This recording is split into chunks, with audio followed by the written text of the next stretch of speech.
Livestream der Nürburgring Langstrecken-Serie. Präsentiert von Falkenreifen. Herzlich willkommen zur Nürburgring Langstrecken-Serie. Welcome to the Nürburgring for the NLS, the Nürburgring Langstrecken-Serie. Und jetzt ist das Rennen freigegeben. The red lights are out now. Viele Zuschauer unterwegs.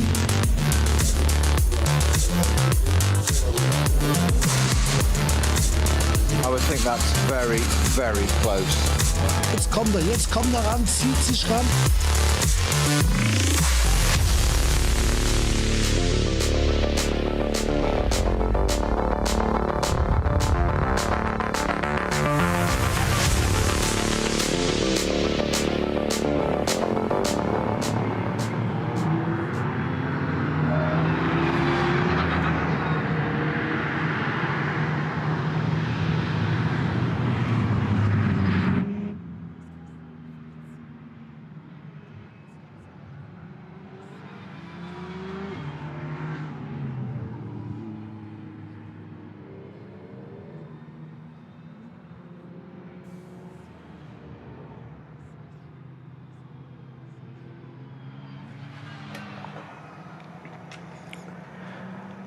A very good morning, everybody, and welcome to the Nürburgring for the 2024 edition of the Rover 6 Hours ADAC Ruhr-Pockl-Rennen. My name's Johnny Palmer, joined throughout the day by Peter Snowden, our regular voice, of course, for the NLS Championship, and for this latest edition of the ADAC Ruhr-Pockl-Rennen. We have a massive entry. 126 cars have at least entered into this meeting, but we already have news of a couple that cannot take part. However, I'm afraid this weekend we are racing under somewhat of a cloud because of a major incident that happened in the paddock yesterday, and the decision has been taken late last night and also overnight into this morning to work out whether actually running the meeting today was the right decision. The organisers have chosen to go ahead, so at least we have a 6-hour race to concentrate on, but our thoughts are very much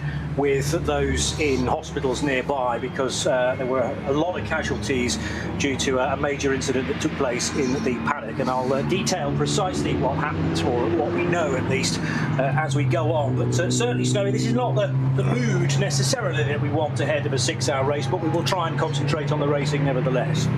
No, at least it's not. At least it's not on the track incidents, but it's something that's happened in the paddock. As you say, we'll put on that a little bit later. But thoughts with those concerned and people affected by that.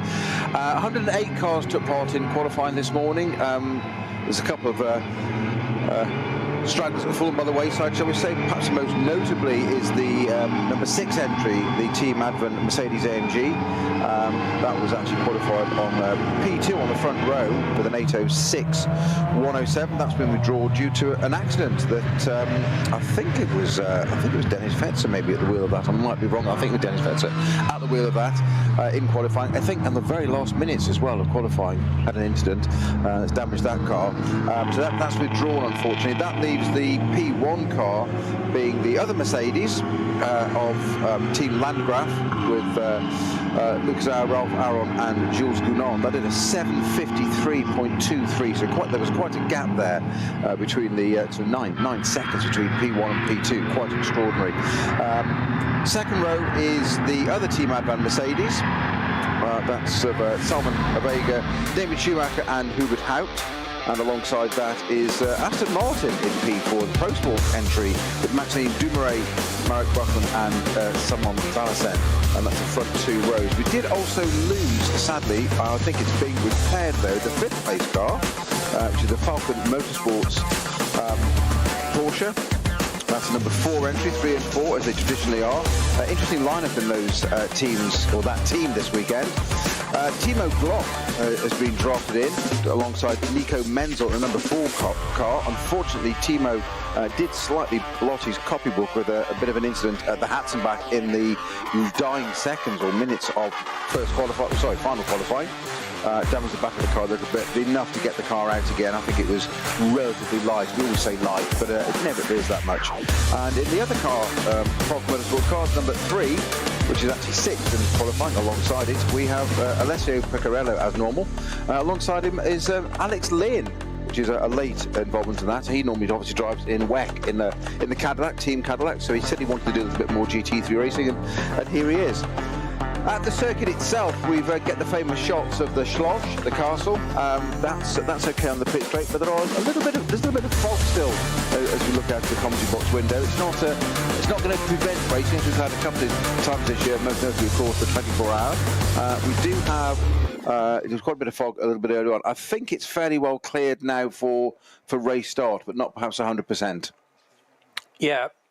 Fog in this place do tend to go hand in hand, as we discovered over the weekend of the Nürburgring 24-hour race, racing until just before 11:30 on the Saturday night, and then we couldn't restart until well into the afternoon. So it's one of those places that sort of governs whether we are okay to go racing or not, and definitely when you race the elements, there's only one deciding factor there. There's only one element that is going to win, if you like, but thankfully that early morning mist, low cloud, whichever it is clearing steadily, and it will leave the racetrack, well, not necessarily clear all around, of course. The troublesome spot earlier on in the year for the big Keystone event, the 24 hours, was actually the Grand Prix track, whereas normally the main North Loop can be affected. But marshals will be reporting back with the current visibility conditions, and clearly we're okay to do a race start. Fans young and old have descended upon the Nürburgring then for the latest edition of the NLS race meeting, and that is the race 4 of the year. Of course, we've had a double header already this season and the qualifying races as well, so there's been plenty of action throughout the course of the year so far. A bit of a pause since the last event took place here. We were racing the second weekend, or rather the weekend that followed Le Mans, and that saw the end of just over a 2-month break right after the qualifiers, which were race 1 and race 2 over the weekend of the 13th and 14th of April. So slightly bizarrely, we've only had 3 racing weekends for NLS, housing 4 different events. Patrick Simon very busy on the grid, making sure that we are covering the key players that will be taking part over the next 6 hours. But we can grab some of the headlines from this massive entry. I mean, namely, to have 15 SP9s, where we were struggling a little bit the week after Le Mans. And it's a good spread of manufacturers as well. I know you've already run through the grid, Snowy, but people coming back in force for this mid-season event in NLS. Yeah, and I think it's the proximity of 24-hour races, isn't it? You have we had Spa, we had Nürburgring, we had Le Mans and Nürburgring were just 2 weeks apart. There was a weekend off in between. Well, we went to Linden Hill in the UK for fun, didn't we? We did something totally different to rest our souls when too much motorsport is never enough. But I think next year we've got, is it Nürburgring, Le Mans and Spa 24 on 3 consecutive weekends? Yeah.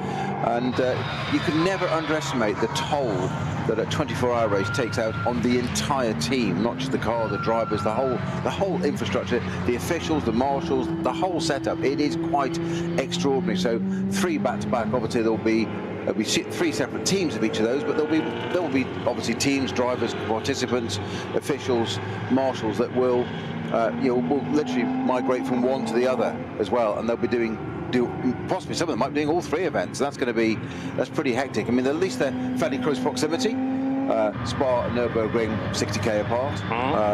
Le Mans a little bit further up in France, but it's going to be a busy schedule this time next year, which is going to have that natural effect. You just mentioned we had a few less cars at the first round after Le Mans this year, and it's always the case. And I think the 24-hour here is never part of the official championship.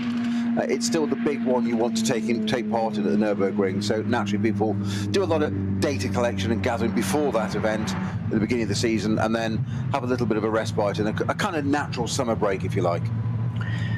So we have a couple of Porsches from the Falcon Motorsports outfit with, some very interesting drivers, as you've already made the point, Snowy. Timo Glock in the 4 and Alex Lynn in the number 3 car. Herbert Motorsport with a 911 GT3R as well. What else, being Herbert?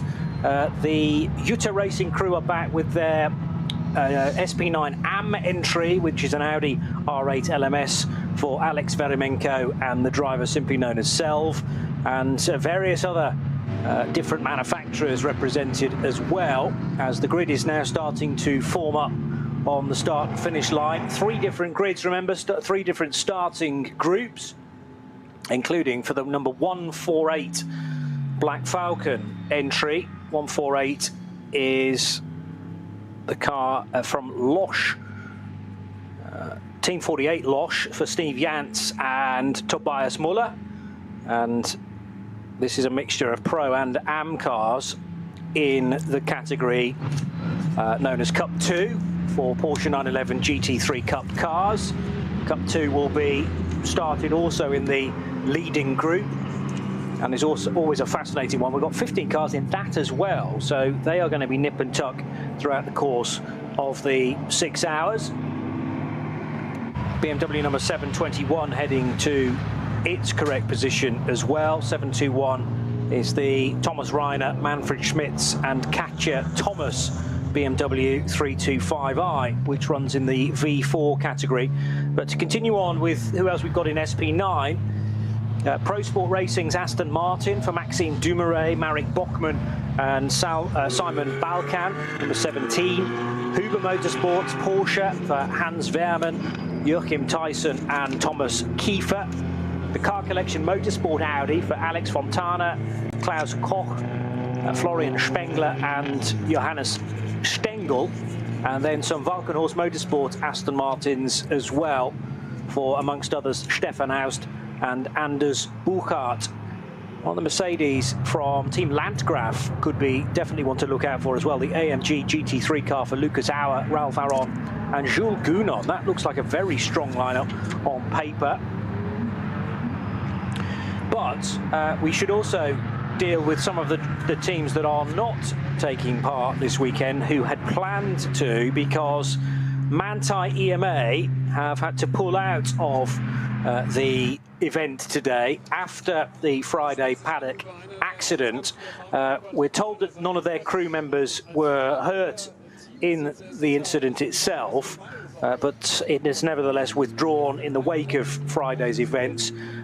So the no Grello car, Thomas Preining, Hanshin Guven and Lawrence Vantor were due to be taking part in the event, and the official statement from the team issued on Saturday saying that because of this incident it will not take part. Let me just pull you out some quotes. The thoughts of Manthey and the Porsche Endurance Trophy Nürburgring are with those affected by yesterday's incident. As many of you have asked, Manthey was not involved and no members of our crew sustained injuries. We appreciate your kind messages of concern. Due to the incident, Manthey EMA will not be participating in today's NLS race, as the routine investigations are still ongoing and the number 911 is unable to start today's race. Now, there is some suggestion that the incident itself took place in close proximity to Manthey's garage. Not sure whether we've had that confirmed or not, but clearly there is an incident scene which has had to be cordoned off, and therefore I think Manthey given little choice but not to take part because of the, as I say, the proximity to where they were based during the weekend. Plenty of injured people having to be taken to local hospitals via air ambulance because of the incident that happened fairly late on yesterday afternoon. Yeah, John, just further to that note on car withdrawals, the entire Schmickler team have withdrawn their cars. Not fully clear on why that is. But it is consistent across all their cars. That's entries 184, 950, 970, 400 and 319. So across, as you know from the numbers there, various classes there, but Schmickler have withdrawn all their cars, and no official statement from them as to why. So I'm not going to speculate, but just all those cars are out or withdrawn. Okay, thank you for that as well. So let's just put some more information into the mix, because some of this we can tell you because it's been issued via an official statement by the NLS and by the Nürburgring. During the test and practice runs ahead of the 4th round of the Nürburgring Endurance Series, NLS, an explosion occurred shortly after 6 o'clock last night behind a pit behind a garage in the Grand Prix Paddock area. Preliminary findings suggest that the explosion was caused by a pressure cylinder, and extensive emergency personnel were on site, immediately initiated appropriate first measures and secured the accident scene. The test run was immediately interrupted. Initial reports indicate that there are several injured individuals who, after receiving immediate care at the Nürburgring Medical Centre, were transported by rescue helicopter to nearby hospitals. The police are investigating the scene, as is customary in these situations, and further information will follow. So that's where we are. And as I say, there's been a tricky decision, not initially made in fairness, but the race organisers at VLN announced yesterday evening, late yesterday evening, that after this incident had happened, it occurred during the test, and we are all deeply shocked, and our thoughts are with those affected. This is from the VLN boss, Mike Jaeger. However, the incident's not directly related to this event, so we have decided together with our teams to continue with today's race meeting. So thoughts with everybody obviously affected by that, either still within the confines of the circuit, but more importantly those that have had to be taken to nearby hospitals for treatment. A big shock for everybody, and I'm sure that's still being felt for much of today as well. So there'll be a podium ceremony, no doubt, but it may well be somewhat muted at the end of this 6-hour race. But we have to press on, I suppose. The show must go on. And a 6-hour race in actually a bit sunny conditions now out on the Grand Prix track. So only about 10 or so minutes ago there was a fair bit of fog lingering around. There will still be in the lower parts of the circuit, but it's good to see some sunshine now, which will potentially burn off the early morning, mid-afternoon, or rather midday mist. We're at just after 11:30 local time. And one of the Hyundai Elantras being released onto the racetrack as well. Tim Shearbart about to be interviewed by Patrick Simon. We will try and keep you appraised of what's going on up and down the order, because there are so many different classes in this 100 and, what did you say it was, 108 cars now? 108 cars actually qualified, yes. We obviously, you lose a bit sometimes anyway, of course. And I just going back to that Schmittler thing, my understanding is that their garage was fairly adjacent to the one where the incident was, which will mean that quite naturally, given the nature of the event or the incident, it's a routine investigation. Obviously, nothing wrong with that. That's quite as you'd expect. So I think that's probably why. I think that's probably what's affected Manthey as well. I think they were in a neighbouring garage. So it's quite right that we find out exactly what's happened to an investigation. And as I said, we can only reiterate thoughts for everybody involved and concerned in that. Just not something you expect. I mean, it's quite extraordinary. So. I mean, paddocks are traditionally dangerous places, but busy working environments. They are. But you know, we don't know the situation as to how this pressurized cylinder exploded. But that is the last thing that anybody expects, because they're normally tested quite literally to destruction. The pressurized cylinders. So it's very unusual for one to just suddenly go off. But as I say, we don't know whether it's being moved at the time or what. And also, I mean, 22 people have been affected by this incident, which is absolutely huge. But I do know, you know, when a pressurized cylinder does start to release its contents, then it is very, very tricky to get out of the way and also to control it as well. But we need not think about that because all of the necessary emergency work has taken place, is still taking place in hospital. And let's hope that all that are involved can be back at the Nürburgring to take part in an event similar to this as soon as possible. Quick weather update for us, Johnny. It is the fog is clearing. It has been, but I think it's okay to. I see no reason why the race won't start and be okay for the rest of the day. However, humidity is high for the day, so you just never know what may change. As you said a few minutes ago, the one element that always wins is Mother Nature here at the Nürburgring. And just a very quick update: car 702, which is one of the cruise racing cars. That's the BMW 325 from that class V4. That's had a little bit of an issue going very, very slowly to the grid. And of course, they only go out and do the Grand Prix circuit and round to rejoin the grid. And that will be in starting batch 2 or 3, won't it? It'll be 3, I think. That will a V4 class car. So that's got an issue where it's, shall we say, perambulating its way to the grid, which is nice word, suboptimal. Yeah. Okay. Slower speed than expected, or indeed wanted. Yes. Yeah. No, I'm not talking about my driving now. Although I could be. Well, we could be, yes. And there was a segue for you. Some cracking names on the top of the Herbert Porsche, and again a reminder that Frank Stippler is no longer driving an Audi because he's in the number 5 Porsche. Frank Stippler joined by Vincent Kolb. Now they are long-time driving mates, so they've been transposed from the Four Rings to the team from Weissach instead. And the 5 car could be definitely a strong one, depending on Vincent Kolb's performance. And the other question is, with so many Porsches, notably, with only 2 drivers, rather than, what would you say, a normal 3? I mean, particularly with a 6-hour race, you can understand teams going with 3 drivers, but Porsche have decided to go with 2. A lot of them have. And what I was going to address was the order then that you approach it in. You know, do you do double stints or do you change your driver each time? But do you think for a 6-hour race, that's a lot of work for a 2-driver lineup? It is, depending on temperature as well, of course. Cockpit temperatures, cars are much better cooled these days. They do have, far better have aircon, etc., that kind of stuff. So far more in friendly environment inside the cockpit of a racing car these days, closed top. But it's an interesting mix, you would say. So I'd have thought naturally 3 drivers at 6 hours, 2 hours apiece, approximately. That's what you want to try and do your split.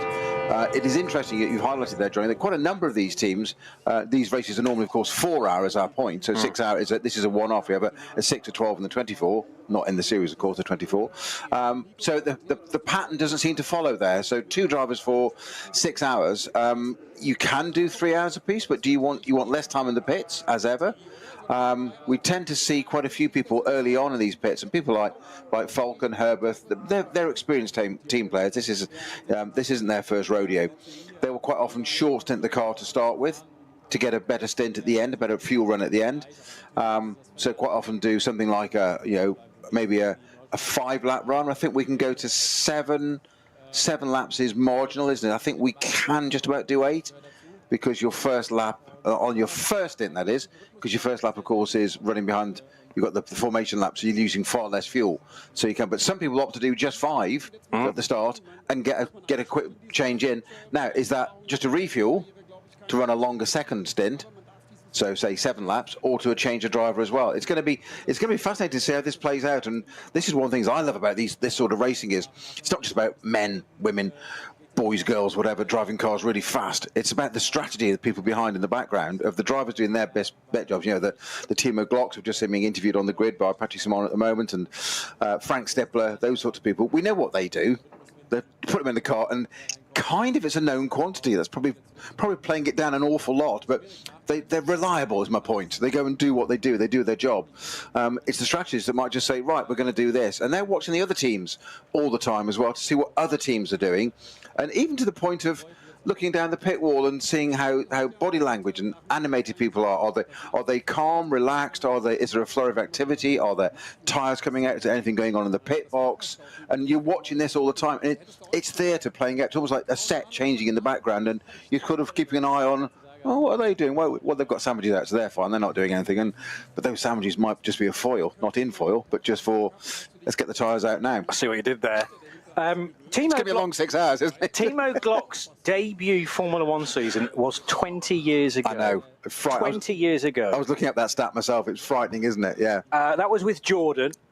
And then he came back in 2008 with runs for Toyota, Virgin and Marussia. And although he never won a Grand Prix, he did manage 3 podiums in...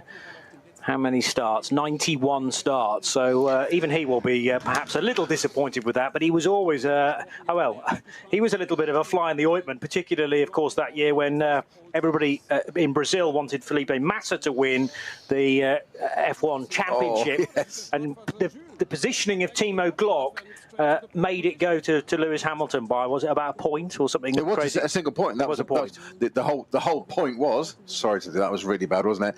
Was that Massa across the line thinking he was world champion, and on finishing further down that lap, Hamilton got ahead of Timo Glock and took it back again within the space of that last half lap. I think it was about 3 corners from the end as well, which was, I mean, great for Lewis Hamilton, desperately sad for the Timo Glock. And Massa just getting in that there. But also, Massa's dad mainly, because I remember Massa's dad absolutely jumping like crazy. That footage, yes, in the garage. Thinking, we've done it, and then he's told, no, we haven't done it. Here's a thought for you. Timo Glock, he said 20 years ago was his debut F1 season, yeah? Yeah. He's only 42 now, which makes him 22 20 years ago, which actually, ironically, was quite old for a Formula 1 driver for your debut season. True. Yeah, True that's the madness of it, isn't it?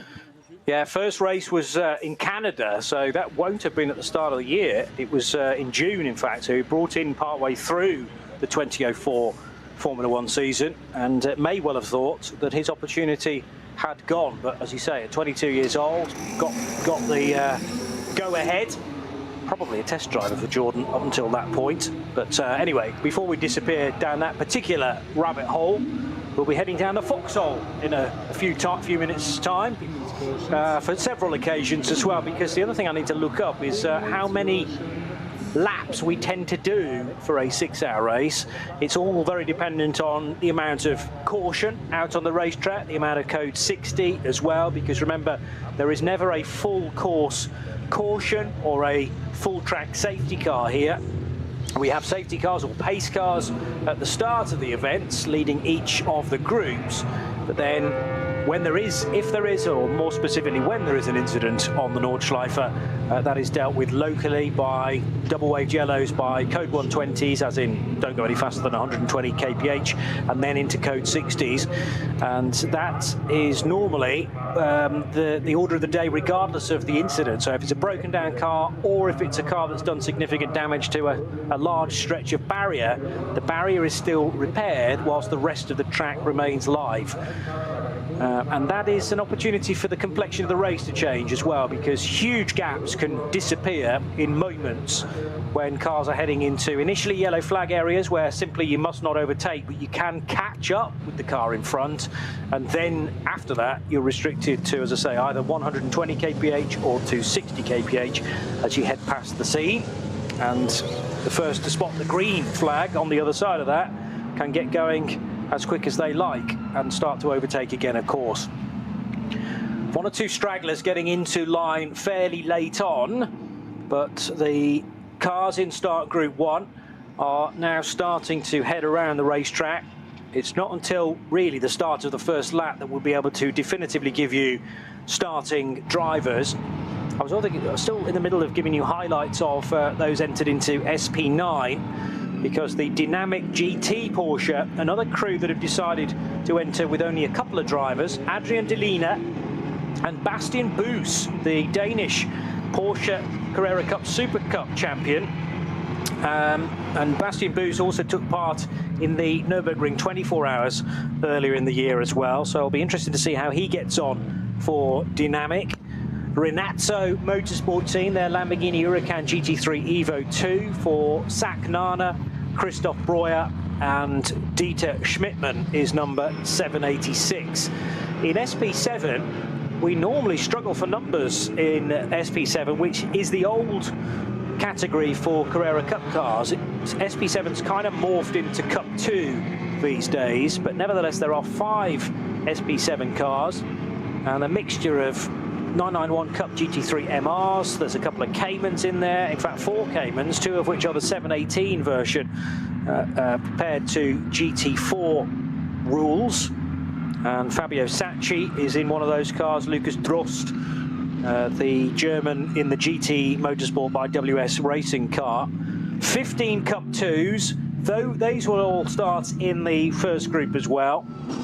And then SP8T, which is for, again, a number of GT4 cars with the turbocharger, but for whatever reason they sit outside the normal SP10 entries. SP10 is for the global GT4 category, whereas SP8T, there may have been 1 or 2 tweaks to take them out of the regulation set. So that's where in SP8T there are a couple of Toyota Supra Evo GT4s and a couple of BMW M4 GT4s, plus the BMW M2 of Matthew Hampson and Andrew Schultz in their number 149 car. But SP10 could provide a cracking race. This is where the GT4 normal cars are, the global category machines.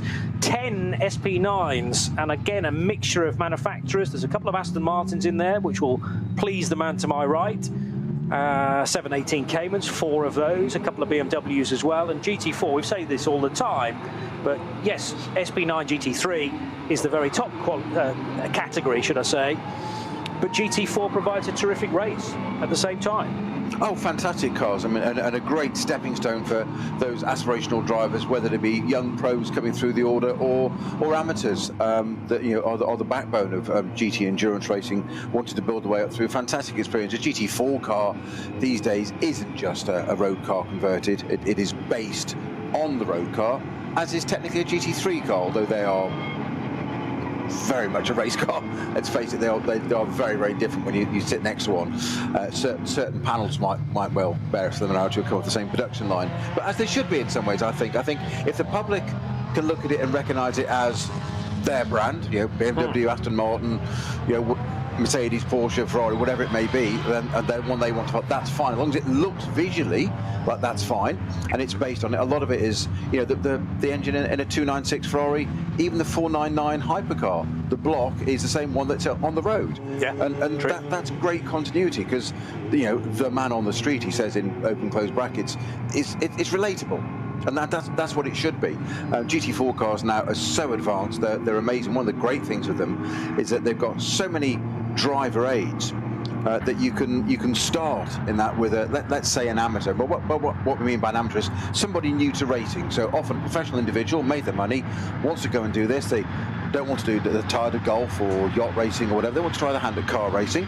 And you can start with a car with everything turned up fully to make the car completely compliant, while the driver coach can teach them how to drive that car and gradually dial things back as they get more and more used to it. And then you can move up to GT3 if you're brave enough and your pockets are deep enough, and you can do that. Then you can go on to LMP1 and do the same process. So there's a fantastic opportunity and so many series out there, and we see it in Le Mans still, in World Endurance Championship, of people in LMP2 cars that are still having putting in good, strong performances with a pro driver, and it helps one another. The coach, the driver, the pro gets a career and gets to lead the way and set the references, and the amateur gets to have the glory and unfortunately pay the bills.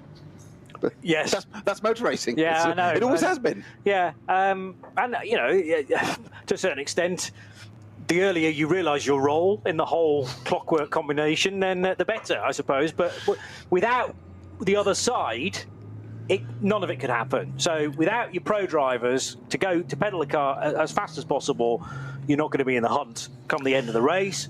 But without the funding, without the car, without also the foundation that the non-pro provides, then you can't even get the car on the racetrack. Yeah, so it's very much, it's a 50-50 effort. If nothing else, actually weighted a bit more towards the gentleman driver. Entirely so, entirely so. I was privy, or been privy to many a conversation in offices of trucks over the years, but I remember being on a GT1 test a good number of years ago, and there was somebody that we tried out, and they'd done okay. They've been quite successful in lower formula, mostly single-seater. Big GT cars are very different. They're brutish. They're very raw. Big, heavy, fire-breathing front-engine cars. Very, very different to single-seaters. And this, let's just say, lad hadn't really got his head around it quite the way we'd hoped. And it was basically put to him that to be a part of the team, he had to bring one of two things: lots of speed or lots of money. Which was it going to be? His choice. It was his choice. And I remember just sitting thinking, whoa, that's brutal. Glad my seat's safe. Yes, yeah. Exactly. And I haven't got a penny, so it was like, okay.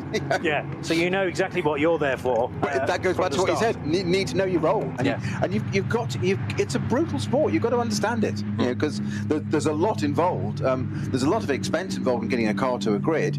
And then there's a lot of jeopardy of driving a car on a track and being part of a team, which I always enjoyed in endurance and GT racing, is that you're part of a team. It isn't just quite that selfish, your side of the garage, their side of the garage. You have to work as a team, and you take that collective responsibility, which I always relished.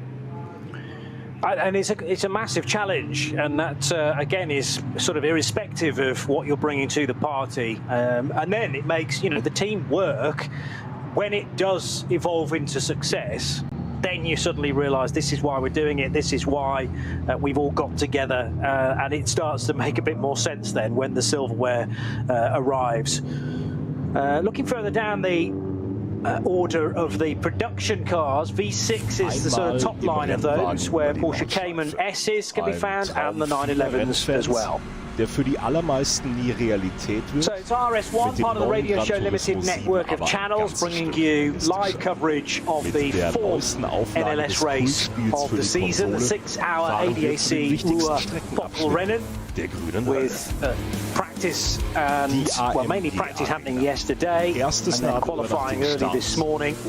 As I say, though, we are racing with thoughts all the time for those affected by yesterday's incident in the Paddock, and wishing everyone a speedy recovery there. As many as 22 people affected as that pressurised cylinder exploded and caused an awful lot of problems in the paddock, as you might expect. So the organisers of the event, VLN, have thought for many hours as to whether we should be starting the 2024 edition of the 6 hours of the ADAC Ruhr-Pockl-Rennen, and because the incident itself in the paddock was unrelated to this race, then we are going to be seeing the 6 hours take place today. Tricky weather conditions as we got going this morning, with the mist and low cloud taking its time to clear, but I have to say, as the cars waved off onto their rolling lap, and it's a full lap now under green flag conditions, or rather with the green flags being waved, the green flag rolling lap, this a chance for all the starting drivers to assess precisely how much grip is out there, and also, maybe more to the point, how much visibility there is. But we would hope that if marshals can see one another from post to post, then you should be okay to pick out the racetrack in front as well. The more pressing issue for visibility is often when you've got a wall of cars right in front of you. If you're starting on maybe row 3 or 4, it can be very tricky to pick out the braking and turning in point to turn 1, which will be the route onto the Mercedes arena, because it gets very, very busy, particularly in that starting pack on the opening lap. It's very much a pinch point there, isn't it? You've got a very wide pit straight, and of course a rolling start. You come out of Tiergarten and out onto the rise, keep formation, the lights go out, and it's just a flat run down, and then everybody can move around. There's so much room on the pit straight there. Everybody can move and spread out. You can end up with 5, 6, 7 cars wide if you wanted to. But then at some point, physics takes over. You've all got to get through that first corner, and it's a funnel. You've got to get through it. It's an extremely tight right. There is the option to go to the left-hand side, but not if we're on. Yes, if we're on Mercedes Arena, which is the same format we use for the 4-hour races, isn't it? So you haven't got the immediate tight left there. So you've got a room. You have got space to. If it's getting a little bit too crowded for comfort, then you can sort of blend out to the left, and you've got a bit of room. On the 24-hour race, there's an immediate flick left, so it's a right-left. Here it's a right and a run, and then into that Mercedes arena, which, again, that's a corner that tightens up on you, though. So if you get onto the inside, you can arrive quite quickly and sort of, that famous racing driver phrase, send it. That's all well and good, as long as you can pull it up and miss the car that you're sending alongside. And if there isn't room to do that, and the corner tightens up, the radius tightens up on you there, you can't do that. So you've got to be very mindful of that. And there's nothing worse than going out on the first lap, especially something like a Porsche, where you touch somebody, those radiators at the front, all of a sudden you've got a radiator gone, and you're potentially out of the race. She said it's usually quite unpopular back at the garage, that one, I found. Yes. It takes a lot of explaining, and even that's not sufficient a lot of the time. Weather-wise, by the way, it is humidity, I mentioned, is quite high, 81% currently, due to drop down to as low as 63%, to an 18% drop by 6 p.m. End of race time here in Germany. 12 o'clock till 6 p.m. Remember, it's a 6-hour race. This, not a 4-hour as normal. Hol dir jetzt dein eigenes Motorsporterlebnis nach Hause. Indeed, so we're both settling in for the long haul, and there is a bit more, well, different strategy Simracing.de. utilised for this because Liebe of Fans, well, the drivers that you've besucht uns auf entered into unseren your Social Media cars. Have Kanälen, you gone with follow 2, us 3 or Facebook, Instagram, possibly 4? YouTube, X and TikTok. Well, is the Willkommen case bei with der some of the NLS. cars further down the order, and then how you deploy them through the course of the Das ist race. X. The Nürburgring Langstrecken-Series, weekend 3. This is race 4 though. Remember those things, we started with a double header back in April.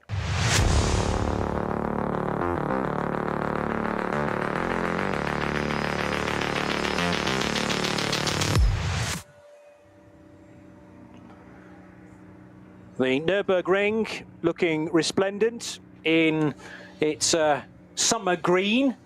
Doesn't seem to matter what time of year these races take place in. It is still the vegetation is often very, very thick, and the nearby fields and trees, this rich colour of green. I suppose when we get later on in the year, the golds and the browns will start to creep in. But this in a warm portion of summer in Western Europe, so I'm sure some of the campsites are well subscribed this weekend, certainly on the main start and finish straight. A huge amount of fans, including a lot of children as well, now enjoying their school holidays. So an opportunity to come to the ring nice and early, maybe on Thursday or Friday ahead of this event. But regardless of the time of year that a race meeting is taking place here, the challenge is still exactly the same. I suppose the beauty of today is that we have so far not had any of the wet stuff. There's no telling what might happen though. I noticed quite a bit of cloud cover above the number 4 Porsche. Now Timo Glock looked very, very chill talking to Patrick Simon, so I'm going to guesstimate that this is Nico Menzel driving during the opening stint, although what colour helmet did Glock often have during his Formula 1 days? I'm just wondering whether it did have a tinge of yellow on it. Let's guess that Menzel is doing the opening stint for car number 4 though, because well, Timo Glock wasn't even in his race suit, so he would have had to have been hurrying up at the end of that interview. So Menzel with an Aston Martin in front of him, but are you Googling?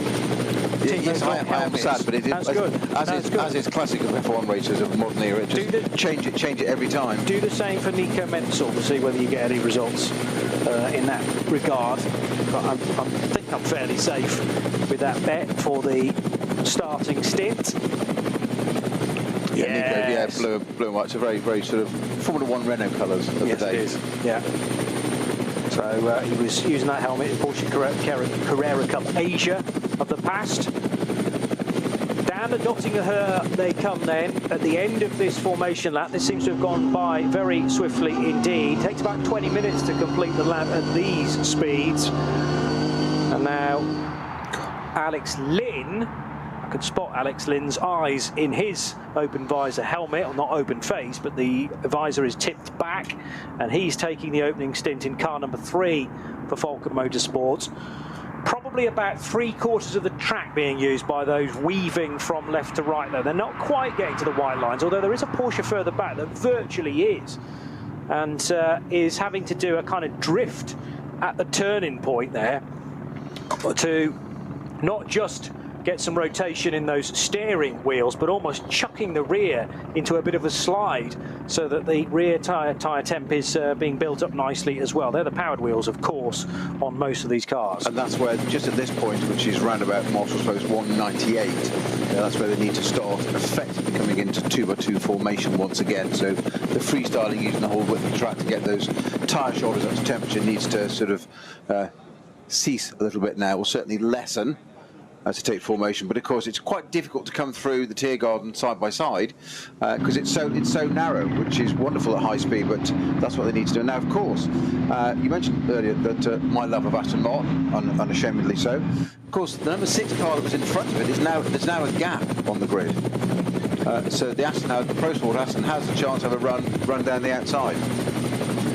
That's a good spot, that, because often gaps will help those behind, give them a clear run, certainly onto the next row. So yes, one car on the front row, a slightly bizarre rolling grid, which comes into vision now on the approach to Tiergarten. They've gone through the left-hand kink at Antoniusbucher. And when we head through here the next time at racing speed, sensible in the early stages at least to stay well off that tricky red and white curbing, because it's at quite an angle, quite a camber, and when the tyres are still coming up to temperature, you want to try and stay off that as much as possible. So all of starting Group 1 now contained within Hohenrhein, Tiergarten and the back end of Antoniusbucher, as the Mercedes, the lone Mercedes on that front row at exactly midday local time, is about to get the signal that the 2024 edition of the 6-hour Ruhrpokal-Rennen is about to get going. Those red lights now turn to green here at the Nürburgring. You're listening to live coverage of this year's 6-hour NLS race on the Radio Show Limited network of channels, and it is Mercedes 1 and 2, but the Aston Martin around the outside of a couple of the Porsches, in fact 3 of them, that are dicing with the Aston for third position. And if the Aston leads, it's braking later than the Porsche, but it can't do it. So one of the 2 Falcon Motorsport Porsches squeezes into third position, and that should be Nico Menzel. Although, well, Menzel and Lynn started neck and neck. It's the car with the red door mirrors, which is now gunning for second position, in fact. So slicing its way down the inside of the number 9 car of Hubert Haupt, as the race leader Jules Gounon in number 48 is leaving everybody else in its wake. Got a very decent lead of about 10 or 12 car lengths, Jules Gounon. Just being kicked up, though, as so many cars run wide out of that sharp hairpin, which forms the cut-through partway around the Grand Prix lap. We're not using the full Grand Prix circuit as per usual for an event like this, probably about 2/3 of it instead, so we don't go through the left and the right and then all the way down the hill to the Goodyear Kera, instead rejoining just after the Michael Schumacher S. And already door banging happening between a couple of the Porsches as the 5 car around the outside of Frank Stippler on Alex Lynn. And, well, Alex Lynn, still fairly early on in his racing career, dicing with the man in his late 40s now, but he's still got plenty of life left in him. And was that a dynamic GT car that was in between as well? It certainly was. Yeah, dived down the inside, beginning of the Hatzenbach, just an insertion. It came off the north side, but through off the Nürburgring, the Grand Prix circuit, onto there, through speed, but dived down the inside, and just, the door was ajar. It wasn't open, but it was ajar, but very swiftly in there and got the job done. Starting Group 2 now, Johnny. Obviously red lights again for them. It's another start procedure for them. Those lights are out. Another great batch of cars here. So some of our GT4s, SP8s are in the first category. So this is our Cup 2 mostly Porsches at the front. Although I can see no change into the first corner. There's a Volkswagen there that's into second place, trying to work his way through. Trying to go all that way around the outside. Suggested was entirely possible, not quite. People running off wide to the left-hand side, out-braking themselves, but no harm done. Three of them in synchronised out-braking there at one another. Nobody touched one another, which is quite keen. Yeah, not keen, sorry. Clean. Well, keen and clean, perhaps, but always good that cars survive the early dicing. That's the last thing you want, is something happening on the opening few corners of a 6-hour race. Ben Leuchter in the treble 3 Golf now, trying to outbrake 320, which is one of the Halders. The Halders tend to race as a family in various cars. They're in the 4 Motors Bio Concept Porsche this weekend, and now the Leuchter-driven treble 3 Golf to the inside. He'll have to try and make it around the outside though, but they're going to both head to the curb. He's done it. He does. Terrific overtake. So clearly not in the same class. Well, actually they are, bizarrely, because they're alternatively fueled cars. So you wouldn't normally see a VW Golf and a Porsche 911 in the same class, but they are both in the AT division, and that's why their 3-digit race numbers starting with a 3. And also right on their tail is the 962 car of Bednarski. So Bednarski runs in Cup 3. Josh Bednarski for Avia WNS Motorsport.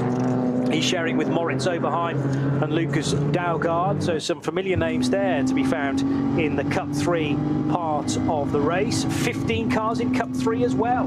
So 15 in Cup 2, in Cup 3, and we have 15 SB9 cars, or at least that was the case on the original entry. We have lost some, including a car to start on the front row, and the Manthey Racing Porsche as well, which, because of yesterday's nasty, horrible paddock incident, Manthey EMA have had to announce that they will take no further part. No crew members of theirs were injured in the incident, but because of the investigations that are continuing, they are unable to take part in the 4th NLS race of the season. We have a similar scenario in start group 3 as we do in start group 1, in that, unless the grid's slightly out of order here, now we have got gaps on it, deliberately so.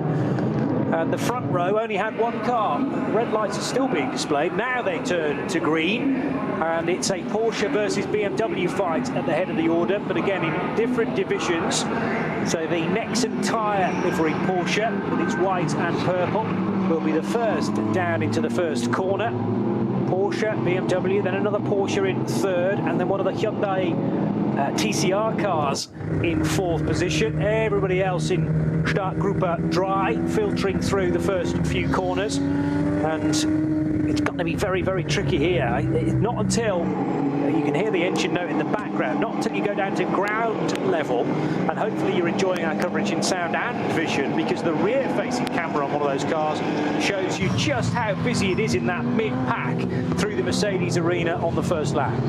Race control reporting rain at Flugplatz, and we've also got a code 60 at exactly the same part of the circuit. Now, the two may or may not be connected. That said, I have reports that cars 35, 127 and 164 are involved in something at there on that opening lap. So 35 is our Valkenhorst Motorsport Aston from the SB9 category. 127 would be the Maxi Cruise Racing Porsche 911 GT3, and the 164 would be the 718 Cayman from SB10 of Aviva and WS Motorsport. So there may be an incident there, and it's looking a little bit foggy at the end of the Nürburgring GP circuit as well.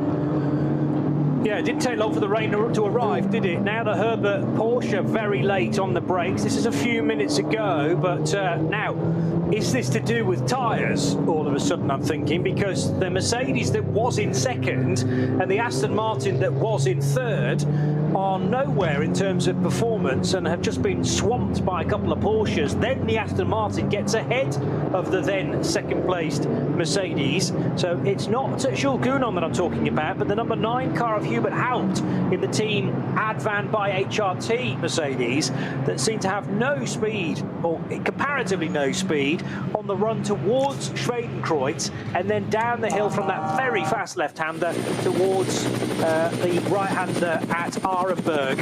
So an awful lot changing this early on in the race. Now quite a queue developing behind Hubert Haupt, which will contain one of the Volker Motorsport Porsches. That, I think, is Alex Lynn, but also Frank Stippler and Bastian Boos in his green and black Dynamic GT Porsche. Well, he had a little bit of an incident there when that Mercedes slowed up. He actually tagged the back of Frank Stippler, not much to put it out, but he's much quicker than Stippler now. Got the toe on him down the Dottinghoe, got the job done. Stippler tries to squeeze across to the left-hand side and trying to take that air off and give that side guard off it, which indeed has worked for Frank Stippler. He tucked into the rear right of Bastian Boos's Dynamic Porsche, trying to do exactly the same. He's not going to get to carry it all the way through. Well, what about the change for the lead? Yeah, and it's rain, heavy rain. Change for the lead, though. That's not the second Mercedes. That's the Gounon Mercedes that has now been overtaken by 1 and 2 Porsches. It might be 3 by the end of the lap. It is. It is 3. So what tyres is Jules Gounon on, as now there's going to be a potential lead change again as Frank Stippler brakes late. Oh, he's taken the front off the number 4 Porsche of Nico Menzel. Now, does Menzel pit? He's not going to pit. Maybe he doesn't. Well, yeah, very good point. So he's going to have to now do a full lap without that, well, with the front bumper still intact, but it's surely going to start to do some damage to maybe the front right tyre. All around the back of him now is Bastian Boos. Booth trying to be late as he dares on the brakes. Is he going to go shooting off into the gravel? No, he's controlled it nicely and actually stayed within the track limits down at the first corner. Booth around the outside of Frank Stifler for the lead of the 6-hour. Roar Pockelrennen can't get there, but this rain is hugely distracting now. He's off. Yeah, Menzel off there. I think he's got front right steering damage, Johnny, from that little tag there. It's taken the front PU off on the right-hand side of the car, but of course he won't know that. He'll know there's contact, but he can't see. There's nothing flapping for him to see. It's too low on his line of sight there, so he won't know, but he'll know the handling of that car. I've got to say, Frank Stifler, we know he's got talent, but what tyres was he on to be able to pull some of the moves off he did on that lap? But Bastian Booth it is now. This is a dynamic car into the overall race lead. Frank Stifler is in second place. Nico Menzel completes the top three in a limping Falcon Porsche, and I think that's going to potentially drop down the order this lap. I think that car is wounded, not just physically from the side of the PU off, but I think it's got steering damage.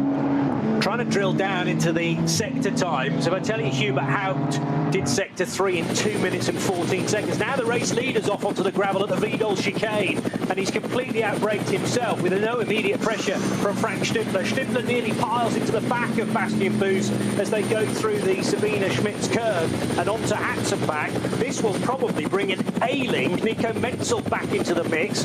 Is that still Menzel there? No, that's a different car. That's the sister car. The sister car of Alex Lick. Now, Bastian Booth there, he ran wide. To be fair to Frank Stifler there, he made the mistake, Bastian Booth that is, ran across the gravel and rejoined. And Frank Stifler was entirely in his right to go to the left-hand side, and Bastian Booth just closed the door. It was going to be cars off. They are all off. Booth is off. And Stifler. Now Stifler. And that was Menzel. Menzel, everybody's off. That's 5 cars off at Hatzenbach. Make that 6, the other Falcon cars off, and collects the others. We've got 6 cars, 7 cars off at Hatzenbach now. It's just an absolute skating rink down there. I would not be at all surprised this is a red flag, Johnny. I think it has to be, purely because... Track's blocked. It's just not safe to get through. Well, you can't take the asphalt now. We're talking about the Hatzenbach area where the tyre wall is, and thankfully everybody else is slowing down in time and actually taking to the grass in order to get around this. But we have 1, 2, 3, 4, 5, 6 cars all in the barrier, and Hubert Haupt will be very, very happy that he has taken his time on this lap, because he's not been involved in this huge incident which has taken out the top, well... Four cars. You've got Stifler, Menzel, Booth, top 6 at the time? Yeah, no, you've definitely got Stifler, Menzel, Booth and Gounon now. That's 5, 4, 54 and 48. So the Herbert Falcon number 4, Menzel, dynamic, and the Landgraf Mercedes. Another one of the Porsches which is it is a red flag, perhaps no real surprise, but the 119 car managed to rotate well before that. But that, thankfully for Robin Cherzanovsky, means that he's not been involved in the crash at the tyre wall. But I had seen that Frank Stifler was flying off the racetrack, and even though Nico Menzel was a couple of meters, several meters further back, he just could not react in time. And regardless of whether you'd chosen full wet tyres, you were never going to stop sufficiently partway down the 2/3 of the way into the Hatzenbach, because there was that much surface water that everybody was going to aquaplane towards the scene of the accident. And I have big concerns now about some of the amount of impact, because we had very fast racing cars hitting stationary cars in the tyre wall, and despite the marshals frantically waving double waved yellows, nobody could react in time, mainly because of the visibility.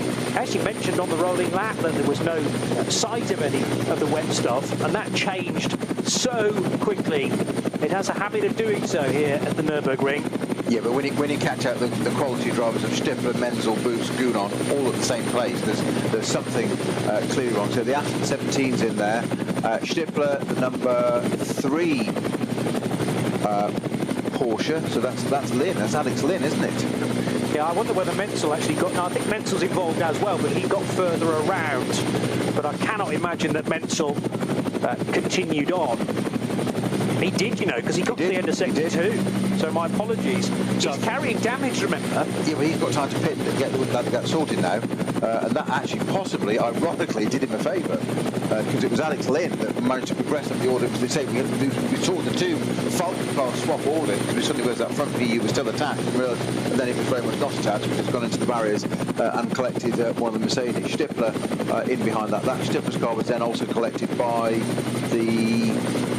I'm trying to see which car that is. The black car's the Jutta Audi R8. Correct. Yes, it is. And that's got rear wing damage where that's been, I think that went in first, higher up and rotated round. The Aston, Pro Sport Aston's facing the wrong way, as is the Landgraf Mercedes at the front. It was the Jules Gounon car. Yeah. So that's the Loche car, but it may well be called Landgraf as well. Yes, indeed. Team Landgraf, yeah. 48 for Jules Gounon. So Hubert Hout, despite him doing a 2 minutes 14 through the second sector, or was it the third sector on that first lap, which was nowhere in comparison, actually that slightly more conservative approach has resulted in Hubert Hout being able to continue. Bastien Booz is out of the 54 car and is able to walk around the dynamic GT. Alex Lynn just getting out of the Falcon car on the right-hand side. Of course, it's a left-hand drive car, and you can't open the left-hand door because it's against Stippler's Porsche. So you had to get out. So he's got to climb over it, and I can tell you that's no mean feat. He's only just got out of that, not because of any injury. He's absolutely fine. He's out of his own power, but climbing out of a current GT3 or 4 race car is not easy. You've got to climb over the centre console. Now I think Menzel has also now stopped on that red flag lap. He's now stopped as well. So I think that damage he sustained, I did say it was wounded. Well, we had a lot more happening in between. I think Menzel's out, so not a good day for Falcon at the moment. Not a good day for so many of the teams we would have expected to have done well in this race. And now so many drivers, including Alex Lynn, taking the helmet off. Just at the other side of Foxhole, or approaching Adenauer Forst, is Alex Lynn in the other Falcon car. That's out as well. Drivers, a little bit of psychology here. Some of the drivers wisely, as they got out of the car, keeping helmets on, just in case others think it's their fault and want to come and remonstrate. Always keep your helmet on until they've shaken hands. A little inside there, especially if you're guilty. I don't think anybody's guilty in this. No, I think the weather was guilty on that one. Because bizarrely the rain's actually stopped. Yeah. On a positive note, the barriers, which are at this part of the Hatzenbach, obviously covered by 2 layers of tyre wall and then conveyor belting. The barriers are absolutely fine. Nothing's got there. Everything's gone in quite slowly, light impact, enough to do lots of damage to the car. The team probably will remonstrate with me, take umbrage with the phrase light impact. Let's just see. So it was Stippler coming through Tiergott, wanted to just clip the front of the number 4 Falcon car, which is Nico Menzel. To be fair, he was kind of alongside. Now this is the bit where Bastien Booz runs wide and then cuts back across, and Stippler had every right to have a little look down there. This is going off the end of the GP circuit into Sabine Schmidt's curve. They carry on a bit further, and then they sort of get to Hatzenbach, isn't it? Where they don't get very far, and it's sort of, just huge impact for Bastien Booz on the right-hand side of the circuit. He just understeered off and could do nothing about it. Frank Stippler tried to miss him, and everybody else then, 1, 2, 3, 4 cars include, so there's the there's Alexander Lynn going in as well, and then it's the Audi arriving at some pace, and that's probably done the biggest damage to all the cars. There is the Audi arriving, total skating ring. It's exactly what happened to the first Porsche of Nico Menzel, just completely understeered off on the right-hand side. That's why there's little damage to the conveyor belting, because the damage is on the big impact is on the right-hand side of the circuit, and it's done quite a lot, taking the front right-hand wing off that dynamic car, hasn't it?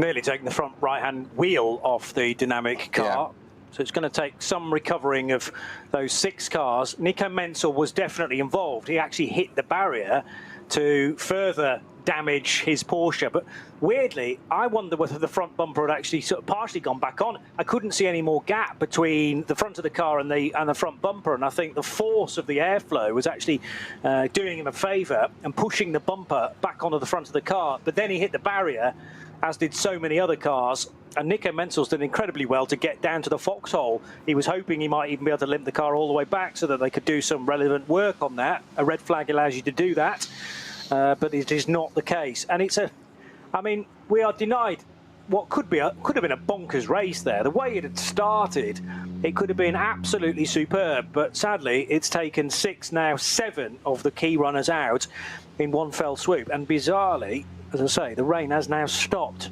So it was a short, sharp shower. There have been thunderstorms in a lot of Western Europe this week, including a significant portion of the UK. It's the tail end of a storm that's been heading across the Atlantic.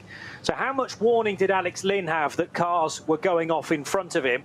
I spotted Frank Stippler's white Herbert Motorsport Porsche. That's him hitting the barrier further ahead. And Alex Lynn just cannot shave off the speed in time and bang into a car park that had already formed. That's when he's hit by the Audi, isn't it? The second impact. Yeah, he's already stationary by Stippler's car. That's when the Audi came in and collected it. He was actually dealing with that very calmly and coolly, and then he suddenly realised, oh, hang on a minute, there's going to be more piling in a second. Then he puts his hands across his chest, crossed them to make sure that the steering wheel wasn't going to break any fingers, and just waited for the noises to stop, and thankfully they did shortly after that. But I mean, one of the biggest impacts was the latter one, which was Alexei Verimenko in that all-black Jutta Racing Audi number 8 slamming in, and that kind of came in sideways, cleaned out a bit of Alex Lynn's Porsche, and also squished the Herbert Motorsport car even more into the barrier. Sadly, John, I think there's two elements to the delay we're going to have here. One is clearing the remainder of these cars. There's only so many flatbeds we've got. You don't expect to find 6 cars off at the same place. None of those cars, or potentially quite a high proportion of those cars, are not going to be easy to move under their own, either not rolling, obviously not under their own steam, they're not drivable, but quite often when the car's rolling, you can tow it out of the way. You can't here, you've got to go onto lifts and get them onto flatbeds, which is why we knew, and I called it, going to be a red flag, because just need a certain amount of instant vehicles on it, on the track to get them moving. So there's the first one being towed out of the way, which is, I think, one of the Falcon cars at the back. I'm not sure which one that was there, potentially at the back. No, a bit further in. So one is being rolled out of the way. The rest are going to have to be picked up onto flatbeds. That's going to take some time to resolve. The damage to the barriers is minimal on the left-hand side. As I mentioned, the tyre conveyor belting, that's probably fairly easy to straighten and stretch and put back. The tyres are intact, it's just the conveyor belting is a little ruckled. And I'm surprised that hasn't been pulled off the barrier even more, but it hasn't. But my concern is further back up the Hatzenbach as they start to approach that, the descent down from Schwerin-Smits curve on the right-hand side, where the dynamic Porsche Bastion boost went off on the right-hand side. That was a big impact on exposed barrier. There's no tyre or conveyor there, it's directly onto the barrier. So whilst the crew will be working simultaneously, there'll be one crew deployed to that area sorting that out. That's going to be a lot of work to get these barriers and things straightened. And I think we could, I hate to say it, but is it going to be potentially a shortened race? Well, I don't necessarily know whether it's going to be shortened. I mean, the clock, as far as I know, is actually still running. By the way, there are cars off in other places as well, because 2 cars that are being retrieved also from Hatzenbach, I'm going to guess, but none of those that I recognise of the 6 that had ended up all together in the tyre barrier partway along Hatzenbach. But shortened, well, maybe in terms of actual race time. The thing is, with a 6-hour race, we were running fairly close to, I want to say, the limit that we can run anyway, although, of course, the Nürburgring 24 hours runs all the way through Saturday night and into Sunday morning. But is there a indeed, this year not, but is there a time on a sort of standard Saturday that we have to have finished the action? This was originally billed to be a race starting at midday and finishing at 6 p.m. And even though there is a red flag, if this was a World Endurance Championship race, for example, the clock would still be running, and then we just do a restart and still finish at 6, rather than bolt on the red flag time at the end. Although, of course, there was a World Endurance Championship race earlier on in the year at Spa, where we did do the, what was it, hour and 40 minutes or so, that the red flag was out, much to the surprise of so many people. very little that Nico Menzel could have done about that, but amazingly, he then kept it out of the tyre wall on the left, drove across the grass, and was able to rejoin the racetrack. He looks in his mirror, where all hell is breaking loose behind, and he got as far in the end as the exit of Arenberg, start of the Foxhole. But we could see the damage on the front right car, of his car. It was already partially damaged, thanks to the slight bit of contact that he and Frank Stippler had at the end of the previous lap. The racetrack's still absolutely sodden, although I don't think it's still raining. But yes, Nico Menzel ending up with no front right wing on that car, although bizarrely the front bumper is still attached, just about, by a couple of cords, and nothing more than that. Yeah, it's hard to tell. We've got an aerial shot of that car, the number 4 Falcon car, you see, of Nico Menzel, and it's got a huge amount of negative camber on the front right, but of course they've run that standard, and normally you can't see it quite as obviously because the wing's covering it, and now courtesy of the wing, it being an open wheeler Porsche 911 now, you can actually see the amount of camber. I don't think there's anything wrong with that actually. But really? No. I mean, the camber, no, but I'm not sure that all of the suspension well, it's not is necessarily it's not intact. towing out massively. It might be the few degrees that cause it a problem, but it's not pointing at a ridiculous angle compared to the left-hand wheel. But the rate that he hit the barrier at Hatzenbach, I would have thought that would have buckled maybe a top arm. Yeah, so more likely a toe link or a tie rod or something. Would, well, yes, that are maybe almost designed to break rather than the wishbone itself, perhaps. As you say, actually, that design to do that is a very valid point, Johnny, because the engineers that design and develop these cars will do exactly that, because you actually want. It's better that a component breaks like that and actually takes the wheel or something loose, albeit it's slow back to the pits if you can get it back. But what you don't want is loads being transferred down to the chassis and causing greater problems that is more difficult to repair, and also there's more of a financial limitation to that as well, because it damages it. It's a lot more work to do, whereas if it's a corner, you can effectively unbolt it and bolt a new one on, have it all to the right geometry, and away you go again. It might be the next meeting that you do that, but it's not the end of it all. You know, by Wednesday in the workshop, it's done. Yes. It's not gutting on Saturday, but by Wednesday it's sorted. A chassis, buckled, split, hairline cracks, is the case. You know, that's not good. We had that at Monza years ago, actually, in a FIA GT3 European. We had an incident at two weekends before at Bucharest, where me driving, we'd come through Checkered and tapped the right wall, just on the right rear, and it just appeared the load was taken equally on the end of the wheel all the way down the wishbones and damaged the suspension component, which was fine. So that was replaced. 2 years later, we were at Monza, and myself and teammate, somebody's gone on to do quite well, somebody called Tom Ferrier. We were having huge tyre deflation issues on the Michelins at the time. Obviously, we spoke to Michelin. You know, our drivers going over curbs where the tyres are not warmed up, the sidewalls aren't strong enough. We covered that many a time, and no, it wasn't. In the end, I had a massive moment in qualifying at Curva Grande. We'll get more on that in a second. Johnny, yes. Hold that thought. You're listening to RS1, part of the Radio Show Limited Network.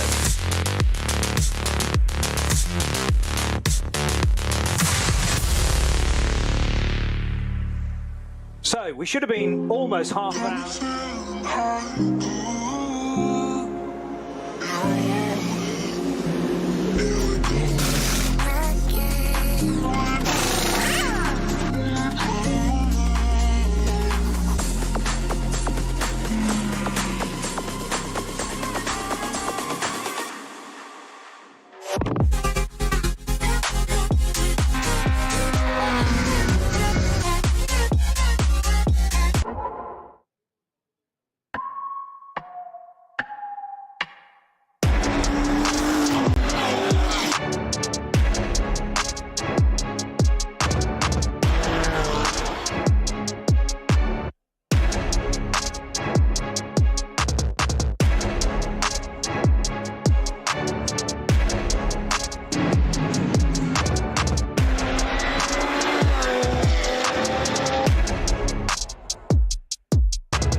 Liebe Fans, Lovely fans. Besucht uns auf unseren Social Media Kanälen. follow us. Auf Facebook, Instagram, YouTube, X und TikTok. Willkommen bei der NLS.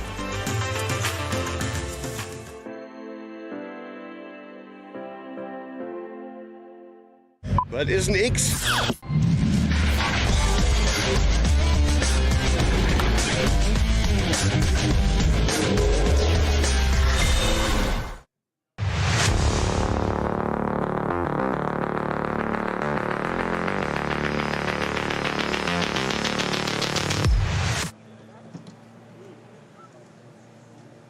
Just before 12:30, it's the Nürburgring 6 hours, the 2024 edition of the Ruhr Pokalrennen, live here on the Radio Show Limited network of channels. Peter Snowden and Johnny Palmer, cars limping back in various forms of disrepair, including an Audi. Now, this is not the Jutta racing Audi, because that, I think I'm fairly confident in saying, is out of the race, but another one of the Audi R8s, which may well be the Equipe, the test car of Arno Klassen.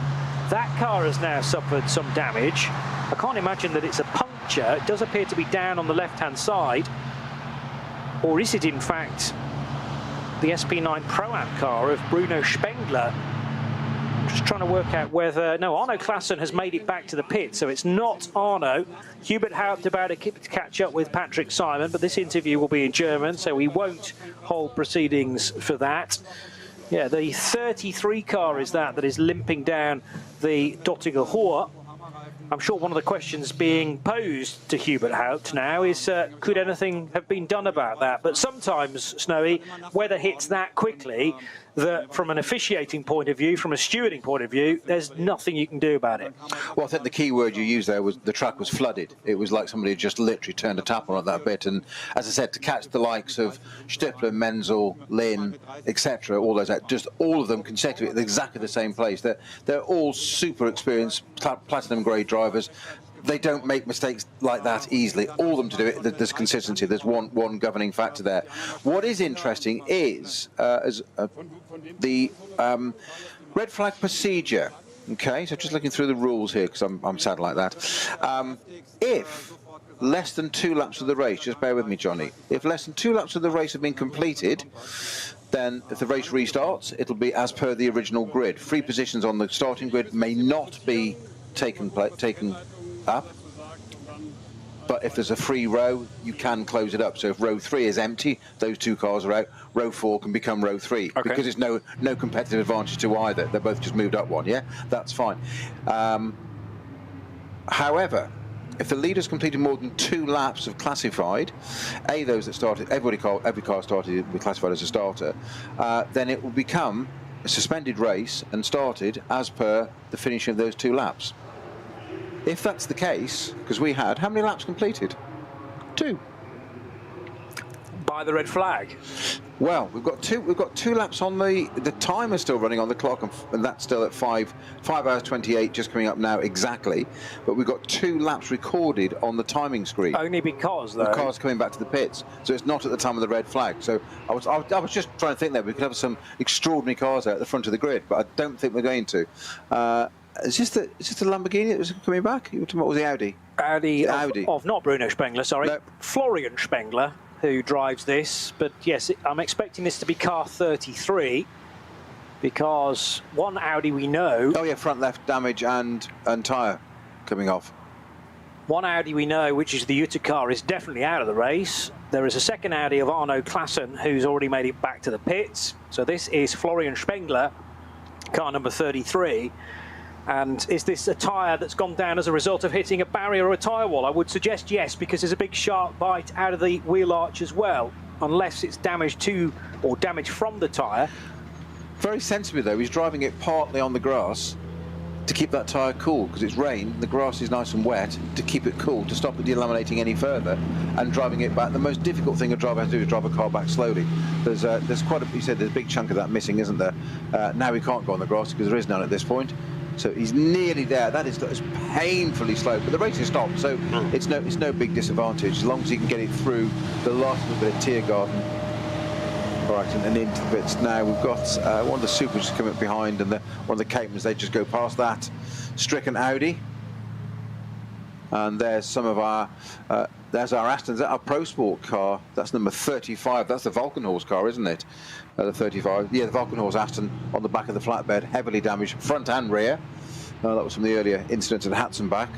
Well, was it though? Because that car wasn't in. That wasn't one of the 6 cars. There was an Aston Martin involved. That was the Pro Sport 17. You're right. So where's that gone off? 35 is another one that I'm afraid you can strike from the list because that is hugely damaged. The car of Sami Matti Trogan, Ben Mazatis, Anders Buchart and Stefan Aust. I did notice that Trogan had gone further around, so maybe he had managed to get through the carnage at Hatzenbach, and whether he's then crashed a little later on, it's difficult to tell. And of course, has that car now started to trigger timing loops purely because it's on the back of a flatbed?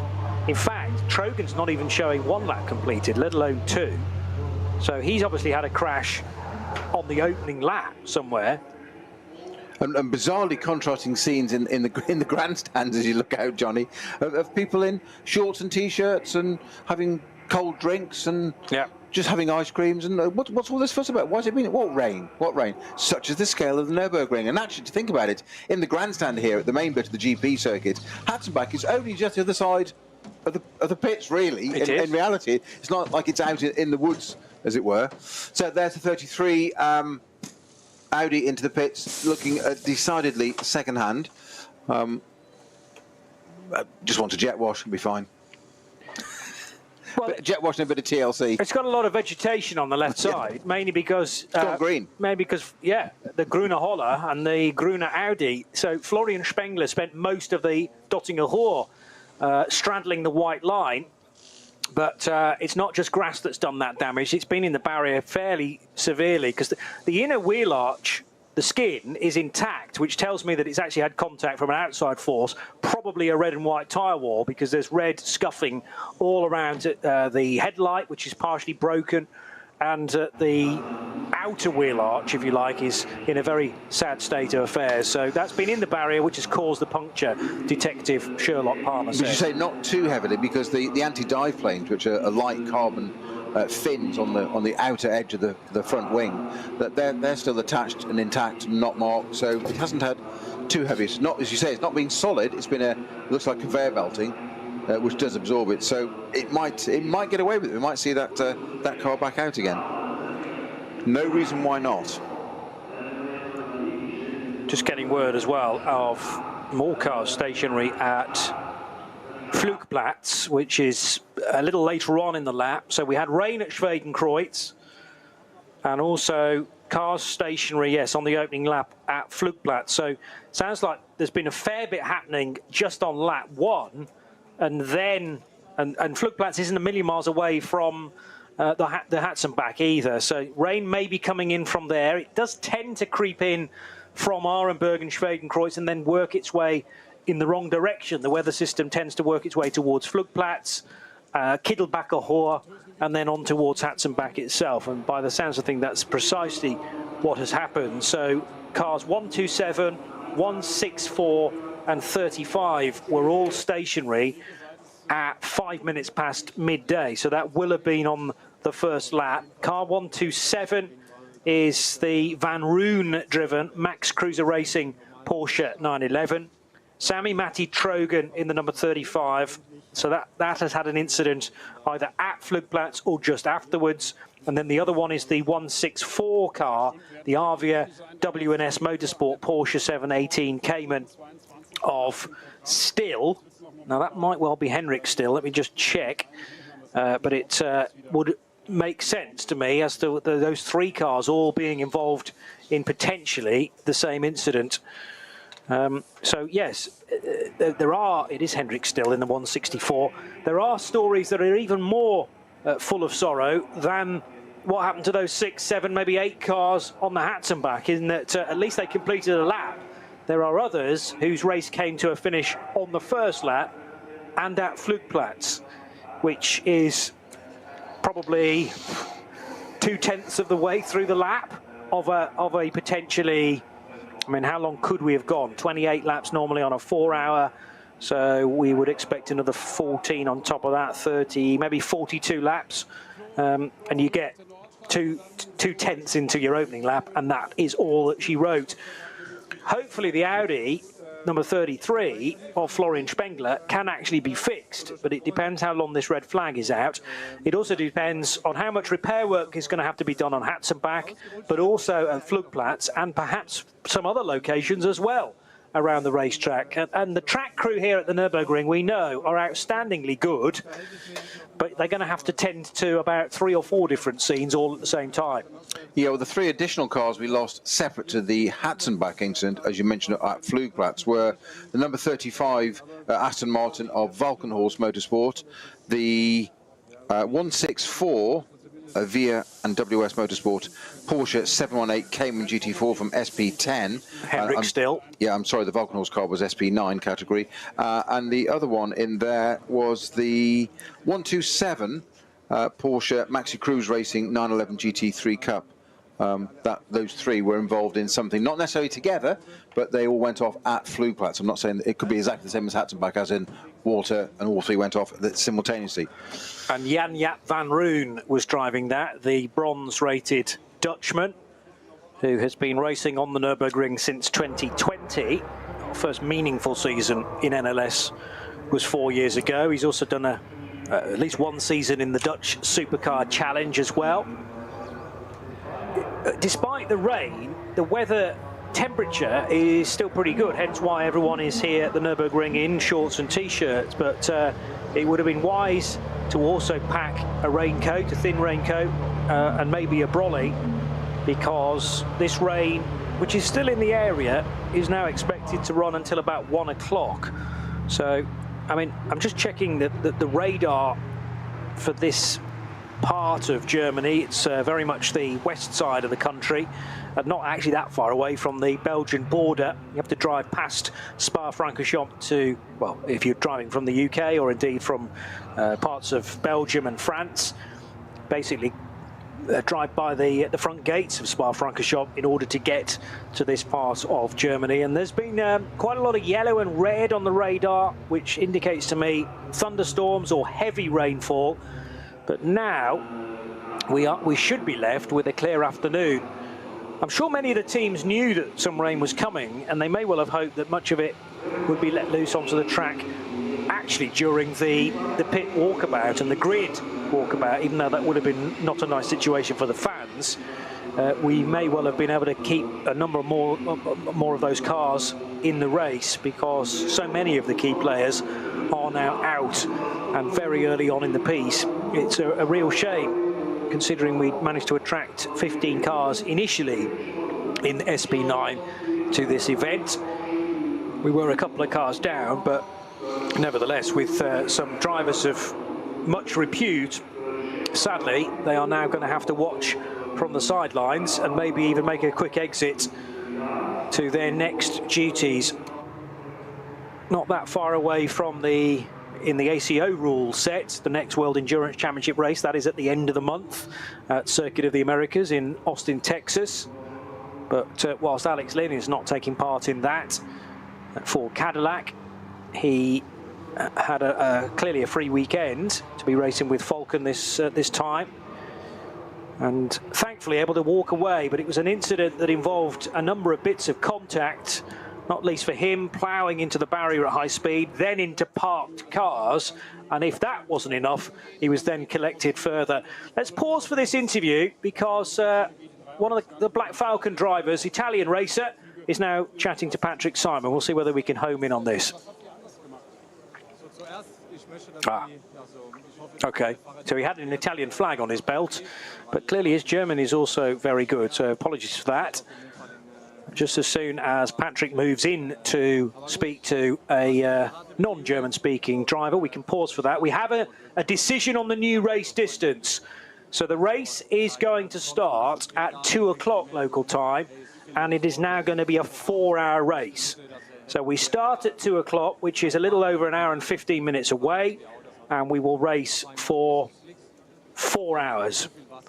And that seems to be a sensible decision for me. So the pit exit will open again at 1 o'clock, and it will open for 20 minutes to assemble the 3 different groups, and we will race for 4 hours rather than the scheduled 6. A real shame, clearly, for everybody still that can take part, because it's fascinating to spice things up now and again and bolt on a couple of extra hours, but that is, in a sense, the least of our problems. The fact that we can only run now for 4 hours of racing laps because we have so many cars out of the race. And the fact that we hadn't completed 2 laps at the point of the red flag rather suggests to me that it will be an original grid, but with the gaps still present. Well, yeah, as original as we can make it. Original, new and improved with gaps grid.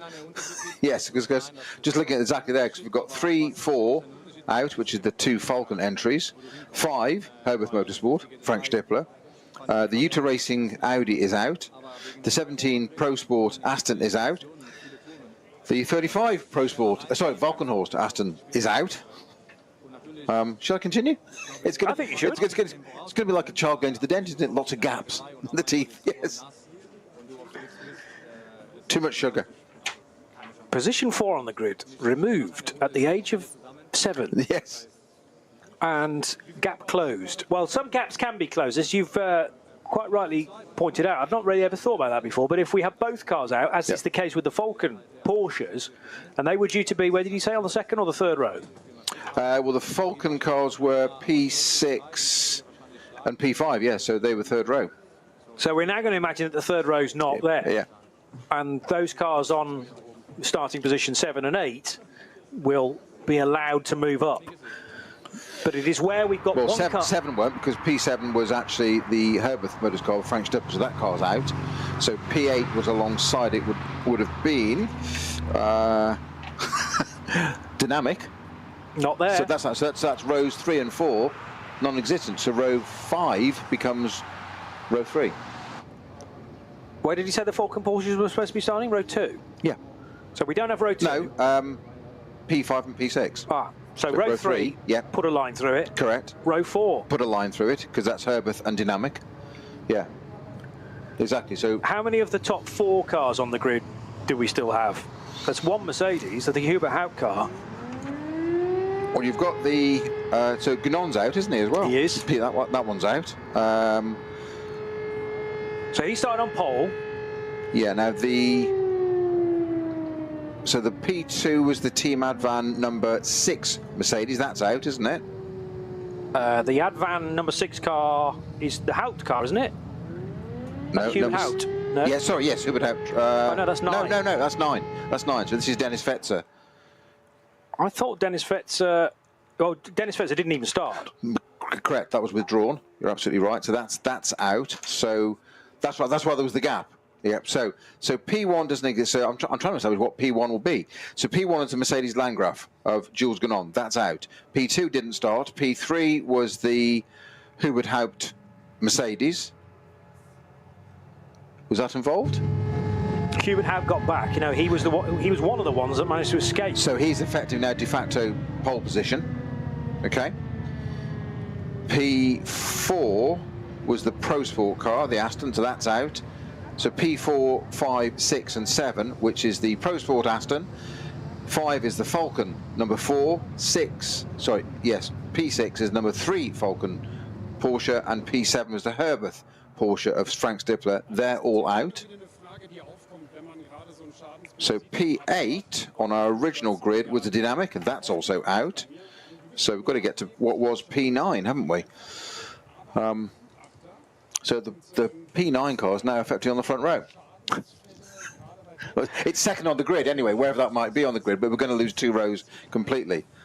It will make more sense when it comes out there, but is that interesting rule there? You say that those gaps can't be filled, but if an entire row is missing, that can be filled. Because obviously that's fair. It's not, nobody's getting, somebody taking up a slot is gaining. You're basically grading a grid slot to the disadvantage of the person next to you. Yeah. Because you haven't qualified alongside them, therefore you're taking that position alongside. That's not fair. It's not sporting. But an entire row missing, well, just move the next lot up. And yeah, it's going to be interesting. I'm looking forward to the restart at 2 o'clock. Well, it rather opens the door for those cars that we wouldn't have necessarily thought that would get a good result overall, and they are the Cup 2 cars and potentially some SP10s as well.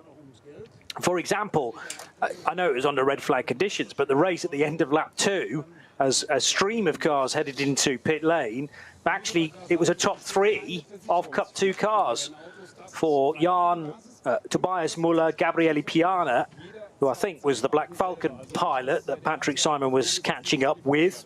Gabriele Piana spent so much time, though, in Germany that his German is absolutely perfect by the sounds of things. He drives the 103 car. Hubert Haupt, as mentioned, did get by, but did get through the whole incident and managed to get back to the pit lane with very little damage on his car. Amazingly, he was able to stop in time as well, I suppose, with frantically waved double yellows in places. He was able to get out of the gas at the crucial time and back to the pit lane. So if you're just joining us, wondering why on earth we're not racing, it was a very quick shower indeed, mainly affecting Hatzenbach and Flugplatz, Schwedenkreuz and Arenberg. So that northwest corner of the racetrack, where so typically the weather first arrives, and the rain arrives so quickly, even though I'm pretty sure we had different types of tyres being utilised by the different teams. Certainly we've got different tyre manufacturers always in these types of races, but the difference was greater than that. It was a cut slick versus a slick. It might have even been a wet tyre versus a slick, because of the speed differential between the two Mercedes and those Porsches that were catching hand over fist. And the Herbert Motorsport Porsche of Frank Stippler, the Falcon Motorsport Porsche of Nico Menzel, and the dynamic GT car of Bastien Boos were being driven at a terrific speed and with great care and accuracy as well. But unfortunately, nobody quite accounted for the amount of standing water that would be on the Hatzenbach just a lap later. And the sorry sight of Frank Stippler and Alex Lynn and Bastien Boos maybe now working their way towards the paddock again, but on foot. So having to take that very long walk back the wrong direction down the Hatzenbach, which is a terrific place to go walking on the weekend of the Nürburgring 24 hours, by the way, because it's absolutely full of fans and all sorts of different types of music, and generally of drink as well, drink and food, shall we say, but slightly quieter this weekend. There's fairly minimal damage on the front of Jules Gounon's Mercedes. The front right corner is still just about intact. The grille is a right mess and the headlights cracked, and the front bit of the wheel arch, front right wheel arch, is no longer there. Also, the bonnet has been peeled up very slightly, but I would imagine that if you'd managed to glimpse that car back, say during the 24-hour race, that wouldn't be the last we'd see of that 48 car. But sadly, it had to have appeared at the end of the lap under its own steam. So Porsche number 3 from Falcon out, Aston Martin number 35 out of the race. So too the Jutta Racing Audi, the 54 Dynamic GT Porsche, and that Mercedes number 48 as well. And those that are still left are being worked on, which is of course what a red flag allows you to do. Spare parts may well be being located though for one or two. It remains to be seen whether the 33 car of Florian Spengler will be able to continue. It was only a front left puncture, in fairness, that looked to be the damage there, although it had rattled the barrier. Front left corner was stained with red paint from, I'm guessing, a tyre wall, which then popped the front left tyre, and that car was limped home by Florian Spengler. But Car Collection are a mean team in terms of repairing cars at speed, and they have often entered, well, Porsches of old and many Audis as well through the years in things like the NLS, but also further afield, 24H series. Car Collection have been champions in that before, and winners of the big races, i.e. the Dubai 24 Hours in previous years. So I'm sure frantic work will be ongoing there. And instructions about to be given to the marshals, because we're only now 6 minutes away from the pit lane reopening. Tyre stacks are being moved around a little low. Not entirely sure why that is. Oh, that will be in order to allow cars through the gaps in order for the starting groups to begin again, of course. So yeah, that allows access from one side of the Grand Prix track to the other. So a pause in proceedings, but we're not that far away from hearing race engines again, because the pit lane is due to open for 20 minutes in 5 minutes time, and we'll get that big feeling of deja vu as 3 groups are assembled. I rather think that start groups 2 and 3 will be higher subscribed than those cars that are able to take a race start in the first starting group. We are at least 8 cars down, and possibly more after absolute carnage wrought. I've counted 10. I've just gone through. Just listen to the headline teams here. Never mind the names of Lynn, Menzel, Stippler, Bochmann, Gunon, Bus, etc. The teams are taken out. Both Falcon cars: Herberth, Utah, Pro Sport, Falkenhorst, Landgraf, Dynamic, and then Maxi Cruz and Avia WS as well. So 10 cars out on lap 2 of the race, and 6 of them at one place.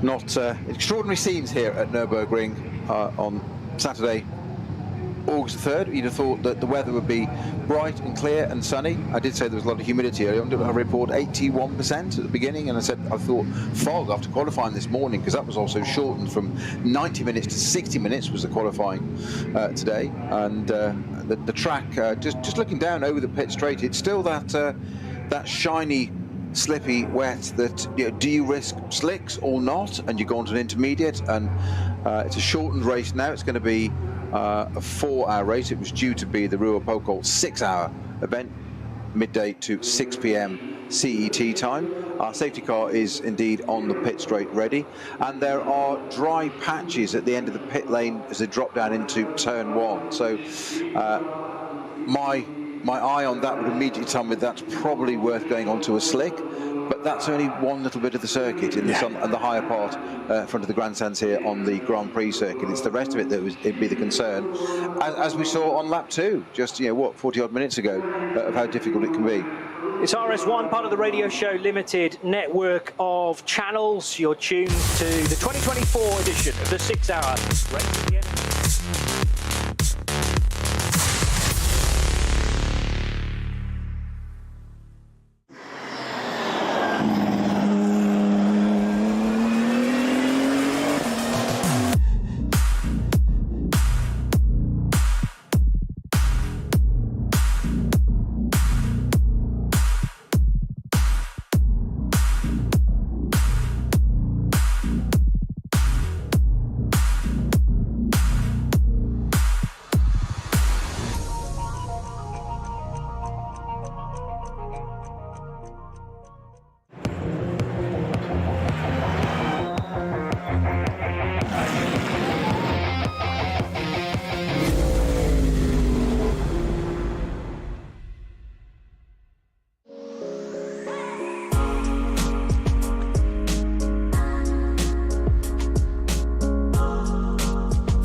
eigenes Motorsporterlebnis nach Hause. Dein Online-Shop für Simracing-Hardware und Zubehör. www.simraceshop.de. Liebe Fans, Lovely Fans, besucht uns auf unseren Social Media Kanälen. follow us. Auf Facebook, Instagram, YouTube, X und TikTok. Willkommen bei der NLS.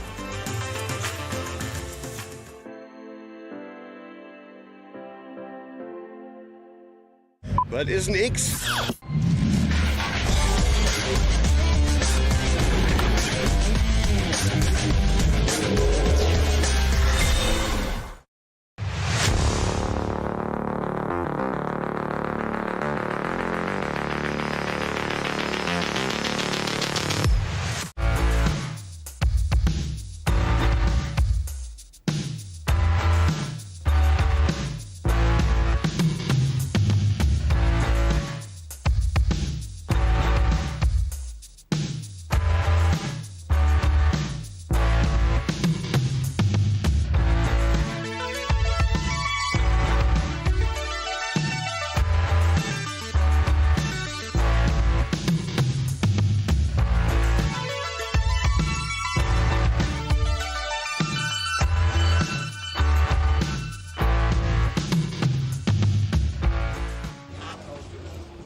Es gibt viele Gründe, warum gut ein Viertel der Teilnehmer am Withdrawals-Langstreckenpokal in Fahrzeugen dieser Machart startet.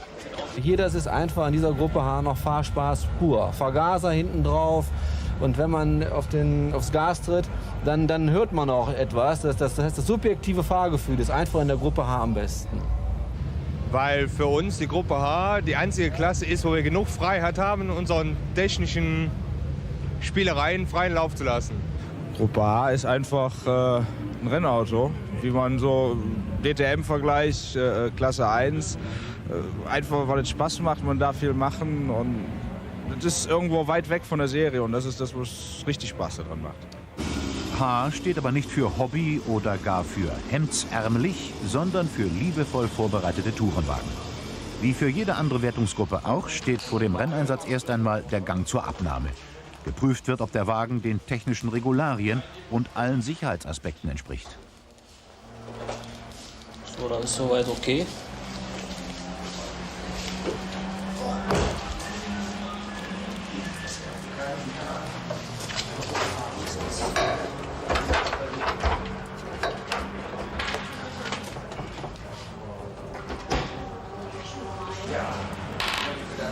Ist alles in Ordnung, gibt es den Eintrag in den Wagenpass und den Abnahmestempel.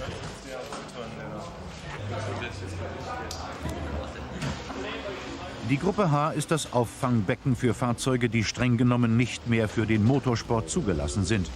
Wird ein Typ 5 Jahre lang nicht mehr gebaut, verliert er seine Motorsport-Homologation.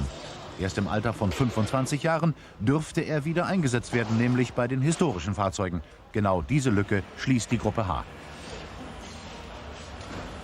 Tourenwagen neueren Typs sind auch startberechtigt, vorausgesetzt, sie wurden vor dem 31.12.1987 zugelassen. Das ist zum Beispiel bei den VW Polo der 1300er Klasse der Fall. Diese Klasse ist eine von 4, für die die Gruppe H reserviert ist.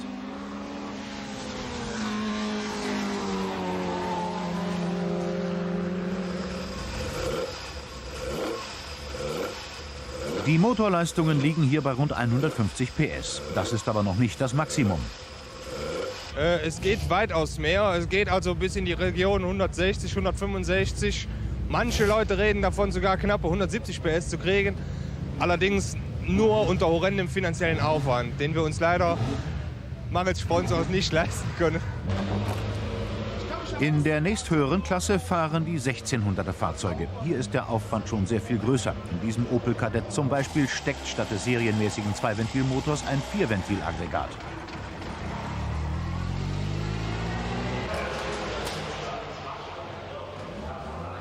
Die Toyota Corolla von Ludwig Hölzl und Herbert Lingmann gehört fast schon zum Inventar der Klasse. Eigentlich ist die Corolla als Gruppe A Tourenwagen entwickelt worden. Der Weg in die Gruppe H fand über Umwege statt. Ja gut, wir haben mit dem Toyota Corolla jahrelange Erfahrung. Ich bin damit mit Herbert Lingmann in der Europameisterschaft in Gruppe A gefahren. In A haben wir natürlich viel zu wenig Starter, um anständig punkten zu können. So haben wir das Fahrzeug auf H umgerüstet. Bei den 2-Liter-Fahrzeugen ist der technischen Auf- und Umrüstung dann kaum noch eine Grenze gesetzt. Mögliche Variante 1: Man nehme einen Opel Manta, rüste ihn zum Tourenwagen um, verziere ihn mit aerodynamischen Hilfsmitteln und kröne das Ganze mit einem DTM-Motor aus dem Opel Kadett. 280 PS. Und fertig ist ein Kandidat für das Siegertreppchen.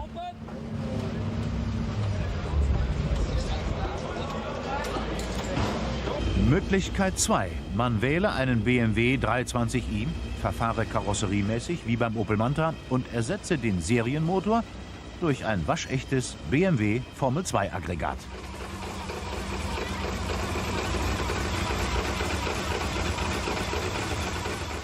Das hat offene Renneinspritzung, denn Ohr und Auge wollen auch etwas davon haben. Probleme, die Kraft auf den Asphalt zu bringen, gibt es keine. Die Haltbarkeit macht Sorgen. Ja, okay, die Haltbarkeit ist natürlich dementsprechend kürzer als bei einem Serienauto. Man muss bald nach jedem Rennen oder spätestens nach 2 Rennen eine Motorrevision vornehmen, die natürlich einiges kostet. Aber aus Gründen der Zuverlässigkeit muss dieses gemacht werden, weil die Autos doch anfälliger sind. In der Klasse über 2500 Kubikzentimeter sind die Porsche unter sich. 2 Typen unterscheidet man: die 935 Flachschnauzer und die Carrera RSR. Mächtiges Flügelwerk schmückt die Klassiker. Probleme mit der Haltbarkeit der 6-Zylinder-Boxermotoren gibt's hier nicht. Normalerweise haben wir nie Probleme mit Motoren. Wir fahren das ganze Jahr mit dem Motor. Wenn man natürlich jetzt noch vielleicht an der Mercedes rankommen wollte, müssen wir mehr am Motor machen, nur dann werden sie auch eben anfällig werden. So sind es eben Langstreckenfahrzeuge, wo man eigentlich keine Probleme hat. Den Withdrawal-Langstreckenpokal ohne die Gruppe H. Dieses Unding können sich die Fahrer dieser Klasse nicht vorstellen. Langstreckenpokal ohne Gruppe H wäre auch Langstreckenpokal ohne Gerd Durberg. Es würde sicher einiges fehlen, den ganzen Flair.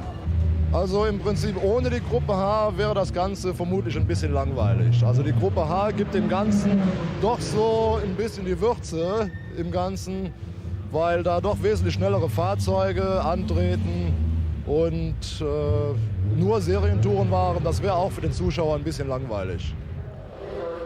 Die Startaufstellung zum 6. Lauf. Auf Platz 3 stehen die besten Gruppe H-Vertreter, Hans-Günther Engels und Edgar Dören auf Porsche Carrera RSR. Die Pole Position scheint in diesem Jahr für den DTM-Mercedes von Uli Richter und Olaf Mantei reserviert zu sein. Bereits zum 6. Mal in Folge steht dieses Auto vorne. Dahinter dann die BMW und Porsche Armada. Im Cup Carrera von Jürgen Ahlsen und Bernd Mailänder schauen wir uns den Start an. Mailänder ist am Steuer. Auf den ersten Metern geht der Youngster auf Nummer sicher, steckt etwas zurück und hält sich aus dem Gerangel heraus.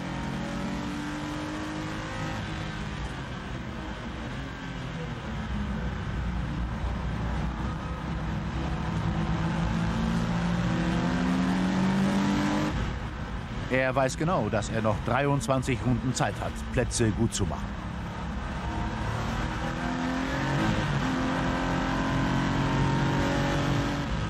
Hier überholt er Hermann Tilke im BMW M3.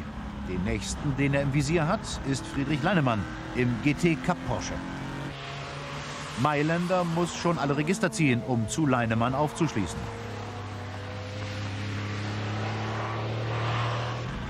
Und teilweise fährt er jenseits von Gut und Böse. Schließlich hat er sich Friedrich Leinemann zurechtgelegt und geht vor der Auffahrt zum Flugplatz vorbei. Mittlerweile hat er den Porsche bis auf den 6. Platz vorgefahren.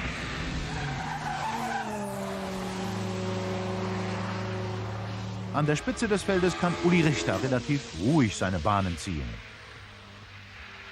Er führt souverän vor Joe Weber im bis dahin bestplatzierten Gruppe H Porsche und Otto Rensing im GT-Cup-Fahrzeug. Der wird seinerseits von Edgar Dören, Startnummer 18, unter Druck gesetzt.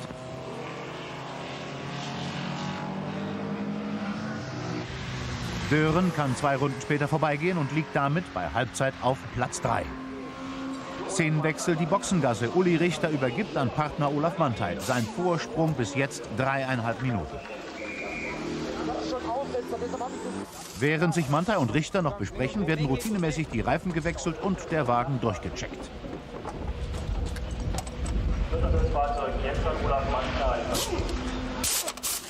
Dann kann Olaf Manthey auf seinen Turn gehen und wir blicken einmal auf das Geschehen in der Gruppe H.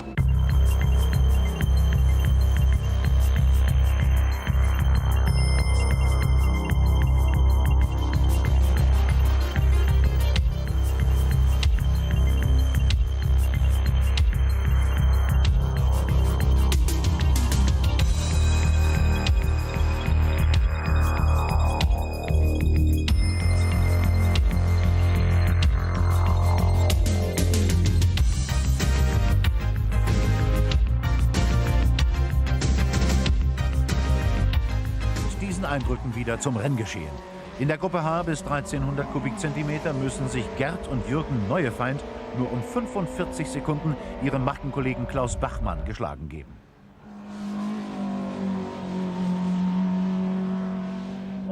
Ludwig Hölzel und Herbert Lingmann sind die großen Pechvögel bei den 1600ern. Bis zur 18. Runde führen sie die Klasse überlegen an, dann kriecht der Teufel in den Kabelbaum ihres Toyota Corolla. Neue, noch eine. Hol eine, komm. Fluchen und Muskelkraft helfen nichts, sie müssen aufgeben. Hier.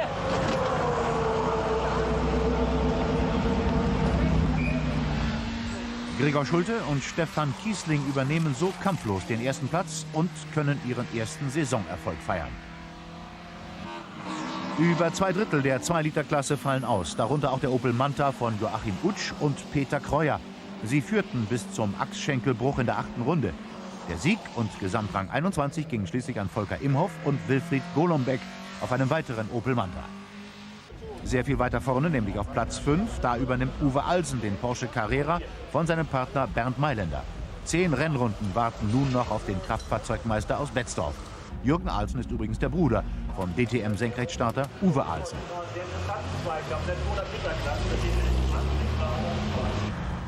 Auf den ersten Metern lässt es Jürgen Alsen noch etwas ruhig angehen. Es ist die Eingewöhnungsphase, das Schauen, ob alles passt und stimmt.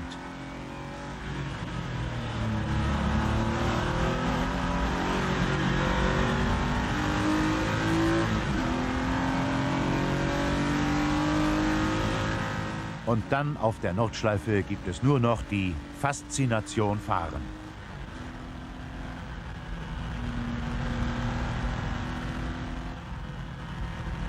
Vor ihm im Bereich Kesselchen plötzlich Rauch. Klassenkollege Fred Müther ist von der Strecke abgekommen.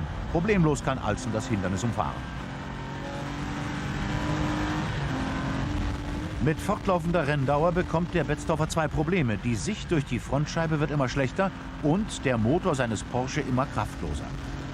Scheinbar mühelos kann ihn Olaf Manthey mit dem Mercedes überrunden. Am Sieg von Olaf Manthey und seines Partners Uli Richter gab es nie einen Zweifel. Zu überlegen ist derzeit die Kombination aus DTM-Technik und Kennern der Nordschleife.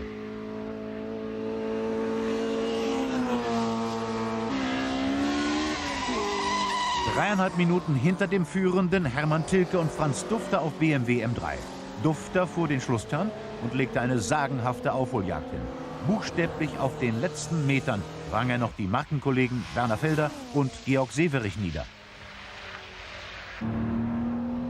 Für die besten Gruppe H-Vertreter Hans-Günther Engels und Edgar Dören reichte es zu Platz 4 auf dem Porsche Carrera RSR.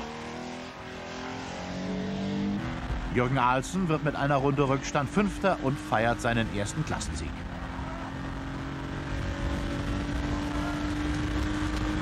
Seine Freude darüber ist mehr als verständlich.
gehen jetzt voll auf 20, Andi pusht ohne Ende, volles Risiko, wir gehen auf einen vollen Slick deswegen. Nee, Quatsch. Heute zum ersten Mal mit dem Prototyp in der großen Reifendimension, sind wir noch nie gefahren im Rennen und deswegen ist es ein interessanter Test für uns und da vorne ist tatsächlich nicht mehr so viel. Also mal schauen, ob am Ende vielleicht ein Auto aus der Kampf Pro vielleicht das Rennen gewinnen kann. Ne? Wir sind Sandler gemeinsam auf dem Auto. Wir sehen, Andi, dass du jetzt den Restart fahren wirst. Der weiße Helm mit den zwei bekannten roten Streifen mittlerweile steht da. Den neuen Reifen, wie viel Erfahrung habt ihr schon? Wie viel Ungewissheit ist jetzt dabei? 24 edition of the 6-hour Roar Pockelrennen is about 45 minutes away from a restart. You're tuned to RS1, part of the Radio Show Limited network of channels, with me, Johnny Palmer, and Peter Snowden. Unfortunately, with a rearranged schedule now because of a very quick shower which absolutely doused the Hatzenbach sequence of corners, but also before that Flugplatz and Schwedenkreuz and Arenberg, which meant that there were several cars in the barrier partway round the first lap, and then when the leaders for the second time of asking arrived on Hatzenbach, there was basically no grip whatsoever, certainly compared to a lap ago, so 8 minutes prior to that, where it was virtually bone dry. And despite the red and yellow striped flags that were being waved by the marshals at the end of the first lap into Hohenrhein and then at the start of the next, nobody was quite expecting that amount of rainfall on the racetrack. So Jules Gounon, first of all, skating towards the barrier, and he came back across the track and into the tyre wall, and then those in behind, including Alex Lynn, Nico Menzel, and others as well. Also involved Alexei Verimenko in his Audi from Jutta Racing. Frank Stippler, someone of his experience around here, could do nothing about it, because even if you'd been on wet road tyres, there was no way at that sort of speed that the car was going to stay on the racetrack. So everybody aquaplaned off. We had 6 or 7 in the barrier.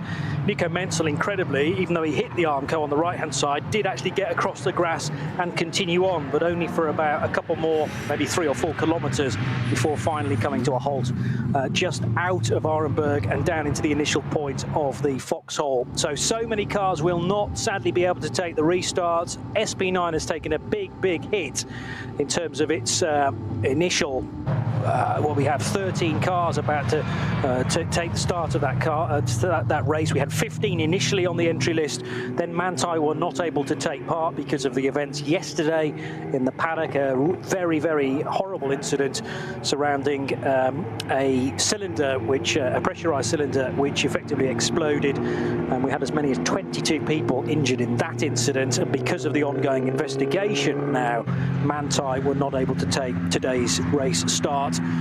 Dennis Fetzer in his car was a non-starter anyway, and now you can add maybe as many as 10 cars that will not take the restart today at 2 o'clock. So we're down from a 6-hour race to a 4-hour race, Peter Snowden, but at least we are going to get some racing in before the day is out. Absolutely, kind of like a standard NLS round, isn't it, of a 4-hour race. I reckon, by my reckoning, we are 5 cars in SP9 left, which would be the number 9, which is the P3 car, which is number 9, Team Advan, Hubert Haupt, and then Hubert Haupt car that was running, so that made it round, didn't it? Yeah, so that was the highest placed car on the grid originally. That was actually P3 on the second row of the grid originally. We've then got the Huber Motorsport Porsche 911, number 25, the Car Collection Motorsport Audi, number 33, the number 50 Equipe Vitesse Audi R8, and the 786 Rinazzo Motorsport Lamborghini Huracan, which has also made it round. The rest have either had accidents, or just bear in mind that the 911 Manthey Grello car was withdrawn anyway and didn't start the race from the SB9 category, and as was also the P2 position car had an accident, Dennis Fetzer at the wheel of that in qualifying, so that was taking itself out. So we had 2 out of those there, so Manthey and the Advan Mercedes were out anyway, and then we had a further 6 taken out anyway. So we've only got 5 cars left in SB9. So bitter luck when it appeared to be a very good race on paper for SP9s. We have struggled, I suppose, a little bit in the really busy spell of the season where there are 24-hour races here, there and everywhere. A huge entry, obviously, for the 24 hours of the Nürburgring at the end of May, start of June. But then other drivers focused on either Le Mans or the Spa 24 hours or their exploits elsewhere. Maybe in the World Endurance Championship, as is the case with Alex Lynn, maybe in the IMSA WeatherTech Sports Car Championship, because that tends to, these races in Europe will draw upon the IMSA entry, particularly if they are European races, mainly based in this part of Europe. Then you want to try and get some Nürburgring racing on the calendar where other commitments allow. So Arno Claassen could be on the verge here of getting a very, very good result. The 57-year-old from Karlshausen, who will be starting the number 50 Audi. Just having a quick word with Patrick Simon now.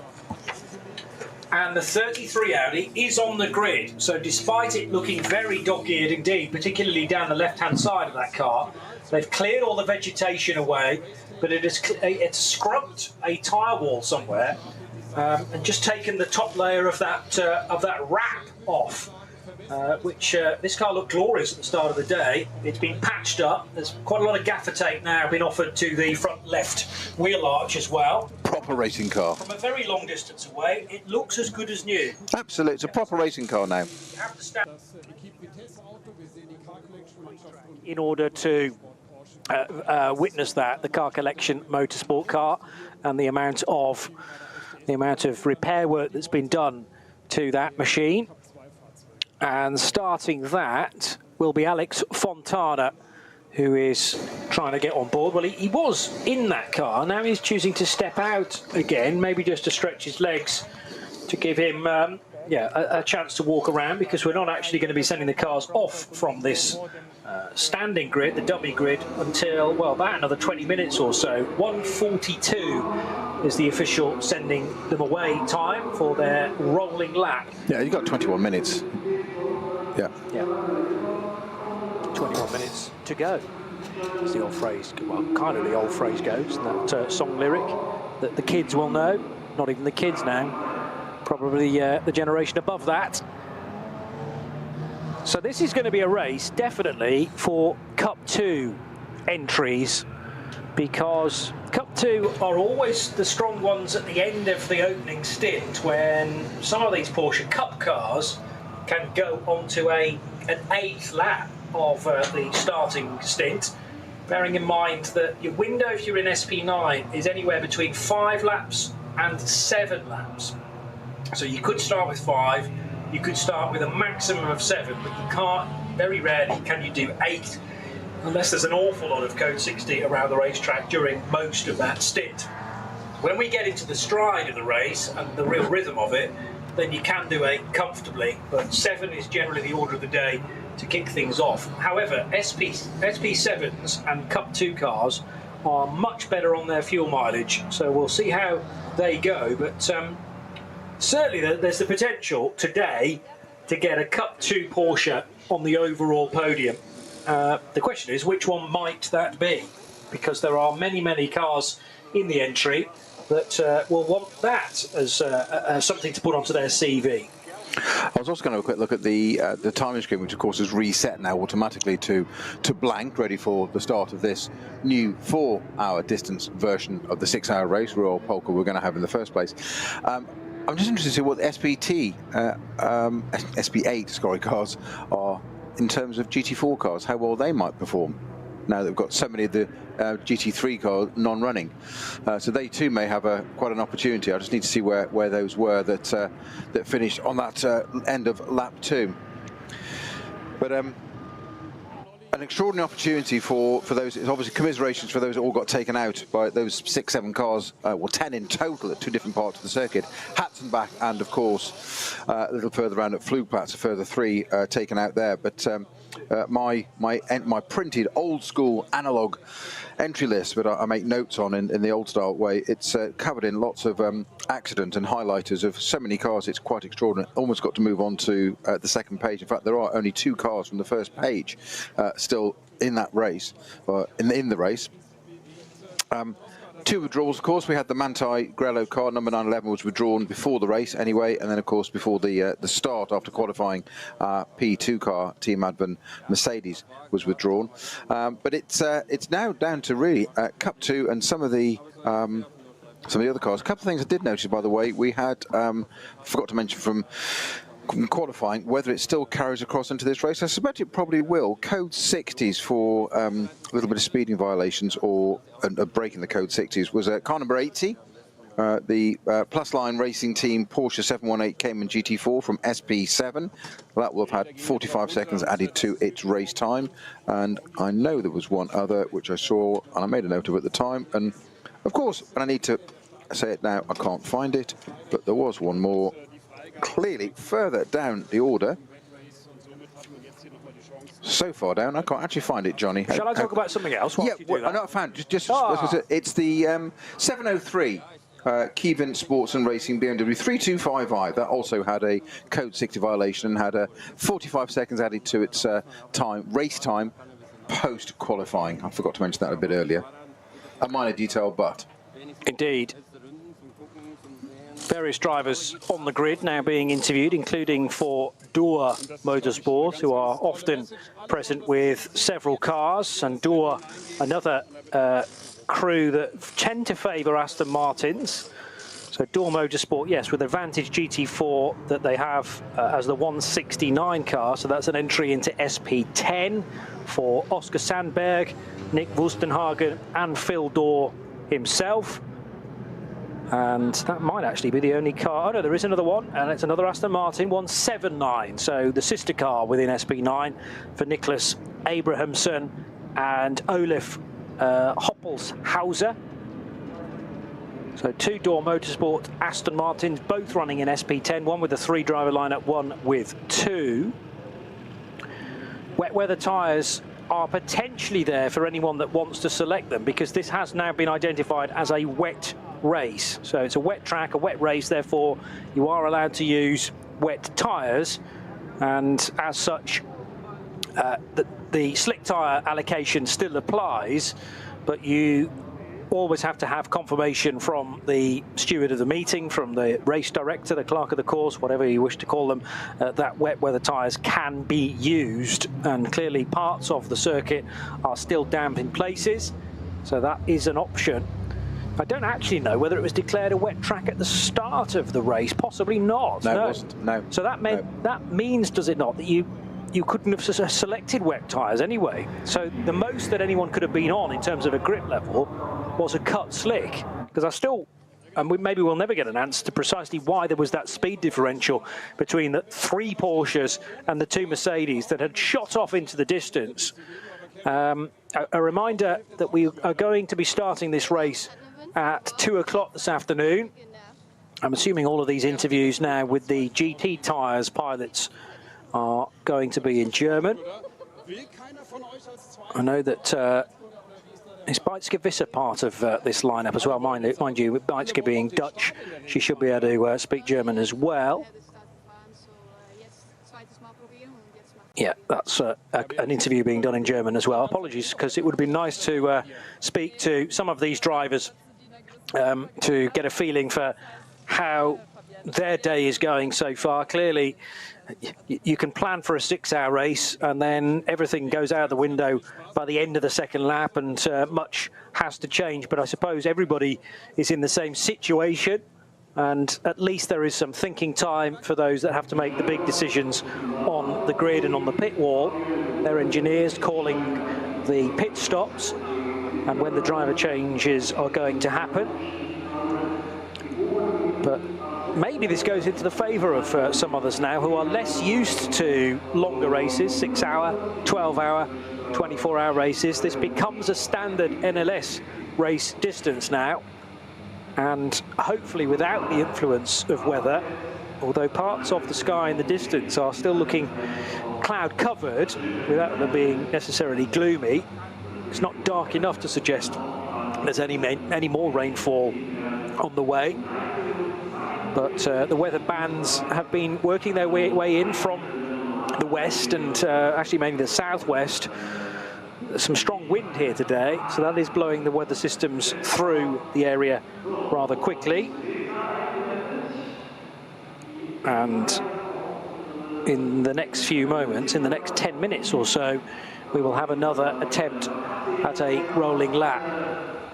So one car out front from all the others, which is the number 9 car that was started by Hubert Haupt. I see no reason why Hubert will not take the opening stint for this one as well. But he also has in car number 9 as teammates Salman Ovega and David Schumacher. That's actually a Pro-Am car, and again, with all the pros now not in the race, i.e. Falcon Motorsports Porsches 3 and 4, the Herbert Porsche number 5, the Team Advan by HRT Mercedes, which didn't even take the initial start to the race. We have a couple of Aston Martins out of the pro category as well. So it's certainly not beyond the realms of possibility here for a Pro-Am car to win this race outright. And why not the number 9 Mercedes that starts from pole position? Some late decisions going to be made here on tyre choice, I would say, because there are still trolleys, and either the giant trolleys, 4-wheeler jobs, where the tyres go in one horizontal row. You can pick them up very quickly there, or their tyre stacks on smaller circular dollies, but they are being left on the grid until the last possible moment to make their decision, because now you can not only use slick and cut slicks, but also wet weather tyres should they be required. But it's going to have to be a brave team here who decides to go with anything other than a slick, because the track is too dry in too many places, I would suggest, Snowy, to think it any other way, really. Tyre choice, you've got to go with what the weather's doing right now, and you've got to go with what the track is doing predominantly, and that is not raining and being very, very dry. Yes, this part we can certainly see the pit straight here in front of the main grandstands and commentary box area and race control bathed in sunshine. Can't believe that the race has had a delay because of that rain shower compared to now, but as is so often the case at Nürburgring, our colleague Bruce says frequently, "It giveth and it taketh." It's exactly what this place does. So it depends what it's on further round the circuit is the big trick. And because we've got radars and stuff now, weather radars, people can look at, teams can evaluate where it is and whatever. It's such a massive amount of topography and geography to cover that you can, as we discovered, you can be absolutely fine on the Grand Prix circuit, disappear off through Sabine Smith's curve, which is the hairpin mark at the start of the Nordschleife, get to Hatzenbach, and all of a sudden you're out of control. Yeah. And it's just like, where did that come from? Well, predominantly the sky, but that's what it does. And we saw it again at Flugplatz a little bit further around. Race control predicted that first and went to that and said it's actually wet there, that part of the circuit. And that was lap 1, so people could change tyres at that point. But they'll have all this intel, have a little look around. We won't get to see that until we see some cars going round and get to see what it's like the rest of the track. And it's you've got to rely on that intel so much because looking at that there now on the start here, you'd be thinking, yeah, slicks, get on with it.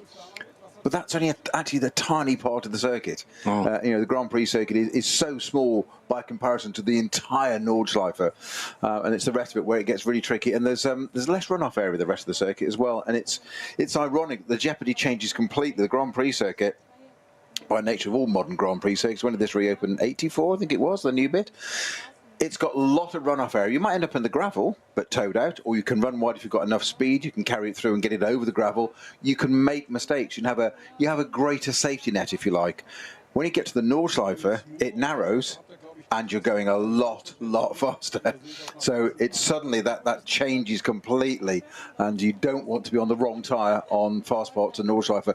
Not just for going off as well, but other cars catching you, as we saw earlier with Dynamic before the incident. Dynamic tapping the back of Frank Stifler because that Mercedes was apparently on the wrong tyre, suddenly slowed down, and they all got caught out by it. And it's unexpected because you tend to know your rivals, you understand them, their psychology, how you can race against them hard or not, can you trust them, and certain people will know that they can or cannot. You can, if I say door handle to door handle, I don't mean physically, but you know you can trust somebody. So when a car in front suddenly slows because they're on a different tyre you don't know about, it catches you out because you're like, what's he doing? And all of a sudden somebody else gets. So it's am I selling it correctly?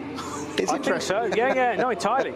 But that relies on an engineer being not only across their own strategy, but also having eyes elsewhere. And the problem is that if a decision is made very, very late on, there'll be a number of cars on the grid right now with no wheels and tyres on them, and they'll be bolted on at the very last possible moment. So it's impossible to know what tyres your rivals are on at any one point, and you're having to judge the relative speeds, maybe from the camera coverage, as in, those on the pit wall that do have access to the live feed to try and work out and feed back to their driver what tyres each other car is on, and purely from its body language. I forget, and possibly we have forgotten, that Bastian Boos had already been off the road before he clattered into the barrier. He'd massively overcooked the Vidal chicane because of his grip levels. Yeah. Now, is there an argument to say, well, your warning was there, sunshine, and why are you arriving in Hatzenbach at that kind of speed?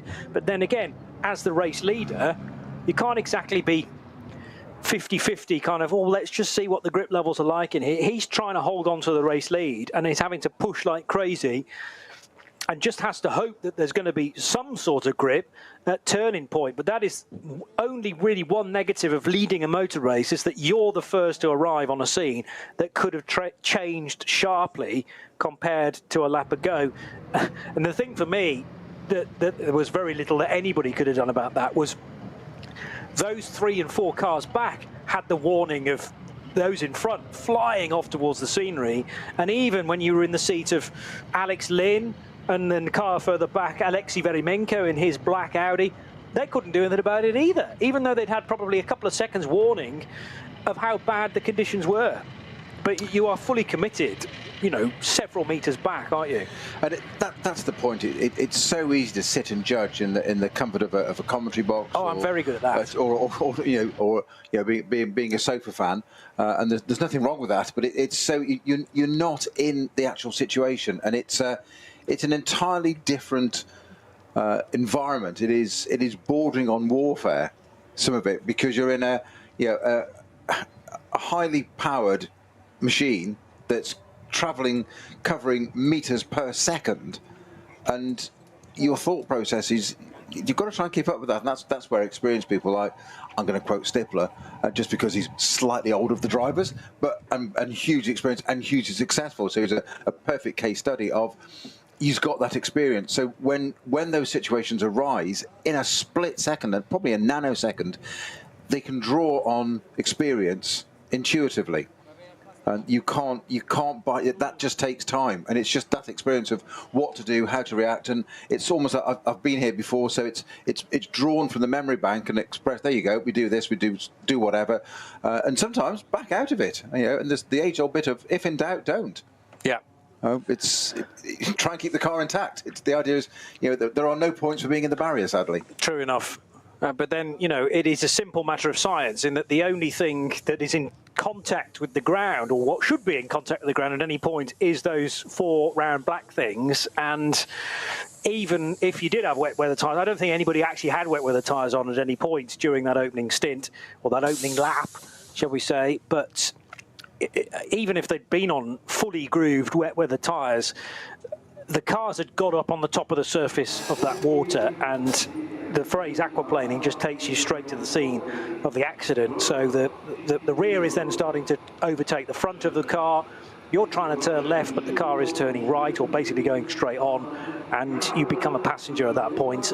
There was some footage of Alex Lynn, a camera looking back at him from the dashboard, effectively, to his seating position. And he realised he was going off, but didn't really change expression, because probably thought he could maybe shave some of the speed off before hitting the barrier. Then there was the moment where he went back across the track and into parked cars that were already in the tyre wall, But the really frightening bit for me was that was not the end of the accident. There were then more cars arriving on the scene and smacking into the back of his Porsche, and he needed to take his hands off the wheel, cross his chest, and make sure that he was in the safest position possible whilst all that noise and all that clattering continued on. And then thankfully it did eventually stop. But I mean, there were drivers trapped in cars because their driver's door, their driver's side, was wedged up against a tyre wall. Well, Alex Leben couldn't get out of his car on the correct side. The car was, not damaged enough to open the door. It was just against another car. I think it was Stifler's, and he physically couldn't open the door. And I say you sit so low in these cars for obvious reasons of getting weight, centres of gravity, all that nice down low, and you've got various consoles around you and in the middle centre there, and they're not the easiest things to climb out. Of course, they're fully caged. You're in a crash helmet enhanced device, which is cumbersome. And like all things on a racing car, they're designed to do one job explicitly in its window. They're not meant to be climbing out the other side. And I've had this once years ago in a GT4 car where the brakes failed and ended up in the barriers, and exactly the same actually at Brands Hatch when the brakes failed going into clearways, and it happened to be a motorbike meeting coming up. It was a test day, and they had all the tyres and conveyor belting out, which would normally be barriers, but for the motorbikes, which saved us, but the car went underneath into that and stopped against it was actually light damage, but no way could you open the driver's door, being left on drive, because it was up against tyres. Yeah. And it was then, right, okay. Now, the problem I had with that was the car was actually steaming because it had damaged radiators, whatever, but you think, is that steam, is that fire? Not something you want to be doing in that situation. It's not ideal. You want to kind of evacuate the area very quickly. Climbing out over the passenger side, it's something you just don't do. And I was slimmer and fitter at the time, and it's still thinking, this is like an obstacle course going back to being in the army. This is ridiculous, trying to clamber over all this and bang your head on a roll cage. Look, you got your helmet on still, and just thinking, it's absolutely bizarre. You never would get out of it that way. No. And it's just, I'm not saying panic sets in, but of course when there's smoke, steam, is surrounding you, thinking, I really don't want to be here. It's not for very long at all. Not very long at all. No. But when your main exit, your expected exit is non-functioning. Yeah. Just, they've taken the tick out of the box. You're like, oh, okay. And then you've got to, but you've never done this before. Nobody practices evacuation from the wrong side of the car and whatever. Of course, certain cars now have hatches on the roof, don't they, where they can extract through that way easier if it's damaged, etc. But it's an interesting side. At Le Mans, I'm not sure whether they do it for every car, but certainly part of the scrutineering rules for maybe randomly selected cars is that the driver can get out within a set time limit on both sides. Now, in the open cockpit era, in an LMP2, for example, or indeed LMP1s of old, that was a heck of a lot easier, although you wouldn't want to be in a big accident that would keep you up against a tyre wall in one of those open cockpit cars. So it's now better that they're closed, however they are more difficult to get out of. And yes, you need to be able to do it on both the driver's side and the passenger side. The benefit of racing sports cars, I suppose, is that they're supposed to be two-seaters, although there's generally not a second seat alongside you. We are now seeing cars heading off, by the way, from their starting positions. So this is a second attempt at a rolling lap, bang on time at 1:42. But yes, to my knowledge, they don't do similar tests, similar time checks in racing like this for SP9 GT3 cars, yeah, it is a useful skill to have, getting out of a car on the wrong side. Well, of course, in some formulas, as in Formula 1, the superlights category, it is, you have to evacuate the car, I think it's in 5 seconds. May well be that quick, yeah. Like you have to be able to get out of that within 5 seconds. Yeah, that's part of it, an extraction of yourself. Just going back to tyre choices, Johnny, we forgot to say that in the early part of this break, between the red flag and our warm-up lap we got now, Arno Claassen was interviewed. He's in a number 50 Equipe Vitesse Audi R8, one of the SP9 cars still running. And his quote at the time, if you remember, to Patrick Simon was, "It was a decision of the team to change to wet tyres after lap 1. I was not convinced, but I'm happy that that was the right decision, because he didn't go off and that car's still in the race." True. So give me that quote again, because I was partially concentrating on something else. So it was a decision of the team to change on wet tyres after lap 1. Not convinced. Yeah, okay. But he was happy it was the right decision. So the team is safe. So usually it's the driver has final say, unless you say something completely stupid. Drivers have been known to do that. Yeah. And then the crew will just override you to say, no, you're not doing that. Because they may have some more intel that you don't. And that's why you've got to have that trust between driver, engineer and team go with it. And that's you hear it so many times, sort of Formula One. Are you sure? Are we on the right tyre with the right compound, whatever? It's exactly the same here. You know, you're going to be. We just don't get to hear that radio footage. It's exactly the same. So a driver, you know, we're just doing the warm-up like now. The Grand Prix track is perfectly dry. That looks like a slick. Is it the rest of the circuit though? That's the key bit. And there's a lot more of the circuit to come yet. It wasn't declared a wet race at the start of lap 1. I wonder whether that decision changed at the end of lap 1. But that was just a change of tyres. No, I'm not saying it was declared wet, but it was actually, obviously, because they did. Remember, they declared it wet at Flugplatz, remember?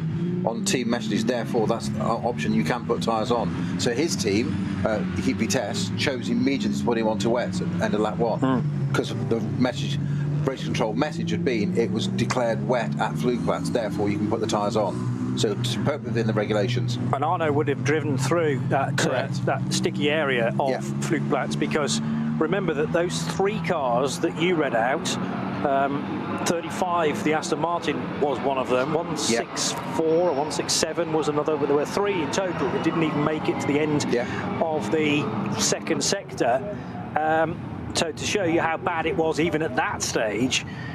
So this is not solely a lap 2 problem. It was already starting to manifest partway around lap 1, and Arno Classen was maybe against it at the time, but nevertheless Heat Vitesse brought the car in, changed to wet weather tyres, and that would have taken him out of the eye of the storm anyway, because he will have then arrived at Hatzenbach when it had all kicked off. Not that he was in the lead in gaggle anyway, but he will have been grateful to have not been involved in any stretch of the imagination, and then to be on the right tyre as well.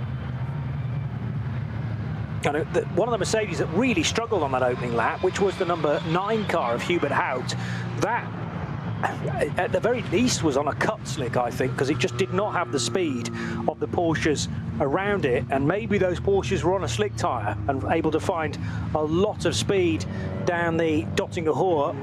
Terrific fight, though, it was at the time between 3 different Porsches, one of the Falcon cars, the Nico Menzel car, the Dynamic GT of Bastian Buus, and the Herbert Motorsport car of Frank Stippler. And they were all ganging up on the Aston Martin all ganging up on the Mercedes of Jules Gounon. And Gounon maybe was on a cut slick as well and just not able to get the right amount of grip down the Dottinger Hohe compared to slick shod cars. Second group now being unleashed onto a Grand Prix track. Remember, just using part of that, as is normally the case for the ADAC Ruhr-Pokelrennen. I've kind of dropped the 6-hour bit of the race title now for obvious reasons, because we're starting at 2 o'clock rather than midday and racing for 4 hours. So still got the 6 o'clock finish local, but it'll be after 4 hours rather than 6. And I'm expecting, therefore, either 27, 28 or maybe 29 laps that we can complete this afternoon. Very dependent on how much more incident there is to come, and therefore how much code 60 there might be out on the racetrack at any one point to slow progress down. So we're talking about driver numbers earlier of normally you'd think or you'd expect 3 drivers for a 6-hour race, 2 hours each approximately. We saw quite a few of those cars had 2 drivers in, some of the top teams, the Falcon, they're out of it now. A potential favourite for this 4-hour version of the Ruhr-Pokal is, I think, 33 Car Collection Motorsport Audi, and that's got 4 drivers in it for 4 hours now. So you've got Alex Fontana, Klaus Klock, Florian Spengler and Johannes Stengel. Are they going to do an hour each, or are they going to drop one of those drivers off the rotor or not? You don't need to have 4 drivers, you can do it on 3. Interesting on that one. But I think that's a potential candidate for top step of the podium. I hope that hasn't jinxed it. I mean, in hindsight, you could do this race. In my humble opinion, shall we say? In hindsight, you could do this race on two drivers. 100%. Yeah. But you know, you will have brought 3, and in the case of Car Collection 4. So that's likely to be a driver change with every pit stop, and we've certainly seen that happen in the past before as well. Noticed some news in the week that maybe the FIA and the ACO, the Automobile Club de l'Ouest, are toying with mandating 3 driver lineups in the World Endurance Championship moving forward, because for some 6-hour races, Cadillac for instance, entering with just a couple of drivers, other teams have done it as well, where the 3rd driver may be elsewhere. So some of the Porsche crews have done that as well with their 963s. 11 minutes to 2, 11 minutes away from race start, and we could be on the cusp of a very unusual overall podium this afternoon. Certainly to get some of the SP9 non-pro cars up there, because we've barely got an SP9 Pro entry still in the race, in actual fact. So a chance for the Pro-Ams and potentially the AM driver lineups to shine this afternoon. Start Group 3 is now starting to build some tyre temperature, and on the faster sections of the Hats and back of the, and not only the Hats and back, but also the whole of the Nordschleife, for a chance to build some brake temperature as well, as the number 148 Porsche 911 GT3 car is heading now towards some of the quick stuff, Klostertal and Kesselchen, actually just a bit before that, heading for the lower part of the circuit. It's RF1, part of the Radio Show Limited network of channels. Johnny Palmer and Peter Snowden with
Liebe Fans, Lovely Fans, besucht uns auf unseren Social Media Kanälen. Follow us auf Facebook, Instagram, YouTube, X und TikTok. Willkommen bei der NLS.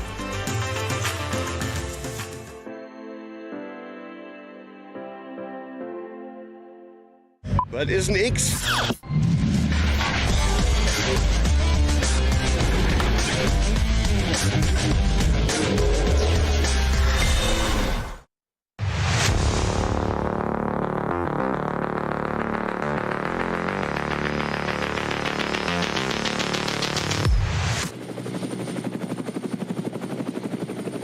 Cars in the various groups, there are 3 of them, although much depleted Startgruppe 1, and there will be some missing cars from the middle group as well, no doubt, but a big dent and various holes in the grid, sadly, for the key runners that had produced, well, a spectacular opening lap, and it was starting to get really intense for the start of the second lap, but that's when the rain arrived, and that's where, sadly, we have to wave goodbye to 6, 7, 8 of those key runners, and therefore it will provide a completely different result, this race, and maybe open the doors for the number 9 Mercedes, the Team Advan HRT car of Hubert Haupt, who'll be starting that. You're saying change the outcome of the race. Something else I hadn't thought of, which I need to go and delve into the regs for a little bit, or we'll get the race started. Before we do that, I know we're on the formation lap, but this is now a 4-hour race, but it's a 6-hour reduced to a 4-hour race. Therefore, it might only be half points in the championship. It may not be full points. True. So that would make a difference to how teams do their driver rota, because obviously if you don't take part in the race, you don't get points. So if it's full points, you might want to run. Let's take, for example, the car I just mentioned, Gun 50 Vitesse of all 4 drivers. But if it's only half points, do you drop 1 driver and favour 3 because it's only half points? Because the point being not there's only 1 driver that's any slower necessarily, but because if you're going to do a driver an hour each, that may not be optimal for strategy for the race. So if you can afford to drop 1 driver, there might be 1 sacrificial lamb, as it were, for half a point to get 3 drivers in, or maybe even 2. So they're probably all sitting there, they're flipping a euro to see which side it lands to whether you put your helmet on or not. I suspect it's more technical than that, but you never know. Well, there are some teams that can't be more technical than that, racing on a bit of a budget. In some championships, there's a 50% rule, i.e. as long as you do 50% of the initial allocated distance, then you will get maximum championship points. And we're obviously going to be, well, assuming we get to the 4 hours completed, that will be more than 50% of the original. 75% is sometimes another rule, though, and we won't be at that, will we? Because that will be 4.5 hours. I found the regulation. If it's a 6-hour race up to 120 minutes, or 2 hours, okay, and then no more, it's no points. 2 hours to 4 hours is half points. Anything over 4 hours is 4 points. So this is a half point race. Good spot. So yes, we'll be over the 50% marker. Should be, as long as we get beyond the 3-hour marker, but we can't get to 75%, and therefore between 4 and 5 hours. So it's half points on offer. It wasn't an increased points ratio for a 6-hour race, though, was it? Was it the same amount of points you would get if you won a 4-hour race compared to a 6? I believe so. Yes, yes. No points for the last 2 hours. No, I think you're right. I think it's exactly the same as a 4-hour race. I don't think it's any different. I only say that because in the World Endurance Championship, the ACO Championship, there are more points on offer, say, at Le Mans compared to a 6-hour race. Understood. I don't think that applies to NLS, but it's a very valid point. There's an argument to say it probably should do. Because it's another 50% distance, isn't it? That's the point.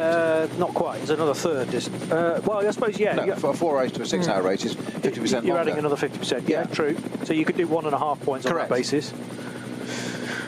But I don't think I'd be surprised, because 4 to 6 hours is not a big enough step in my mind. If you then get to a 12-hour race after that, and I don't know whether there's ever been a 12-hour race done in one slug around here. They've often been split races.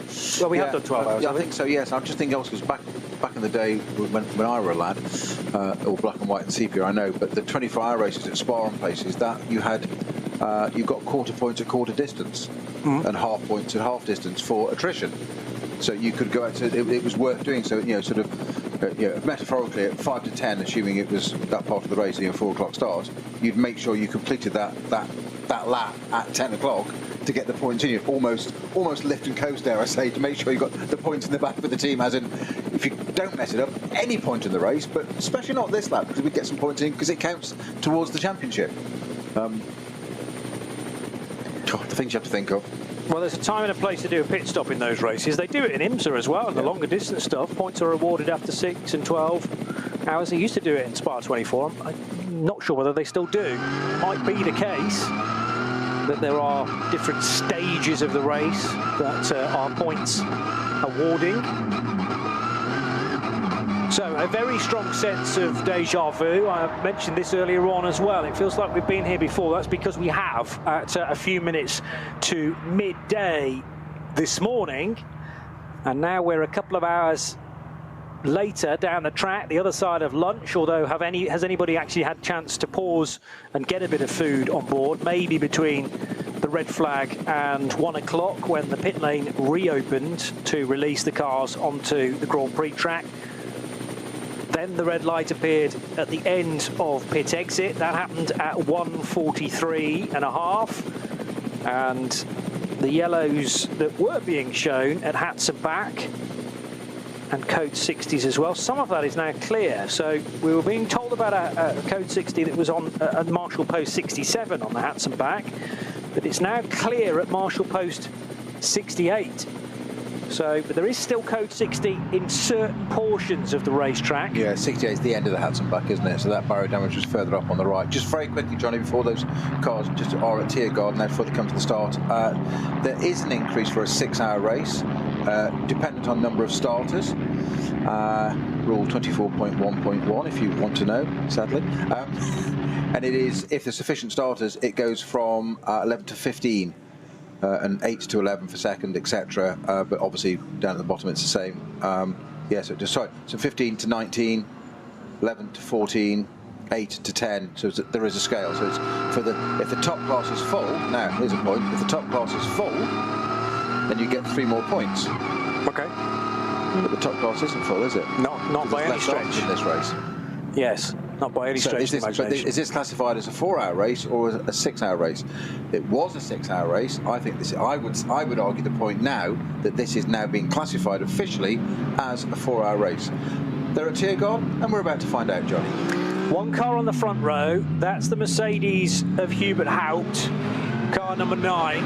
Then it looks like we have a second row full of Audi R8s, because remember, if a full row cannot take the restart, and we know that is the case for the original row 3, because then we have neither of the Falcon Motorsport Porsches, then everybody else can bunch up. The severely repaired 33 car starts on the inside of row 2 and has Arno Klassen alongside in a similar R8. Red lights still being displayed, but now they are green. The Mercedes made a run for it even before those red lights changed their colour. But away we go then with Hubert Haupt out front of Alex Fontana in the number 33 car. That's the black-fronted Audi. Arno Klassen trying to dive down the inside to maybe muscle second place away, but he can't do it, and now has a Porsche for contention. That's Tim Scheerbart in the black, red and white Porsche that is the lead Cup 2 car, number 120. And Scheerbart is neck and neck, meanwhile, with the Black Falcon Porsche, number 148, the Team Losch car. And they're side by side, the two leaders in Cup 2. But it is SP9's first, second and third positions in the very early stages. Mercedes leading 2 Audis. And it's clean so far, Snowy. But I tell you, the fight we're going to be focused on for most of this 4 hours is that dice at the head of the order for Cup 2, and a chance to really put the microscope on that today. Yeah, as you say, there's an opportunity here, should things work out, for a Cup 2 car to be on the overall podium, as in P3. Might go higher, but it's not. It's got more than a taste for it now, and I'd be looking at that if I was in one of those Cup 2 cars, say, right, can we get this on the podium? But of course, it's been a long day so far. It's been a long weekend on many levels for all the teams and crew and everybody involved at the Nürburgring this weekend. So now we finally get down to 4 hours of glorious racing on the Nordschleife in the sunshine, with 3 SP9 cars only at the front. How often have we ever said that before? Not even with low entry do we get only 3 cars. Starting Group 2, just coming up through Tiergarten. Good to see the Dacia Logan at the very back of that, as in it's a fan favourite. It's in there still, just caught a glimpse of it behind the trees. And the leading duo are still very much a going entity in Start Group 2. So it was a Porsche versus a VW Golf last time around as well, making sure that the gap between them side to side is sufficient, because you have to drive right through the grid hatchings at the start of the race. And Ben Leuchter made a real nuisance of himself in the early stages. These are the 2 AT entered cars, as in alternatively fueled cars. And it is one of the Halders, possibly Michel Halder, who drives the 320. Benji Leuchter in the treble 3. He was able to muscle his way ahead in the early few corners. Can't do that through the right-hander at the first corner. And then 3 left-handers coming up in the Mercedes arena itself. But Halder fending off the treble 3 Max Cruiser VW Golf. Then comes Bednarski in the 962 car. 962 is the early Cup 3 race leader for Joshua Bednarski. He's sharing with Moritz Oberheim and Lucas Daugard. But also in that early fight for Cup 3 is 959, the SRS Team Zorg Rennsport entry for Grosser. is Fabio Grosser, sharing with Heiko Eichenberg, amongst others. So some great pedigree in that car through the years, racing around the Nürburgring Nordschleife. And then in third position in the early stages is Matthias Beckvermeert in his 4 Motors Bio Concept Porsche. So 1, 2, 3 in Cup 3, the Porsche Caymans all together. And it looks like it's 9:59 now with the early lead. There's another VW Golf in the mixture as well, which is another alternatively fueled car. So Max Cruiser Racing entered 2 VW Golfs. One is the GTI Club Sport 24 Hour, that's Benjamin Leuchter, and the 10 car, which is a GTI TCR. And a quick look through the entry list to tell me who started that. It is Hochwind, so that will be Timo Hochwind, who's in VW Golf number 10. Officials' timing was almost to perfection there, where the code 6 at Hatzenbach was just removed as the starting group went through. Start group 1, so it's absolutely clear green track all the way for the start of this 4-hour version of our original scheduled 6-hour race. I still need to establish officially whether this is regarded as a fresh 4-hour race, therefore the points, or is it a 6-hour race reduced to 4 hours. There is a subtle difference. I wonder whether the 148 car now leads Cup 2 as well at the end of Sector 3. So 148 has been started by Tobias Muller, and Tobias could well have squeezed ahead of the early pace setters in Cup 2. We've got a very quick pit stopper even before the start of the race from start Group 3, and also in is the Hoffer Motorsport BMW, but we're green for start Group Dry. That's one of the family Kroll, though, who bring the Hoffer Racing by Bonk Motorsport BMW M2 down pit lane. And ahead of it looked like one of the TCR cars making a very early stop. Oh, it's going to be a bit of a squeeze into the first corner in amongst this gaggle from start Group 3. Amazingly, everyone got through, but they were being pinched and squeezed. Something like 5 cars all abreast, trying to get down to, well, ideally 1 racing line, which is tricky, but a bit of understanding this early on in the race will really take you a long way. The 520 Toyota Supra having a good dice as well, which is in the VT2 for rear and 4-wheel drive cars. Lovely little bit of psyching out going on there. The BMW that was to its left-hand side, you see coming out to the Mercedes arena where you go down the main with the GP track. There's a lovely runoff area on the left where everybody can exploit it and come up, but it narrows and narrows and narrows to a pinch point. The law of diminishing returns ends up being a bit of a gravel trap and then grass. So if you're on the outside on the left there, you've got to come back in again. And the Supra was just letting, I think they call it open the steering, was letting your Supra occupy quite a large proportion of that runoff bit to make sure the BMW couldn't get back, so he's going to have to make a choice of go through the gravel or back out of it, and entirely within his rights to do that. He's gone really wide, so why gain an advantage from it? So just he didn't push him wide, but it has actually dropped that BMW back 2 places now, which is he goes. This is the 505 entry going on to Speed Suspension now on the north side, but put him back 2 places. He's got one of those back now, I think, between that and the Supra. But the little bit of psychology going on even further down the order. Racing is racing. It's still just as important to those guys, just because not at the front of the field, they're at the front of their class. And speaking of the front of the field overall, well, the Huber Motorsport Porsche has been making some good early progress in the hands of Hans Wehrmann. Hubert Haupt looked to me to go through the Sector 3 split ahead of everybody else. So now in the very relatively lengthy Sector 4 portion of the lap.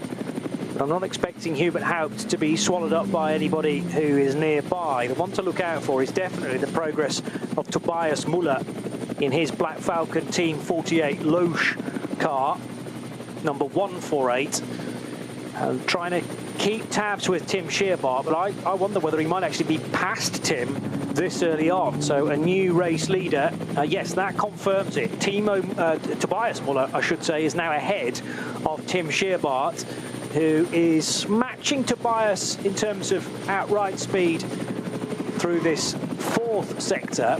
One car that has lost a bit of ground is actually Hans Wehrmann in that SP9 Pro-Am entered Huber Motorsport Porsche, which is now heading on to the Dottinger Hohe. In behind him is Ben Nagel in the Mühlner Motorsport car. But Tobias Müller making a break for it at the head of Cup 2. 1-1-2 squeaking through shot as well, who is Hendrik Still, who's had a cracking opening lap. And how about this for a fight in Cup 2 with the Müllner car, the sky blue and white to the right-hand side. Robin Cherzenowski will be involved in this as well in the Click Verceiferung team car, and he gets the place, in fact, on the Müllner machine. So Cherzenowski up a spot. They're all in behind. That might be the Teichmann racing car, but the opening lap is led by Hubert Haupt in his number 9 SP9 Pro Mercedes. Then it's Arno Klassen for Equipe Vitesse in the Audi R8. And then it's Tobias Müller, who is the new race leader in Cup 2, as this Carrera Cup battle heads down towards the first corner for the second time. Gabriele Piana scored as the second place car in Cup 2 ahead of Tim Scheerbart. Then it's Henrik Still in the K Kramer car. And the K Kramer racing Porsches are running absolutely together before this gap then back to a couple of Müllner Motorsport cars. One is Ben Bunagel in the 122. The other one is Arne Hofmeister in his 124 car. So Hofmeister, is that him on the outside? Yes, without the yellow door mirrors. So Hofmeister in 124 and Bunagel in 122. And they have between them the Max Cruiser racing car, number 105. There, that is, on 105, has been started by which of its two drivers, Dominic Fugel or Marcel Fugel? We can't actually tell the difference. It's a guest entry for Family Fugel, but our timing screen doesn't differentiate between the D and the M, sadly, so we can give it our best guess. Now down the inside into the Vidal chicane, or in fact fending off the Fugel approach, was Ben Bunagel to hang on to 8th place in Cup 2, and very nearly contact there with the 25 car. For whatever reason, Hans Wehrmann is struggling a little bit, because that's actually an SP9 car, number 25, but Wehrmann is going at the same speed as a lot of these Cup cars in the early stages. And Wehrmann across the bridge. Race leader though, Hubert Haupt, might be glancing in the mirror thinking, is there anybody else in this race at this stage? Because he enjoys an 8.5-second lead over Arno Klassen. In fairness, Arno is in an SP9 AM car, the Equipe Vitesse Audi. And Arno has company, because right behind him, pretty much right behind him, is Tobias Müller as the Cup 2 race leader. That's going to be, as you predicted, Johnny, it's going to be the battle of the race, isn't it? Bathed in glorious sunshine now, the North Side. Hard to imagine the scenes we had just a couple of hours ago of those cars all just skating off at the Hatzenbach and taking out 6 of our race leaders effectively, all in a matter of seconds at the same place. Such is the nature of this place. And of course, it's a 4-hour race, which is, we say, is a standard NLS round to us. And that may change back again. To think we were talking just a few hours ago of potential of, would the start be delayed because of fog? Because you couldn't see so much in on the qualifying parts of the circuit during qualifying. Quite extraordinary scenes.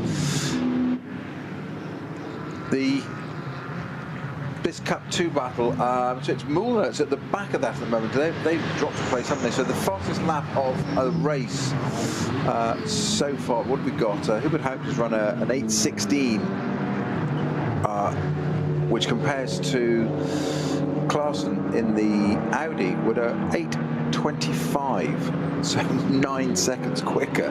That's quite a distinct difference. Müller is in third place, my apologies, get it right, with an 8:25, just a few tenths different, and it's a little bit tight in that order there, but that is Hubert Haupt is a stunning time there. But of course, we've got to put this in perspective here. Our first few cars are, let me read the class order out to you: SP9 Pro, SP9 AM, Cup 2, SP9 Pro Am, Cup 2, Cup 2, Cup 2, Cup 2, alternative fuels. That's the top 10. Yeah. When have we seen that in an NLS race before? Well, as I say, it is a chance for us to explore the other categories that often we don't get the chance to do. Focusing at the moment on the 800 VW Golf, which has been started by Florian Haller. And that car then in front of a BMW, a Porsche, the 80 car 980, is another Black Falcon example, being driven by Niels Schwenk, not his real name. But Otto Blanks in this car, along with Daniel Schwerveld as well. Schwerveld, I'm sure, has been in some other Black Falcon categories through the years. But an awesome opening lap for Hubert Haupt. What I don't quite understand is that Hubert Haupt is listed as an SP9 Pro entry, whereas on my original entry list, that was a Pro-Am car. Now, it has Salman Avega in that car and David Schumacher. Now, Schumacher surely at least a gold. But Ovega, I'm not sure about. I'll have to look up Salman to see whether he qualifies. So would he be as bronze? A silver or a bronze? Or a bronze, yeah. But I don't understand the switch, therefore, because it was originally, you know, Ovega is a silver. David Schumacher, let's just double check on that. David is a silver. Okay, so that's 2 silvers so far. And Hubert Haupt probably dropped back to a silver, didn't he? Hubert Haupt is, oh, now a bronze. Right, so a bronze. How old is Hubert Haupt? Hubert Haupt is 55. That's why then, that's why he's dropped to bronze automatically. It's an age-related thing. Yeah. So, again, not quite sure why it's an SP9 Pro car with a bronze and 2 silvers. That should be more than enough to get you into SP9 Pro-Am, unless they have decided to be elsewhere. Now, a moment or two ago, there was a change of position as Alex Fontana judged his braking point perfectly down the inside of Tobias Muller to snatch 3rd position overall. So SP9 Pro-Am leader now ahead of Cup 2 leader and starting to stretch away. Alex Fontana not wanting to lose touch with Arno Klassen in these early stages. To be honest, Tobias Muller didn't look like he was wanting to fight that too much, because if anything, overly defending is going to mean that his car's going to fall back towards the clutches of the rest of the Cup 2s. And it's better, I think, to pick your battles, allow the 31-year-old Swiss Alex Fontana through, and for him to compete in his own race, and that will leave Tobias Muller with a quiet life behind. The beauty for Tobias is that he's toying with maybe a 2 or 3 second lead over Gabriele Piana, and he wants to try and extend that where possible. So a couple of Audis now occupying the podium positions, but it's theoretically the faster driver combination, as in a Pro-Am driver.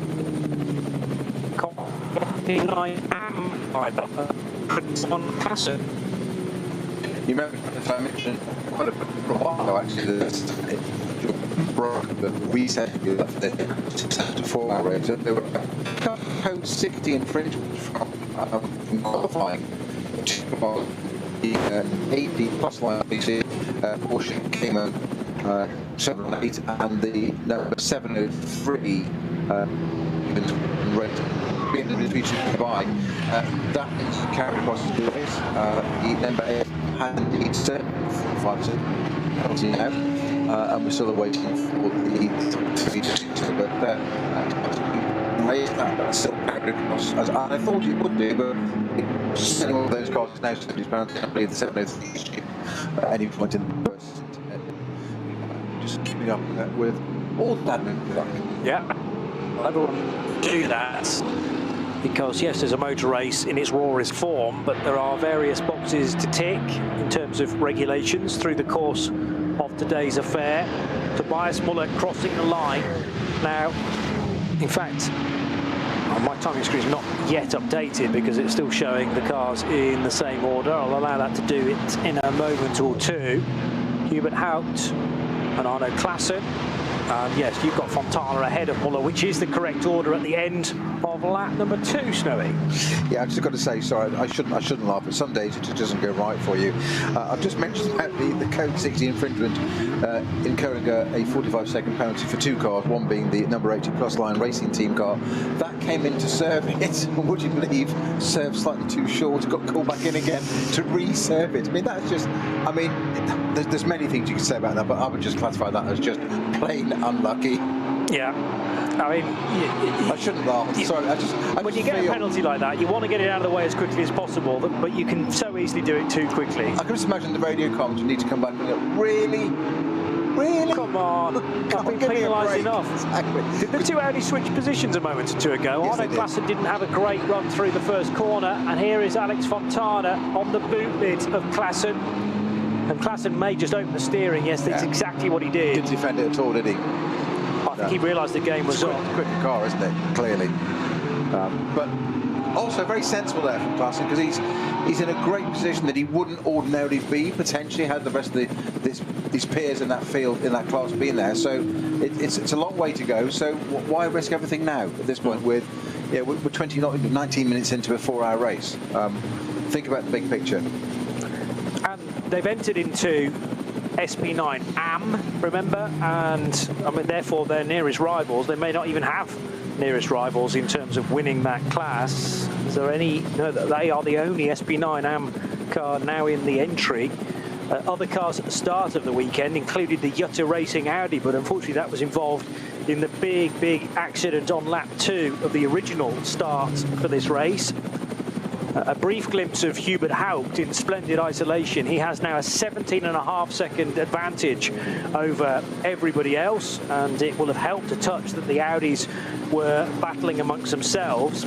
Surely too much for Alex Fontana in order to close up on, unless something wayward happens to this Mercedes.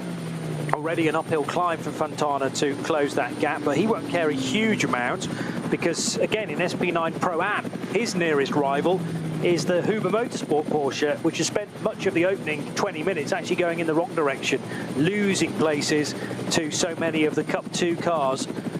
Michel Halder's had a good lap in the 4 Motors Bio-Concept Porsche, so an alternatively fueled car, and the 320 has just done a class best lap at the end of lap 2. It was dicing in the early stages with Ben Leuchter in his Max Cruiser Racing alternatively fueled Golf, but there are now 4 Cup 2 cars between Michel and Ben. Hans Wehrmann may be about to reach a point in the order as in 17th, where his race is going to take an upward turn, and he might be able to pull off a few overtakes there. Remember also in car 25 there are other drivers of maybe more consistency, slightly quicker drivers on paper. Those that include Joachim Tyson and Thomas Kiefer, who they may well be holding back for the later stints, arguably the more important stints. Kiefer is a silver rated driver, whereas Hans Wehrmann, I haven't actually checked this, but I would assume that Hans is a bronze, being put into that car to start off with. Yes, indeed, based in, or born in Hanover, and a regular here at the Nürburgring, going back, what, the last 8 years or so, when he took part in his first 24-hour race. That was actually in the Dubai 24 hours, and then the following year had found his way into Cup 5, the now extinct Cup 5 category here at the Nürburgring, exclusively reserved for BMW M235i's, as it was in those days. Into the base of the carousel, so Style Strecker departing to the left. Hubert Haupt, incredibly, is already into traffic, and these will be the tail enders from start group 3. So we're only on lap 3, but the Mercedes having to dart to the left and to the right just before the concrete section of the Caracciola carousel. And that white and black with a little bit of mustard on the nose of the Mercedes, 17.5 seconds to the good. Even at the start of this third lap, it'll be even more ahead, I would think, now. But Hubert Haupt cannot afford to be nonchalant and allow complacency to creep in, because this is where he really needs to have his wits about him. Slower cars, Hoher Act, and we're heading towards Wipperman and those really quick sections of the track as well. Brunchen just around the next corner, so caution still needed for the race leader, but Hubert Haupt could almost drive these sections with his eyes closed. You get the feeling he's done that many laps through his career. Yeah, just a bit, as many others could. But it is strange to be calling this race, Johnny, with so many of the front runners. I'm just thinking straight off there: Gounon, Stippler, Menzel. Add in Alex Lynn into the mix of things we were expecting. Timo Glock. And it's, there was so much expectation on hand and it all got taken away from us by weather. As much as I was appalled, of course, to see that many top-notch race cars that had taken all weekend to prepare sort of disintegrating in front of our eyes, there was also a little bit of me crying inside to think, what about the motor race as well? Because we are suddenly denied what would have been a real cracker. The way that lap and a bit had started to unfold, I thought, I have no idea what's going to happen next, and I was fully invested, and then that happened. So, but very little you can do about it now. Sometimes weather can arrive at the least time you expect it, and they will have seen it coming on the radar, but probably not to that extent. And those that were taking it slightly more easily, i.e. Hubert Hout, was able to hold his breath, breathe in, and get through it all. But it's meant that so many of the potential winners, and any of those cars that ended up in the tyre wall at Hatzenbach, could have won this race today. But it means that, yeah, not only will the podium and the overall result look very bizarre at the end of the season when we look back to it, but also we're denied a race that could have been an epic one. So our apologies for that. It's not really our fault, but I feel it from a fan's perspective, from a commentator's perspective, and particularly from a driver and team's perspective as well. So on to the dotting the Hohe goes the 148 Porsche. This is the Black Falcon entry of Tobias Muller, 1.3 seconds ahead. So we should not discount Gabriele Piana, who is right there also for Black Falcon, but they are teammates, so there's going to be a little bit of line astern stuff, maybe, in the early stages, or is Piana absolutely desperate to take the race lead away from Tobias Muller here? He's really very close indeed at the end of the third lap, closer than I'd expected, especially considering the race start that Tobias Muller had managed to, the foundations that he built over the first couple of laps. Piana really late on the brakes and probably about a car length away from the back of Muller's machine in the braking area there. Where is Tim Scheerbarth? Well, he's about 11 seconds further back, so I don't know what's happened to Tim in the early stages. It's about these two and only these two in Cup 2 in the opening few laps. Maybe one or two of the others have just got something up their sleeve about taking things relatively easy in the opening few laps, or is it just down to the traffic? They've hit traffic at the wrong time, and Tim Scheerbarth massively delayed on lap 3 in the third placed Cup 2 car. Just because it's intriguing me, those 45-second penalties for those two cars, 80 and 703, which is the Plus Line and the Kevin Sports and Racing entries.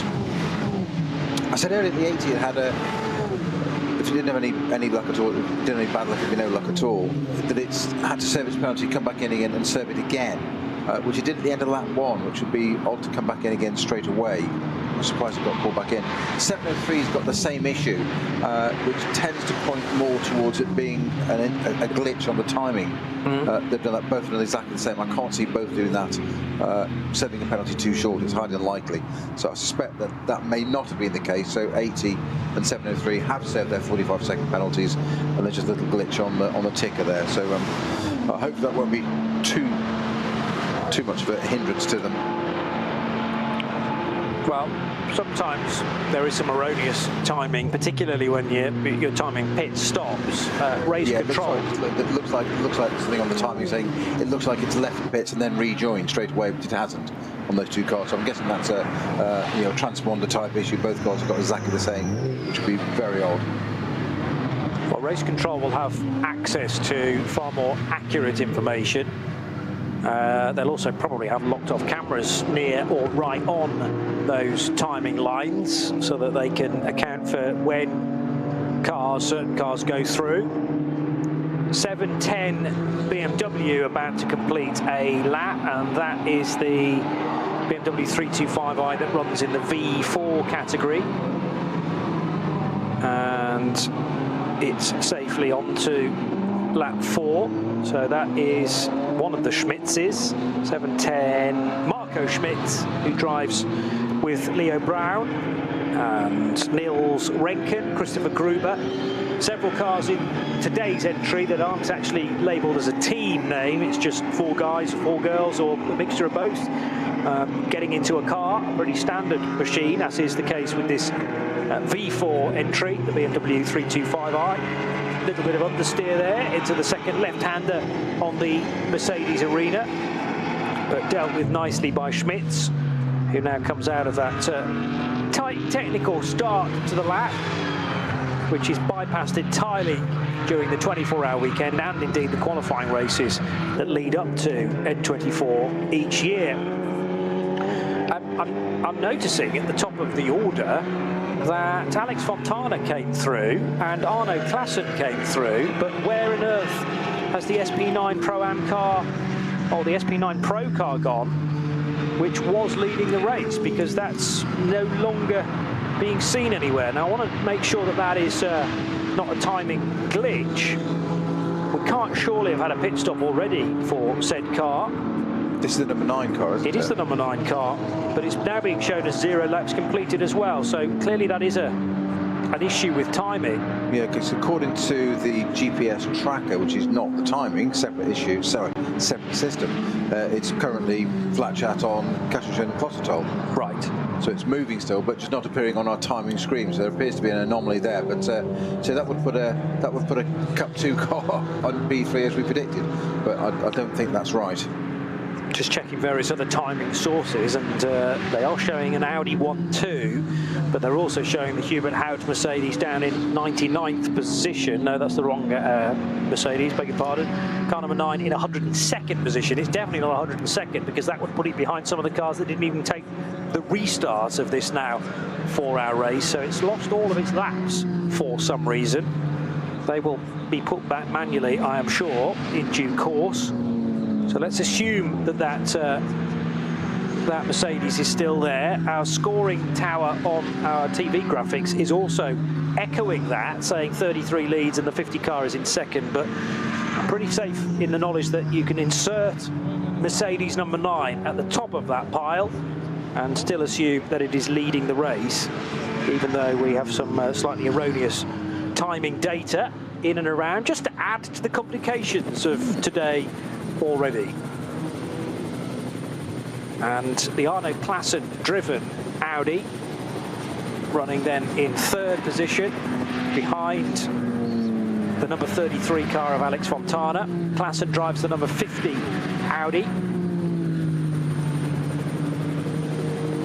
Last sector that the Mercedes was being shown through was sector 3 when it did a 1:59. And that is right there. It's much quicker than the 2 Audis, in fact. So I'm still very confident that that car is continuing along its merry way with no delay whatsoever. Hubert Haupt it'll be entirely unknown to him that he has gone missing on our screen. The 2nd placed Audi is still looking good in the hands of Alex Fontana. Not particularly easy, though, to tell you how those times compare without sort of scrolling up and down on the screen, because Fontana's done a 106.6 through the 1st sector, and Hubert Haupt would have been even quicker than that, I'm sure. He did a 107. Well, just coming through Golden Calf now onto the dotting hour, according to the tracker, which is independent, not the timing. So we'll find out in a few moments when it gets down the dotting hour Tiergarten. Hopefully when it crosses the line with its transponder, it re-establishes itself at the top of this field. Say to drop from 1st to 102nd after cars that hadn't even started, that's a big old delete, isn't it? Takes some doing, doesn't it? Yeah, exactly. It's quite impressive. Well, it's coming up to Tiergarten as we speak. Yeah. Sorry, no, apologies, on the kink at the moment. So just coming up to Tiergarten now. So this is our we believe, a race leader, number 9, the Hubert Haupt pedalled Mercedes. The issue is that it just has 0 laps to its name, so for some reason the lap counter has been reset on this Mercedes, even though the sector times were triggering perfectly. I wonder when it crosses the line here. Yes, it's now being shown as 1 lap completed rather than what we would have expected, 4 laps. So timing and scoring need to add an additional 3 laps to it. and that will put it right back up to the top. But there's a lot of crew members, even in the Haupt garage, HRT, going, why on earth has our Mercedes dropped down so many laps? Still set the fastest lap of an 8:06.791 on that lap, so he's doing his best to catch up those. I mean, he has made up 6 places on that lap, from 102 to 96. Yeah. Whilst race leading. Yes. Just leave that with you. Very impressive. I mean, you've seen nothing about a penalty that might strip it of 3 laps, have you? I can't imagine that that's been done deliberately. Oh, Gabriele Piana's going to pit at the end of this lap. So he was in second in Cup 2, the second of the 2 Black Falcon Porsches that were running right together. And he's come in now after, well, only 4 laps, which is bizarre in itself. Why would that car need fuel when we know the Cup 2s are so good generally on fuel across the piece? And it's not unknown for a Cup 2 Porsche in an opening stint to do 8 laps. Also in on this lap is the Rettenbacher-driven Teichmann Racing Porsche. So that is Luca Rettenbacher for Teichmann Racing. Remember that the Cup 2s are split into Pros and AMs, and the 131 of Rettenbacher is actually an AM driver lineup. So also sharing that, the family Kiefer, and there are 3 Kiefer family members joining Luca Rettenbacher. We've got Stefan, Marius and David, all from Munich, and they drive in the 131 car, which was 7th, but they've come into pit lane also, presumably for fuel. I thought there was a rule, generally speaking, whereby cars, when you pit within the first 5 laps of the race, you actually can't take any fuel on board. And it is tyres only, unless they started on completely the wrong tyres. But by the look of Piana's race start, he was the only Porsche elsewhere in Cup 2 to keep level pegging with Tobias Müller. So that doesn't explain why he's pitted at all, unless he's picked up some sort of issue. Maybe can feel a vibration and want the team to sort it out. We have got confirmation, by the way, that the Mercedes number 9 is a transponder failure. Still leading, but missing on the timing screen. Yes, and it is in fact back now. So great work from timing and scoring to insert that number 9 manually. It's relatively easy to keep tabs on Hubert Haupt's progress because he's 30 seconds up the road from everybody else. And at least now our timing systems echo that. So Mercedes number 9 leading by 29.6 seconds over the 33 Audi of Alex Fontana. And then it's Arno Klassen in the number 50 car. There's only 7 and a bit seconds between Klassen and Tobias Müller. So the chance of a positional change there, with the Cup 2 Porsche getting ahead of the SP9 AM leader, the Audi, is still not yet over and done with. At least one new Goodyear tyre being put onto BMW number 508. Which is the MSC Adenauer car for Senior Schmitz and Andre Sommerberg, Sasha Korter and Christian Koch, and 508 being an entry in the VT2 class for rear and 4-wheel drive cars. So Sommerberg, as a result of this early stop, slipping back to 11th position. There are a number of cars pitting this early on, only 4 laps into a 4-hour race, but normally you can go to at least 7 should you wish, and it remains to be seen how far the SP9s actually push this, because probably Hubert Haupt, under not a great deal of pressure, will be able to fuel save here and there and maybe eke things out to a crucial 7th lap at the start of this race. Just think about the transponder issue for the Haupt car there. That may not be their fault, but it's race control take quite a view on these transponders working or not working, and it's it may not be the team's fault. It's a unit that doesn't actually sort of usually belong to them. It's supplied by timing people, but if it's not right, it's a massive thing because it's safety as well. It's where these cars are for speeding, penalties, that kind of stuff in code 60s, which is always about the safety of marshals and trackside officials. So it tends to be pretty clear cut and black and white on the rulings of the transponder can fail and cause an issue, and it may not be your fault, but the view is you're not recording the data correctly, therefore you are deemed responsible, which doesn't always seem perhaps equitable and fair, but safety overrules everything. Yeah. So we've just got to keep an eye on that the house-driven car, that it doesn't manifest itself as being more of a problem, because they could be asked to come in and change the transponder, for instance, and it's like, really, we're 30 seconds up the road. Why should we have to do that? Because it's not our piece of kit. Unfortunately, rules is rules. Down the inside will attempt to go Fabio Grosser for the lead of Cup 3. This is on Joshua Bednarski in the yellow and white Porsche Cayman. In the end, there wasn't a way through. But how about this for a dice between the top two in Cup 3? They might be 22nd and 23rd overall, but they're absolutely nip and tuck into the Withdrawals chicane. There's a bit of traffic maybe to play off here as well, depending on what side of the road that BMW goes. Actually, close the gap, hasn't it? Yeah, but actually the BMW did entirely the right thing there. Went through the chicane and then immediately darted to the right-hand side to open the door for these two. So Bednarski for Avia WNS Motorsport, and then the first of two SRS Team Zorg Rennsport Caymans for Fabio Grosser. And how far back is the Horton car? That's 9:49, being driven by Harley Horton of the UK, sharing with Mads Grabson, the Dane, and they're in the A category within Cup 3 and also within Pro as well. So we have some cars in Class A, some in B, and within each of those I think there's the scope for them to be AM or Pro as well. Most of them actually entered into Category A. That will probably be down to the age of the car. So 718 Cayman GT4 Club Sport is the order of the day for Cup 3. Yes, Harley Horton is just a handful of seconds back, 3.3, and he'll be wanting these two to slow each other up, which they're sort of doing in the early part of Hatzenbach, and actually now through Flugplatz, heading towards Schwedenkreuz. Bednarski in the yellow and white, the blue and white car of Fabio Grosser, and Harley Horton's probably now only 3 seconds adrift in third position.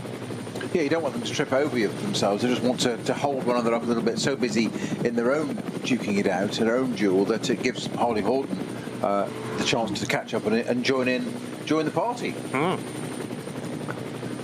Because there's only one thing better than a two-way fight at the front of a class gaggle or battle, and that's to add 3 cars to the mix and more. Yes, well, add 3 cars, make it a 5-way battle. Bring it on. Bring it on. So Harley Horton with British GT experience from this year when he raced with Brakel Racing, but he's also been doing plenty of GT World Challenge action, mainly last year that was. A Ginetta Challenge racer originally from Stockport, and Harley's still only 19, so in his early stages of learning the Nürburgring. He did do the 24-hour race in 2023 in a Cup 3 car, and that was with GT Tyre Motorsport by WS Racing. So he's switched now to SRS Team Zorg Rennsport.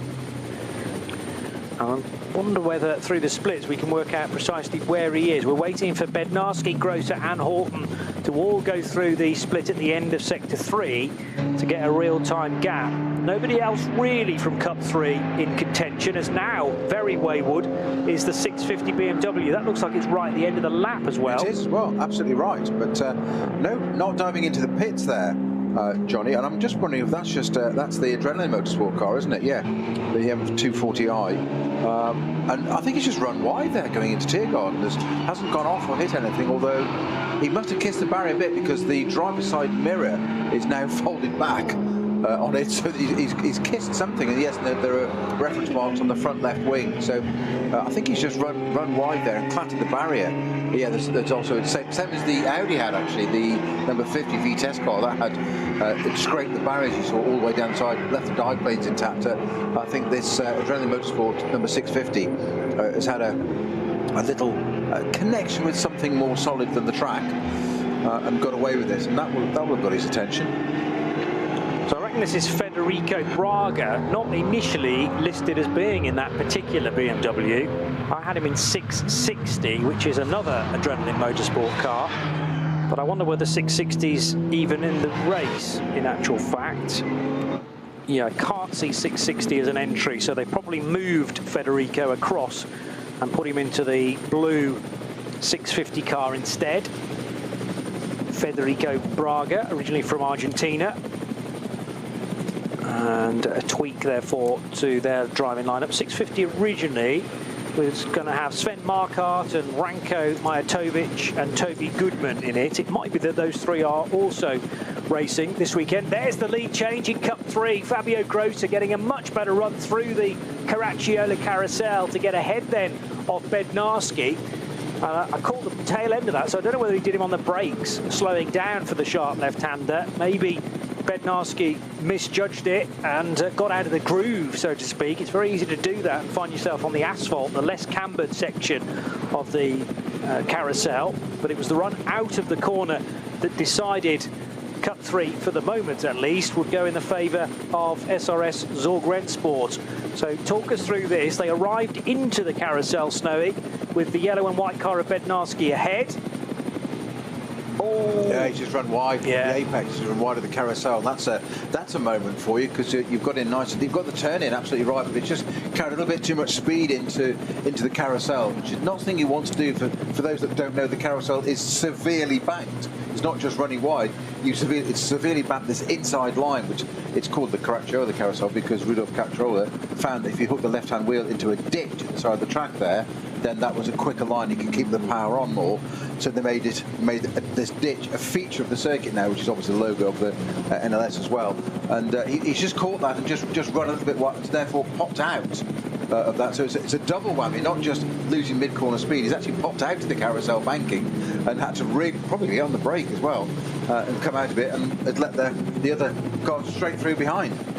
Because the danger is... And a gap now, look, 6 car lengths. It spits you out at this sort of oblique angle. That's the danger, yeah, and then you can very easily continue at that trajectory and into the barrier. Code Brown.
Motorsporterlebnis nach Hause.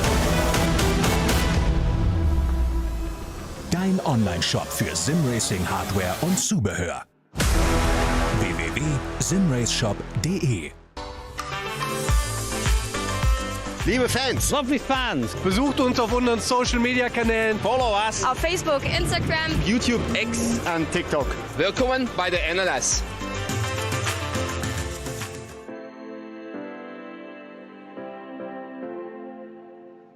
Was ist ein X?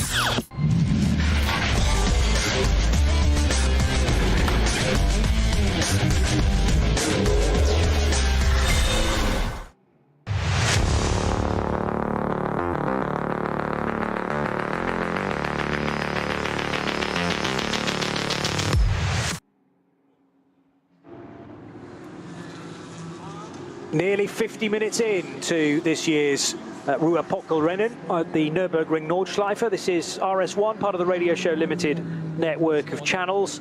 The other couple of cars that are doing very well at the moment are the alternatively fueled machines. There's actually 20 seconds that separate Michel Halder and Ben Leuchter now, but they will be not used to running as high up as 14th and 15th places.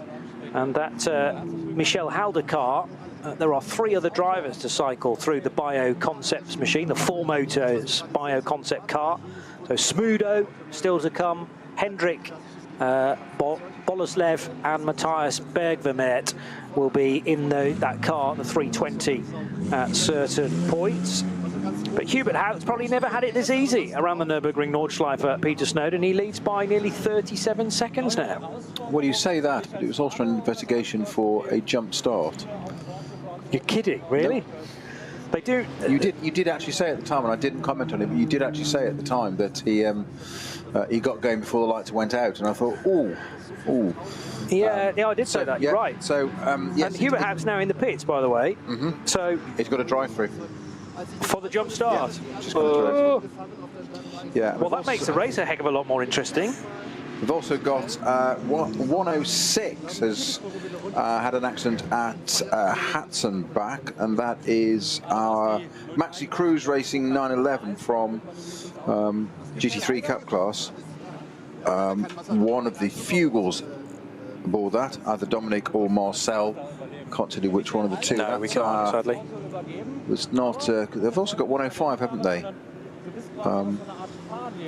Sorry, my apologies. 106. My apologies. Completely the wrong car. 106. It's the Ralph Peter Bonk or Marco van Ramshort 911 from the same class, not 105. My apologies. So anybody thought it was 105, stand down. It was 106. My apologies. Broadcasting error. It's fine. I'm full of today's been full of it, mainly from my side. I don't think so. What I was about to say was... Code 60, by the way, sorry. Race Control were aware that the number 9 was starting on the front row on its own, weren't they? Yes. And they haven't sort of misread that as a jump start.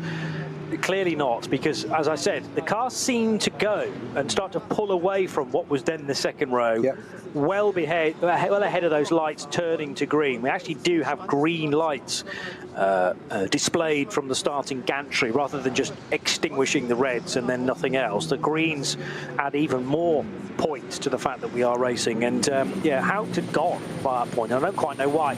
Wow, big incident now towards the end of the lap. This is 106. 106, yeah, the car you were just talking about, yes. So Hatzenbach, I should say.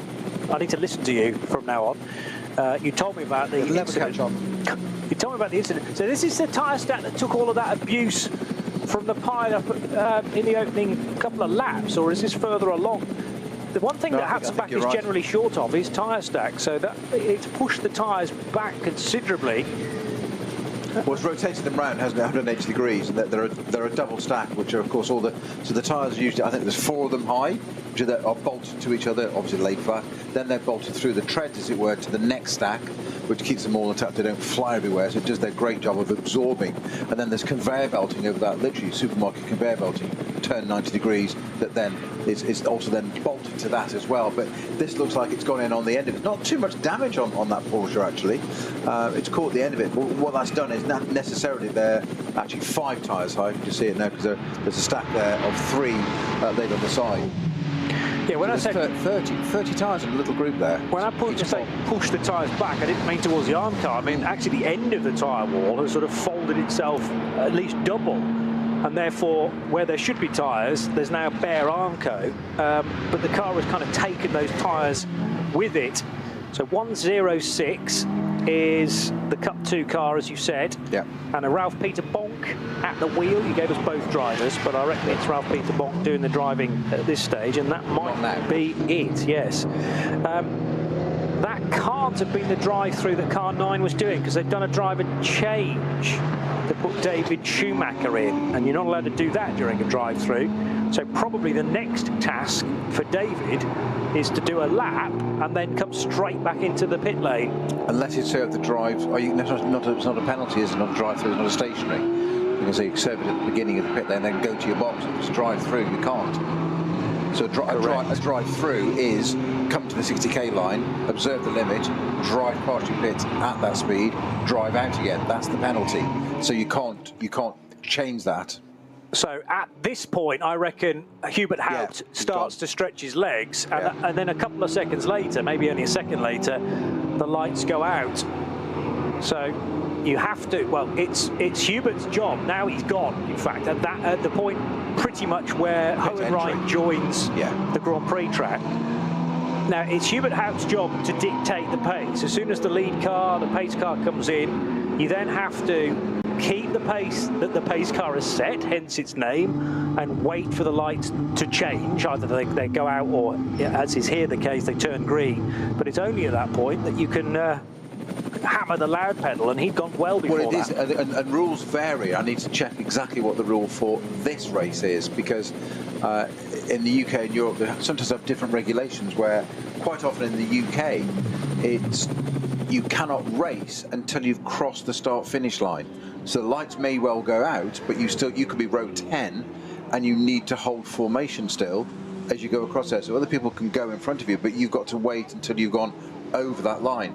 Those lights may not coincide with the line, if you know what I mean. So you need to know on your track walk or whatever, you need to know where the start-finish line is. So the lights might be ahead or behind, so not be fooled by that gantry. Don't go on that.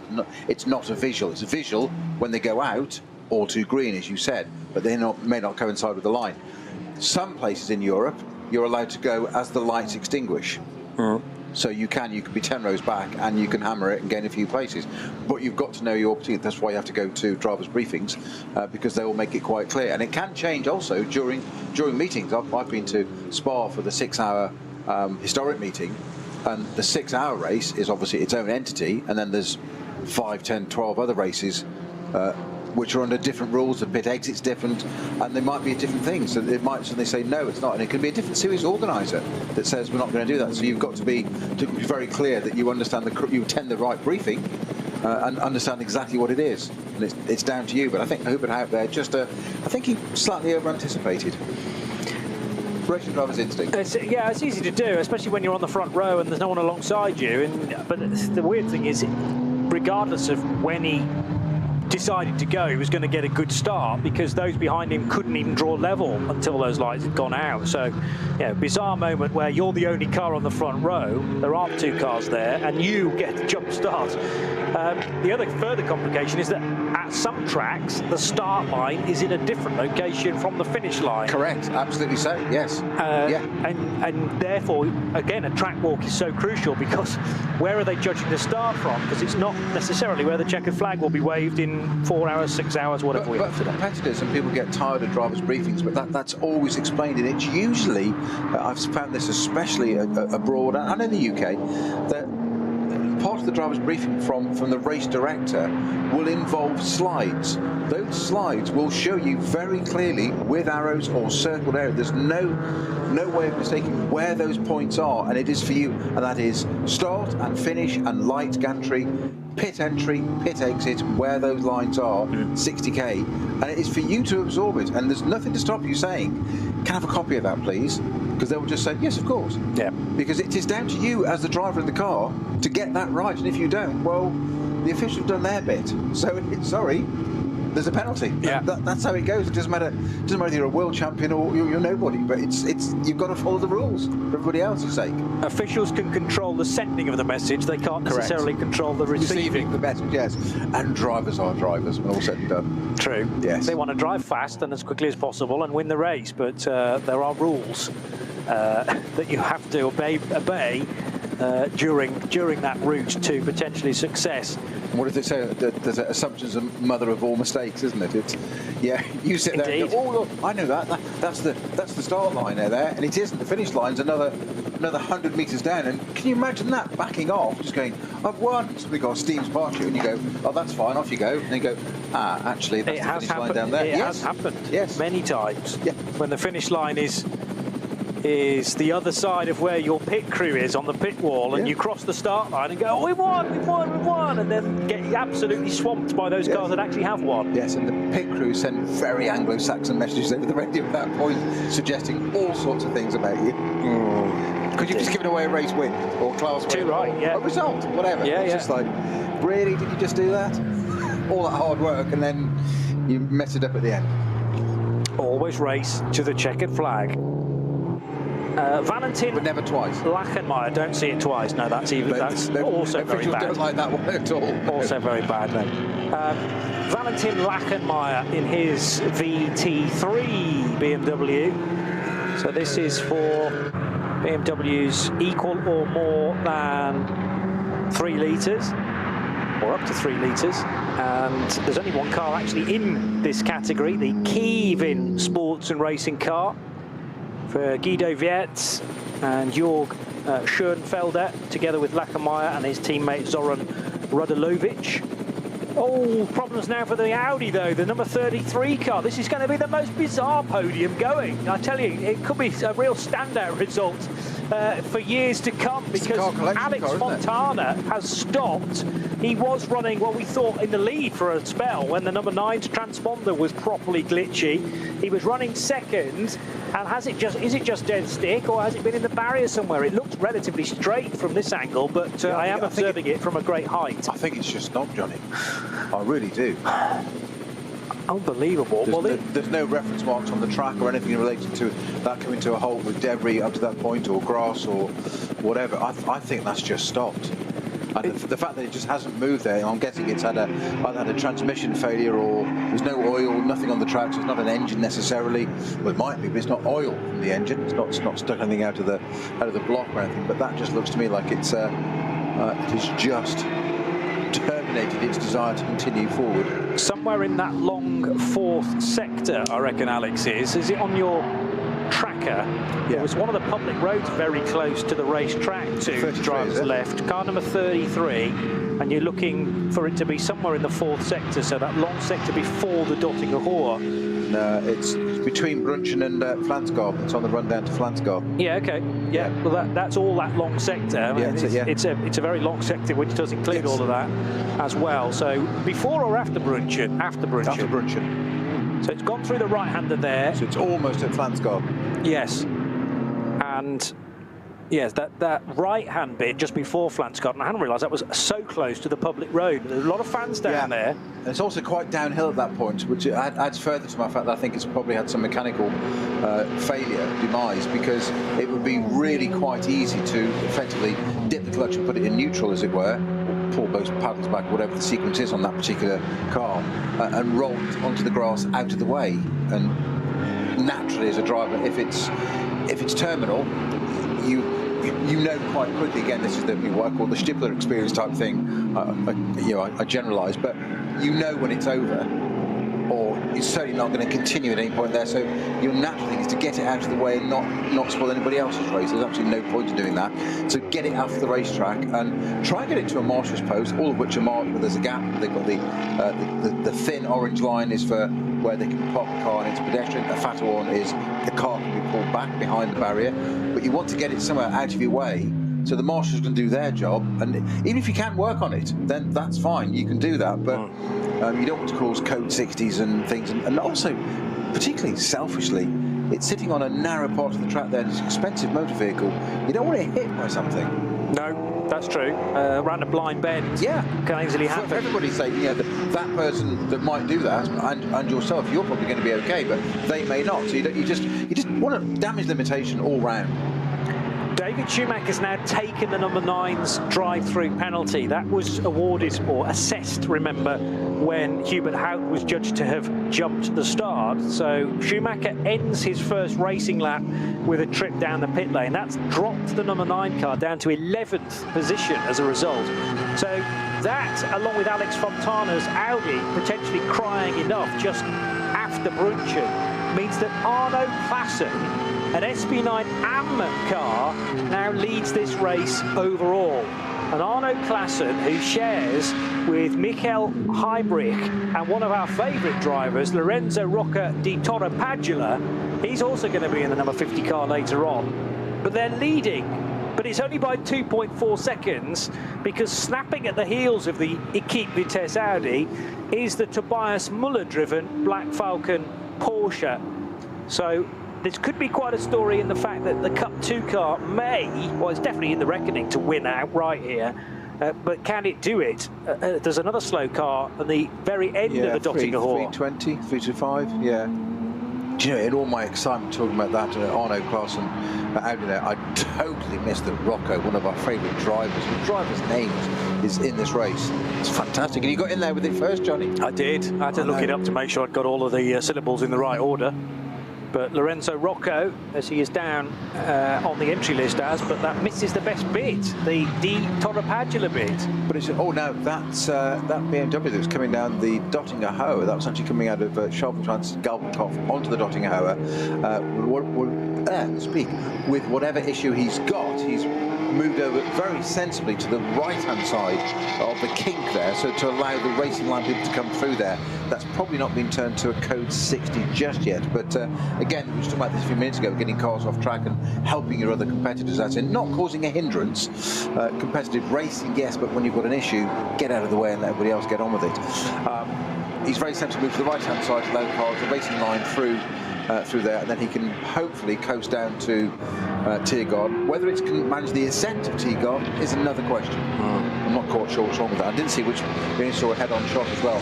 Just quickly on that note, Johnny, just looking at the rules again, I'll talk about the start line bit and why the number 9 Haupt-driven car had got its penalty, which is the Team Advan Mercedes we're talking about there, is the starting signal under rules 13.5. The starting signal will be given when the red light at the start changes to green, yeah?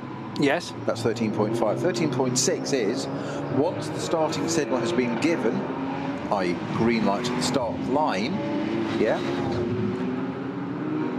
Accelerating as well as driving out of the formation and overtaking in the corresponding starting group is permitted.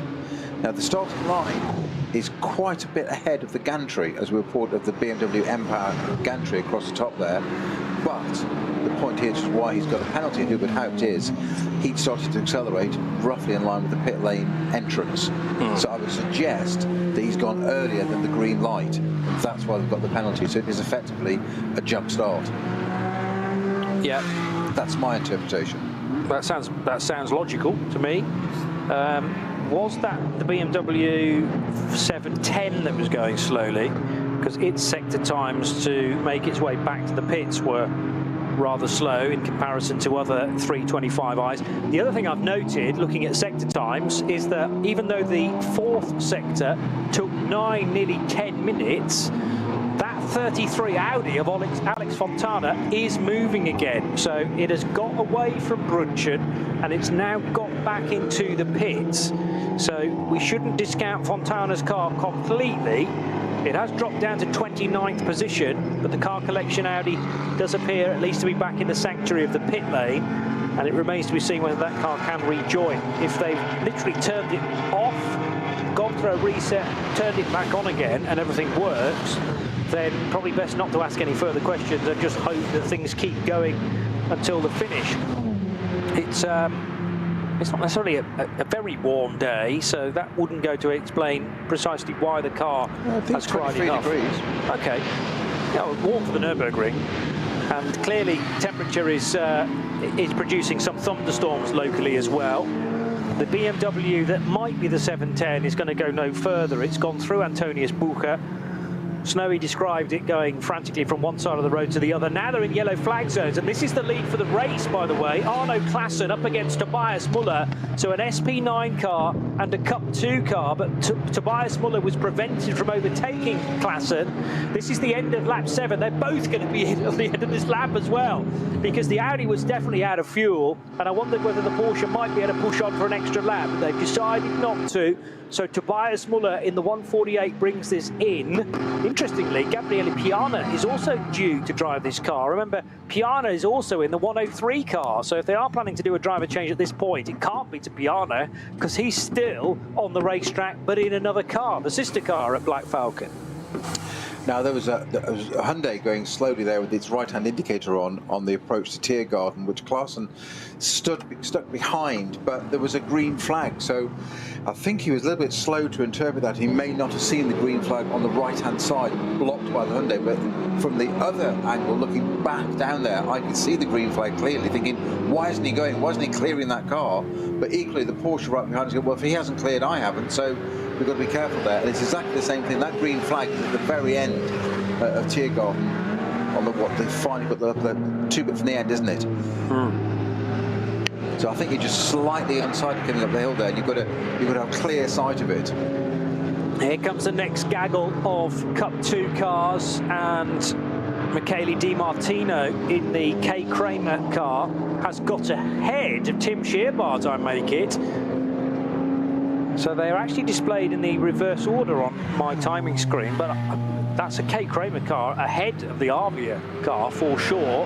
Here's Robin Cherzinovsky in the familiar colours for Click Versicherungs.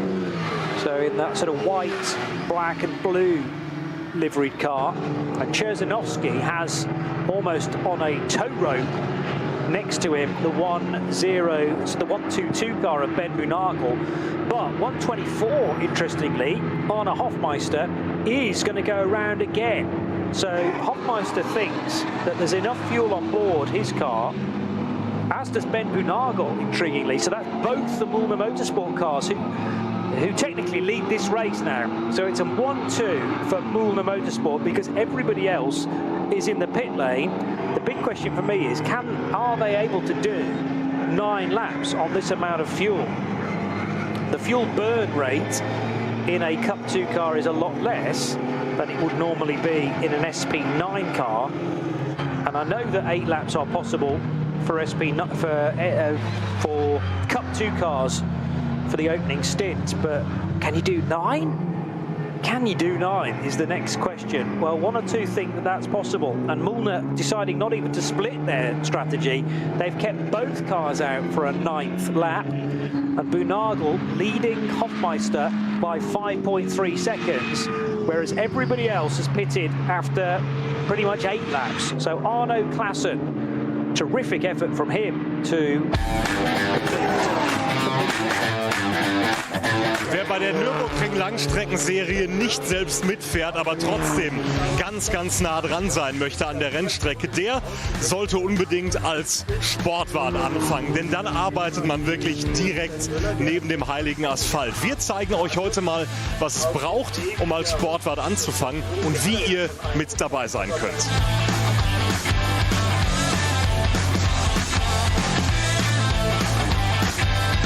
Wir sind an Posten 44, das ist direkt vor der Auffahrt auf die Nordschleife.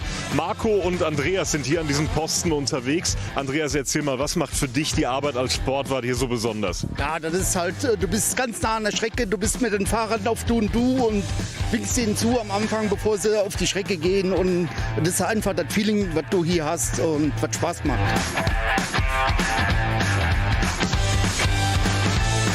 Die schönste Rennstrecke der Welt.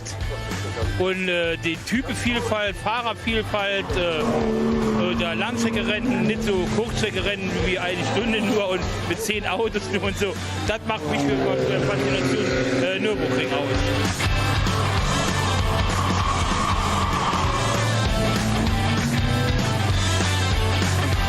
Kai Rübenhagen ist der Leiter der Streckensicherung bei der Nürburgring Langstrecken-Serie, in einem ganz engen Austausch mit den Sportwarten draußen an der Strecke, die da, Kai, natürlich nicht einfach so stehen, sondern auch die brauchen eine Ausbildung. Das ist eine Eintagesveranstaltung, das heißt, man meldet sich dafür an, dann wird man ausgebildet und danach darf man auch an die Strecke. wir vermitteln eigentlich alles, was dafür notwendig ist in dieser Schulung. Klar hilft es, wenn man vorher sich schon mal angemeldet hat und mal als Trainee, sage ich jetzt mal, an die Strecke gegangen ist, um zu gucken, ob das überhaupt da was für einen ist. Aber vom Prinzip her braucht man da keine große Vorkenntnis für. 18 Jahre sollte man alt sein. Was für ein Geschlecht man hat, ist uns komplett egal. Welche Hautfarbe man hat, ist uns auch komplett egal. Und Motorsporterfahrung, der Motorsport muss schon hier drin sein. Ne? Also wenn man samstags morgens um 4:30 Uhr aufsteht, ja, dann muss man Motorsport schon lieben. Aber mehr brauchst du eigentlich nicht. Kumpel von mir, der macht Intervention Car und der hat mich schon die ganze Zeit belabert, Mensch, mach das doch auch mal, das ist so super. Und da habe ich gesagt, komm, dann mach ich das jetzt auch mal, weil immer vor sich herschieben, weißt du. Ja, und seitdem Feuer und Flamme. Wenn man Motorsport-Fan ist, besseres Feeling gibt es ja gar nicht. So nah kommt ja keiner. Also seitdem ich 2014 angefangen habe, will ich eigentlich meine Wochenenden gar nicht mehr anders verbringen. Wenn euch das jetzt angefixt hat und ihr mal dabei sein wollt als Sportwart bei der NLS und auf dem Nürburgring, Kai, wo kann man sich melden? Ja, ganz einfach bei uns, sprich streckensicherung@vln.de, ganz einfache E-Mail-Adresse, dann geht das. Und macht das sehr, sehr gerne mal, denn ich verspreche euch, viel näher ran kommt man nun wirklich nicht.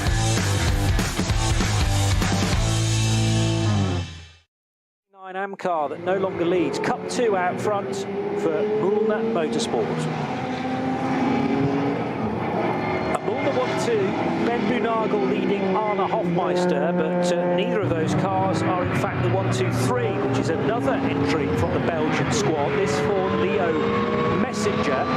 And car number 1-2-3 runs in Cup 2 as well. It's just made a pit stop and heads back out again in something like 9th position in category, but the order that is displayed on the timing screen, both online but also on our audio visual coverage, is a tad deceptive because the 50 Audi is no longer out in front. That car has just made the pit stop.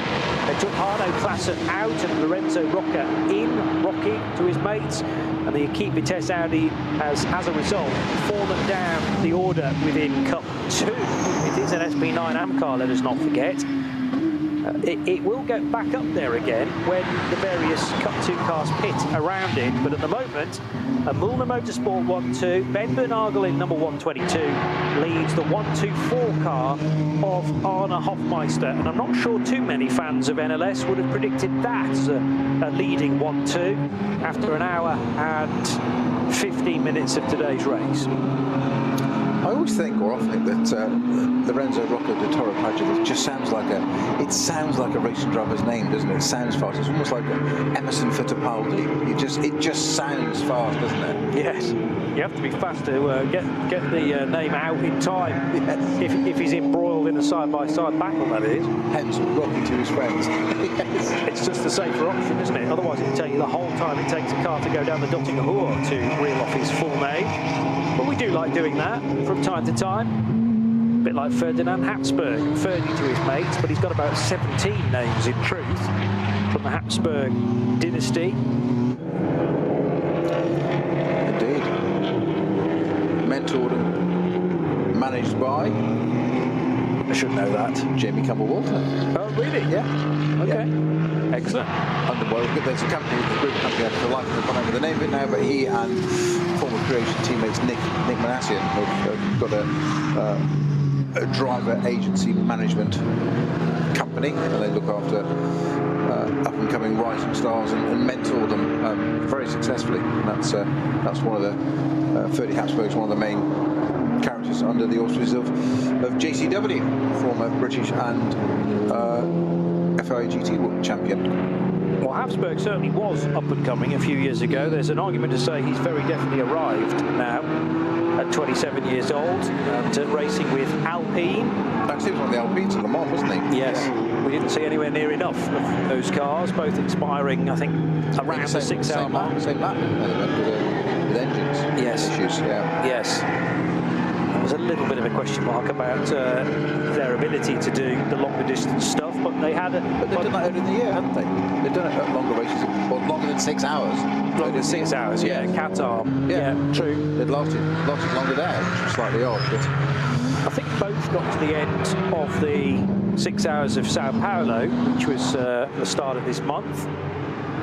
Another race to come in the World Endurance Championship at the end of August. Absolute speculation with that Spanish thing, like almost like an odd batch of fuel or something for both engines to go at exactly the same time, the same lap, a 6 hour race that have lasted longer. It just makes you wonder, is there something, what I'm saying is I'm not blaming the fuel company, I'm just saying, is there an external issue that's caused both to go almost exactly the same minute, effectively, or within 3 and a bit minutes, is slightly odd. It raises the eyebrow, shall we say, but let's not speculate. I'm sure there's wonderfully more qualified and paid people than me at Alpine that know exactly what didn't happen, and I'll be told to be quiet. To answer my own question, the 36 Alpine, which was the Nick Lapierre, Mick Schumacher, Mathieu Vaxivière, they got to the end of the 6 hours of Sao Paulo, a couple of laps down from the eventual winner, as did the 35 car. So yes, both finished 2 laps down, but they did manage 234 laps each in the high altitude, or high-ish altitude of Interlagos. Brought you live coverage of that a couple of weekends ago. And 3 more races for the World Endurance Championship still to happen. Circuit of the Americas next over the weekend of the 31st of August and the 1st of September. And then 2 weeks after that, a trip to Fuji Speedway, round 7. And then it's the slightly increased points scoring round at Bahrain, the Sakir circuit in Bahrain, 1st and 2nd of November. We'll bring you live coverage of all of those 3 races here on the Radio Show Limited network of channels. But back to the matter in hand, the top 2 in Cup 2 and indeed overall are pitting on the same lap now. They entered the pits 3.5 seconds apart. Ben Boonagel, Arne Hofmeister in 1.22 and 1.24, pitting at exactly the same time. This is potentially brave from Mullner Motorsport. It was the option, I suppose, of splitting the strategy, but they've chosen to have both cars matching one another stride to stride. We might be in stall now for a stint, maybe, for Alex Brundle in car 122. If not, it'll be Moritz Krantz. But whoever takes over the 122, they should still be in the race lead. How far away is the SP9 Pro car of David Schumacher in his team Advant car? Remember that Mercedes has been put quite a bit further back on the road because of its drive-through penalty. So 1:03, Gabriele Piana. He didn't go around again, did he? 9 laps completed. I think he hasn't pitted. He hasn't pitted, so 1:03, Gabriele Piana, who's been in that car from the start. Did it pit earlier on, though? Yes, it's made a pit stop already, so that's on a very different fuel strategy. As we said, in a very early pit, to change the strategy and put them out to sync with everybody else. Yeah, clever one. So now, all of a sudden, that car should be able to do certainly 8 laps, maybe 9. 10 surely is a bit too much, but to flesh that out a little bit, Gabriele Piana pitted at the end of lap 4. I seem to remember I was asking questions about that at the time, saying surely he doesn't need fuel at this point, and I can't believe that he did. But I was also puzzled as to whether they were able to actually put fuel in that car at that point in time. There is a rule that stands at the Nürburgring 24 hours that means you can't actually fuel the car legally before 5 laps are completed, but they must have put fuel in Piana's car at the end of lap 4. Yeah, so it did 4 laps, and now reset the timer, and it should be able to go to 12 laps, maybe 13 at a very big push. So keep your eye out for car number 103. As I've said, the 2 in Mullner Motorsport colours have made their stops now. Yellow flags are appearing back around the racetrack, including at ex-Müller. But the race leader is indeed, the former race leading car now has Alex Brundle plugged into it. to car 122 in the hands of Baby Brundle, and it is Peter Turting who takes charge of car number 124. But Gabriele Piana is even further ahead on the racetrack. Piana leads, I reckon, David Schumacher. Steve Yance will not be too far away either. So the spread is something like 13 seconds, first to third. And where is Rocky? In the Keep Vitesse Audi, he's a further 40-odd seconds adrift of Steve Yance in his number 148 Porsche. So it's a bizarre old running order, this, certainly compared to what we might have expected, but no less fascinating. Yes, unfortunately, we don't have the driving caliber as we would have expected, filling out the podium. But it'll be one to savour in the closing stages, and certainly when we look back on this race at the end of the year. 1, 2, 3 is the third of the Mullner Motorsport cars. Ben Leuchter catching up with Patrick Simon now in pit lane. He with Max Kruse racing this weekend, and very often, in fact. Former World TCR racer. But Mullner Motorsport may well have pulled off a blinder here. It depends how the rest of their stints go as to how this will pan out into, you know, a perfect race result. Yes, it's one thing leading 1 and 2 coming into pit road, but the complexion of the race is going to change a few more times yet. And even though that SP9 Pro Mercedes had to take a drive-through penalty, we shouldn't discount that, because up against Cup 2 cars, there should really be no competition, particularly with somebody like David Schumacher behind the wheel now. As much as we were heaping praise on the shoulders of Hubert Haupt, David is younger. He's a silver-rated driver these days. As we mentioned, Hubert Haupt's actually been put back to bronze now because he's north of 50. But he's still very, very rapid for your average bronze. Schumacher should probably offer a bit more consistency here and there. Then again, Hubert set the benchmark with an 8 minutes 2.6, which still stands as the fastest lap of the race. And let's see whether David can get anywhere close to that in car number 9. Yellow flag still on the racetrack. Now at Klostertal, you tend not to have a small accident at Klostertal unless it's a car that's broken down, of course. Marshall Post 136. Super fast part of the circuit. It is. So exhilarating. When you get it right. Oh, it's got that flow, and it's as you say, it can be a nanosecond wrong. And it's if you watch some of if you go onto various streaming platforms, shall we say, many are available.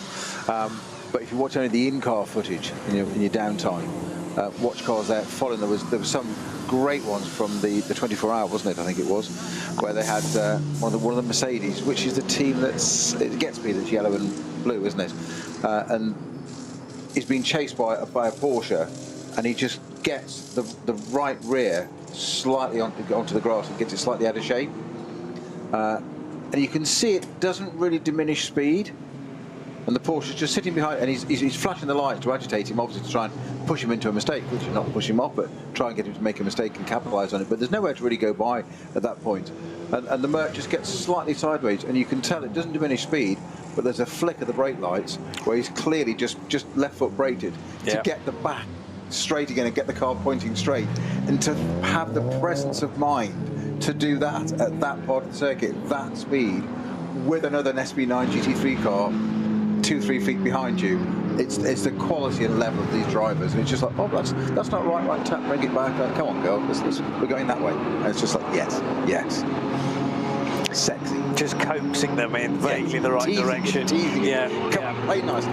But you have to go with the momentum of the car as well. Ultimately, it's the science that will play out. But if you could do a little trick with the science and just gently guide it in roughly the right direction, then that is a massive incident potentially avoided. And if you know the car well enough, that's where more seat time comes into play. Is that you can, the car will talk to you.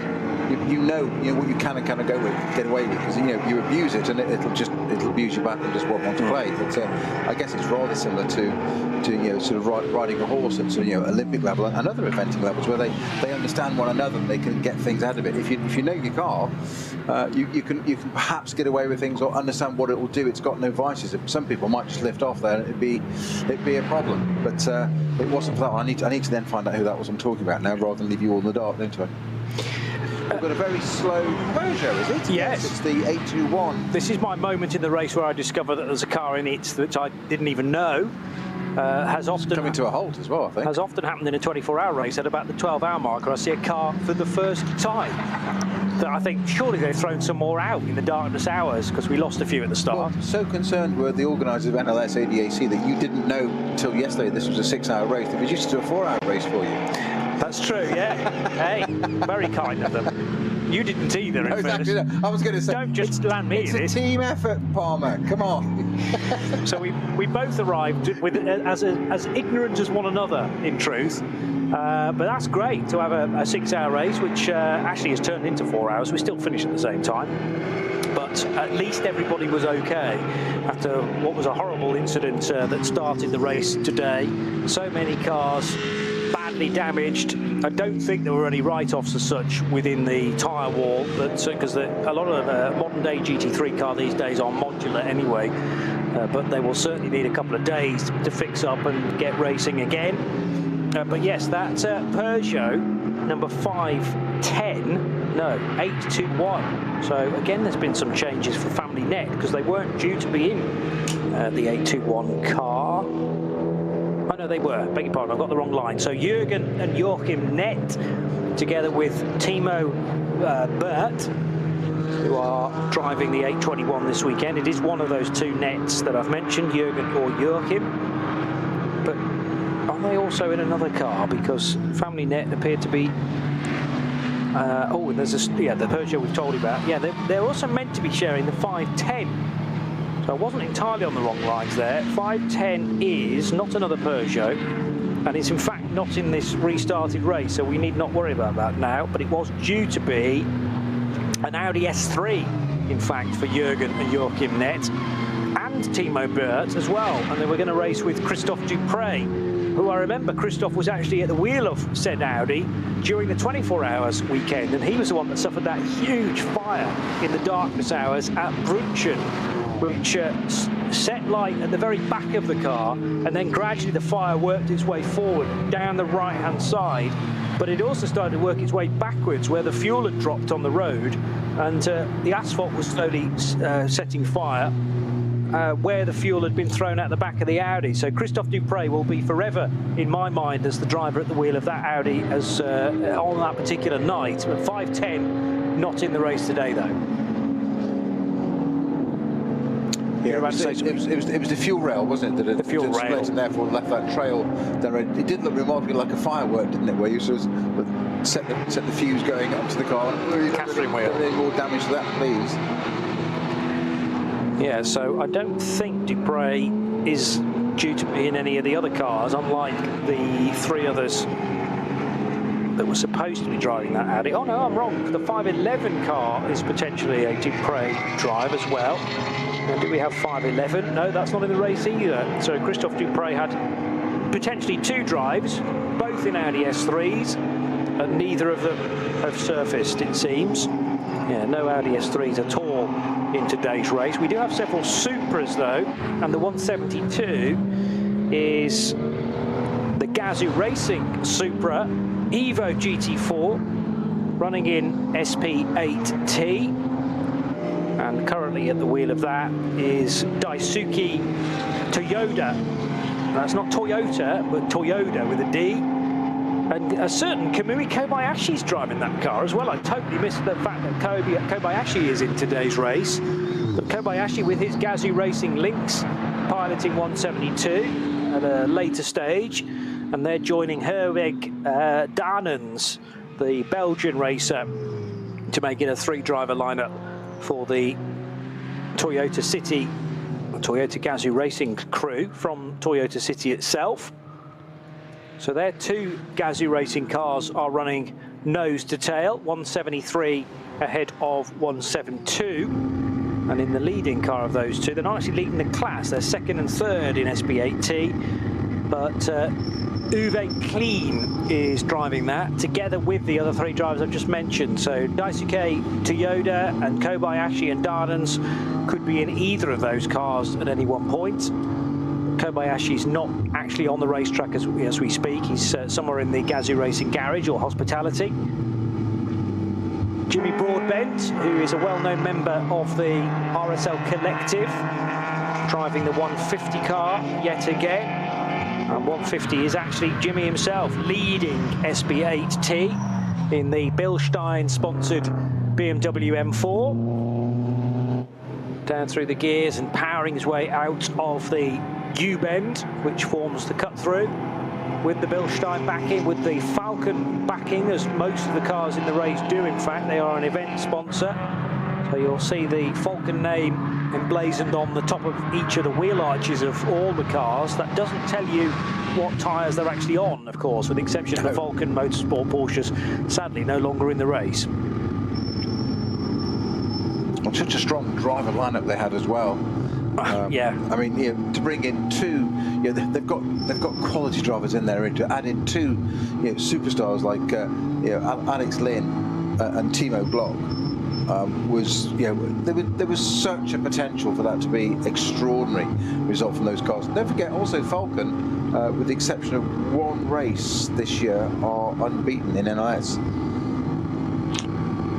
So they really had an opportunity there. They're going to really sweep it, but not now. Yeah, but not now. No, fortunately, Nico Menzel, Tim McLaughlin having an accident in the number 4 car in qualifying, was able to start the race, but Nico Menzel having an issue, and then getting a little bit further back before that was Alex Lynn, just no fault of his own, and in fact no fault of either, to be honest. Just on that, both the team cars taken out at on the same part of the circuit at the same time is extraordinary. The only extenuating circumstances there are that there were so many other cars out of quality at the same time, which it was just entirely weather dependent. But how much water must have precipitated onto the track in a short amount of time to catch that level of quality of driver out so quickly?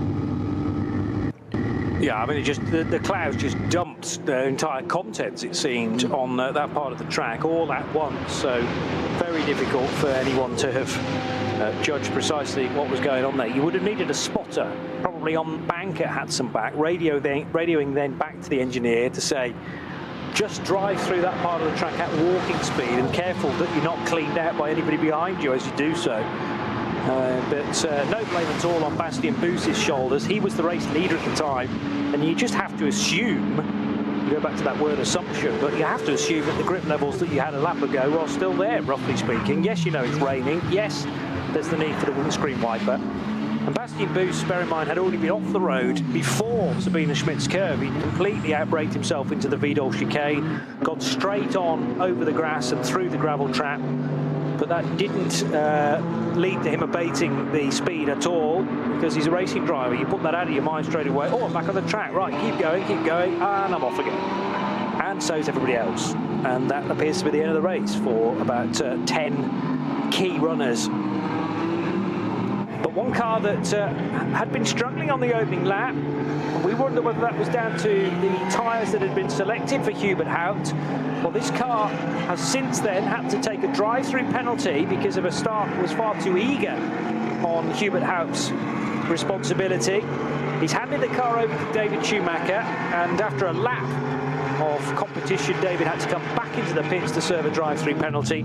But that number 9 Mercedes is now in front of all of its rivals, and Gabriele Piana, as I say that sentence, has come back into pit lane for the second time. So Piana, I wonder how many laps he managed on that stint. Remember, he came in after only 4 and has just done 7 laps. So it began on lap 5 and has ended on lap 11. So yes, when you include the 11th lap, 6, 7, 8, 9, 10, 11, that is 7 laps. He could have done 8.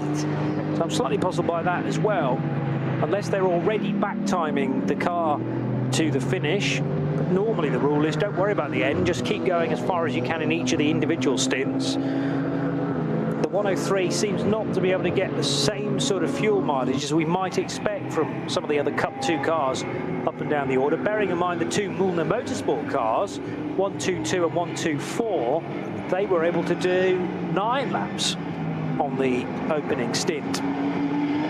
I also noticed that Peter Terting and Alex Brundle have now switched positions. They are separated by only a 1/10 of a second, mind you, but Terting was slightly ahead of Brundle as they came across the line, but they will have been pretty much level pegging, certainly overlapping one another as they crossed the line at the end of 10 laps. And they're not that far away from completing 11 laps. They're both now in the Dottinger Hohe, both Terting and Brundle. So we'll wait to see what order they are potentially in. Rocky still continuing on in his SP9 AM car, leading the class. But remember, they actually led overall prior to the pit stop that then formed the driver change when Arno Klassen got out. And I'm sure Arno Klassen did not expect to be doing a driver change from the lead of the race. No, probably not, actually. If you told him that pre-race, he'd have thought, seriously? He would have snapped your hand off, wouldn't he? I was going to say, he'd have grabbed it with both hands, as indeed he has. Indeed so. And the new name into 103 is Mike Stursberg. So the Black Falcon car, 103, due, as I say, to be driven by Gabriele Piana and another car for Piana. That was the 148, wasn't it? I'm expecting Piana to drive at some point as well.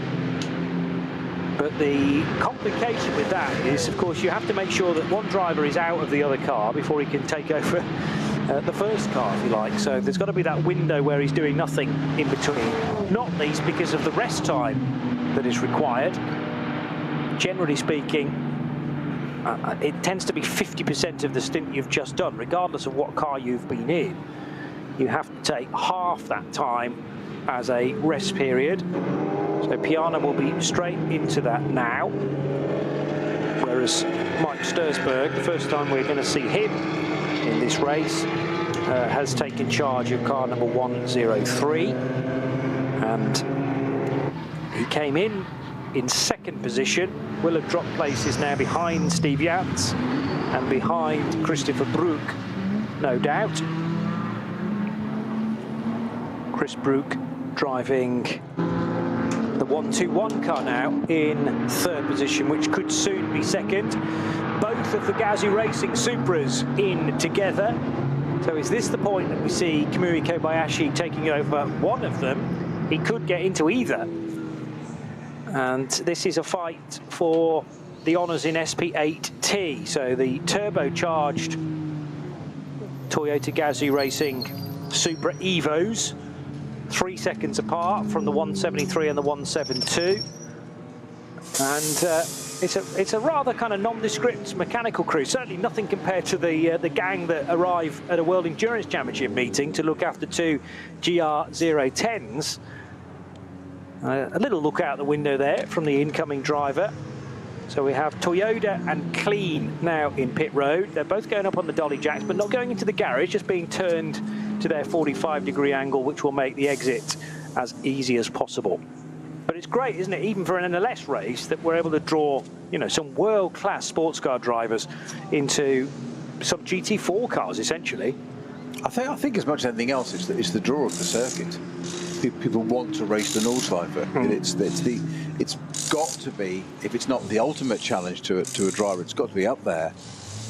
Just to want to go and do it and then be successful at it, or have a class win. A class win is still hard earned. Just because it's not, we always look at the focus on the top step and the overall and whatever. But there's battles going on all the way through the field, and you're against your peers. And you win a class, you've still beaten some other people, and you've still done it.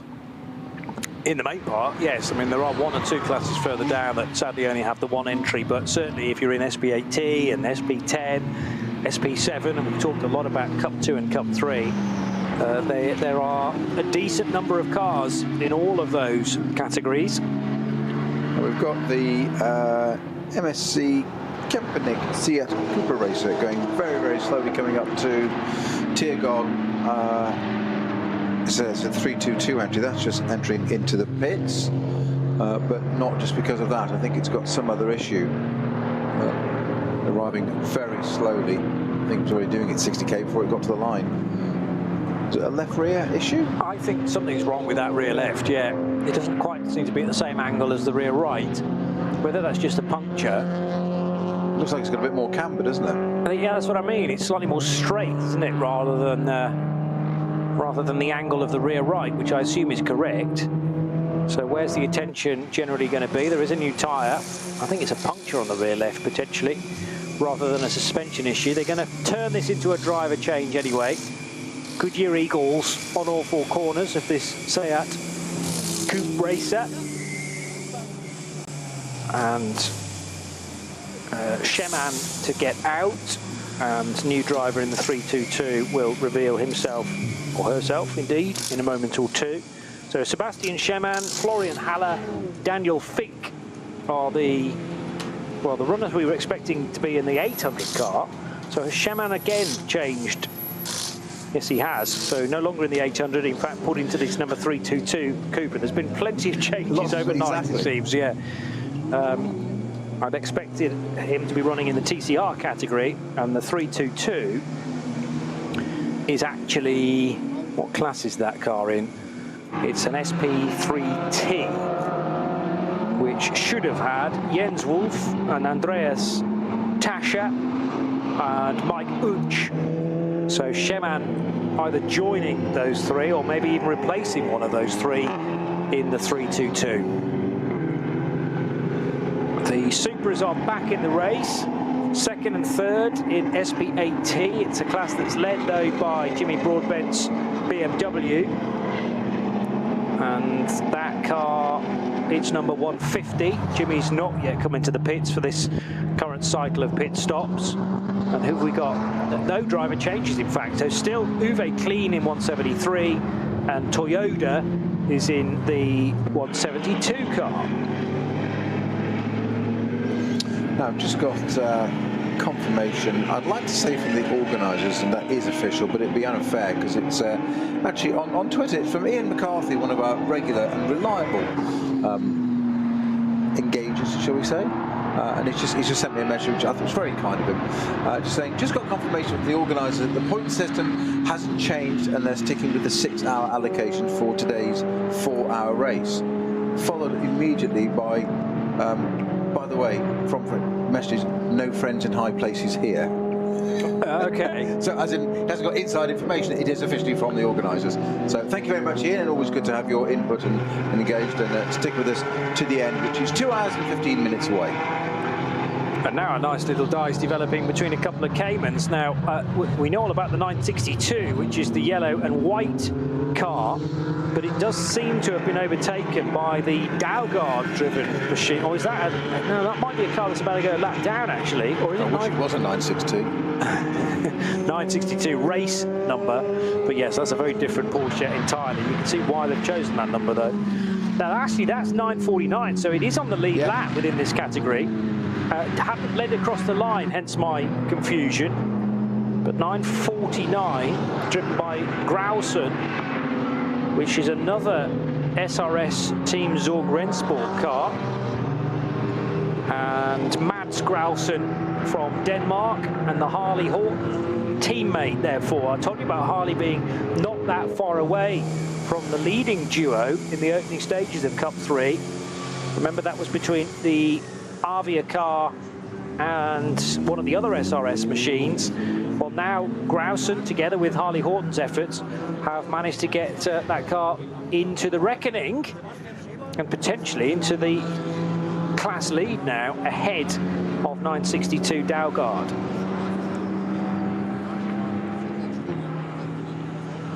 So the 962 car, earlier driven by Joshua Bednarski, now being taken over by Lucas Dalgard. That means we've got Moritz Oberheim still to come in the 962 car. The Seat Coupe Racer, which limped its way back, potentially with a rear left puncture. That is now being fixed, but Sebastian Sheman, who hadn't entirely expected to be driving this Coupe Racer, but he's now And it was all going swimmingly until, sadly, this latest issue struck for car 322. It's back in the race, by the way. Another one. It's got another issue. That's definitely because it's got. I know it sounds silly. I noticed at the pit stop there, it was having the rear wheels were actually white, and the front ones were black, as opposed to all four black coming off. So this is post. It's not a reverb. This is post. It's pit stop. So it's got another issue. This is the 322. It's just coasting to a halt, isn't it? Is that Mercedes Arena on the right-hand side? Yes. It is, isn't it? He's got no drive. Definitely got no drive. Just coasting to a halt there. Just so our interviewer finishes with the outgoing driver of that car. He's now totally unaware that it's now also come to a halt 3 corners in.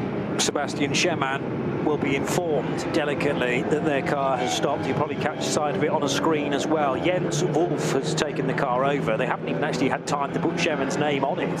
So Uch is there, Tasha is there, Wolf you can't see but because of the sunshine glinting off the side window, but Jens Wolf's name is there as well. And Jens Wolf is in the car currently, 322, with no fire in the belly, or if there is fire, he's not getting to the driving wheels. So they've repaired the rear tyres, but that clearly was not the issue. The 4-hour Ruhr-Pokelrennen continues. This is the Radio Show Limited network of channels.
Motorsporterlebnis nach Hause. Dein Online-Shop für Simracing-Hardware und Zubehör. www.simraceshop.de.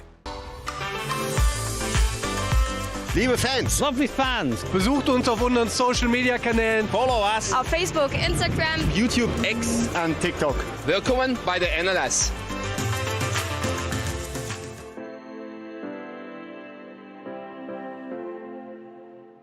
Was ist ein X?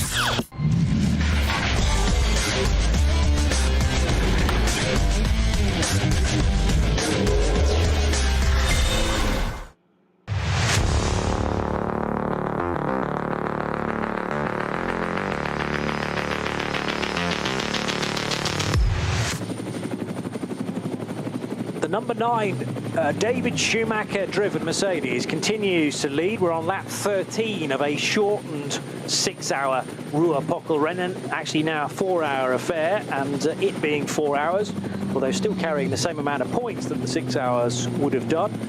We are reaching not far away from half distance, 8.5 minutes away from being 2 hours into this. Nose to tail between a couple of Cup 2 machines. No, I beg your pardon, that's a 962 Cup 3 car. Now, right in the same part of the racetrack as the Cup 2 race. Not race leader. Oh no, that might be actually the 148 of Steve Jans that was earlier driven by Tobias Muller. So the green and white Porsche just ahead of what looks like the 962, which is, if not the Cup 3 leader, then certainly within that the right sort of area to be winning the race. It's potentially fallen back to second place now after a good move from Grausen earlier on in 9:49. So there's the 962 car heading onto the Dottinger Hohe.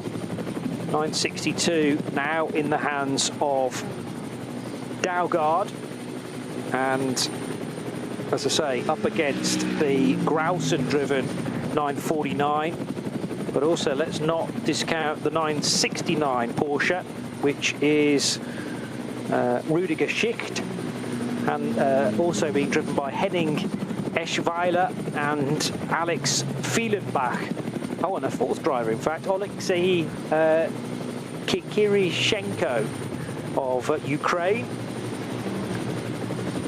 Kikireshko, in fact, is the correct pronunciation. I'll have a second go at that. So Oleksiy Kikireshko of Ukraine in the SRS Team Zorg Rennsport car.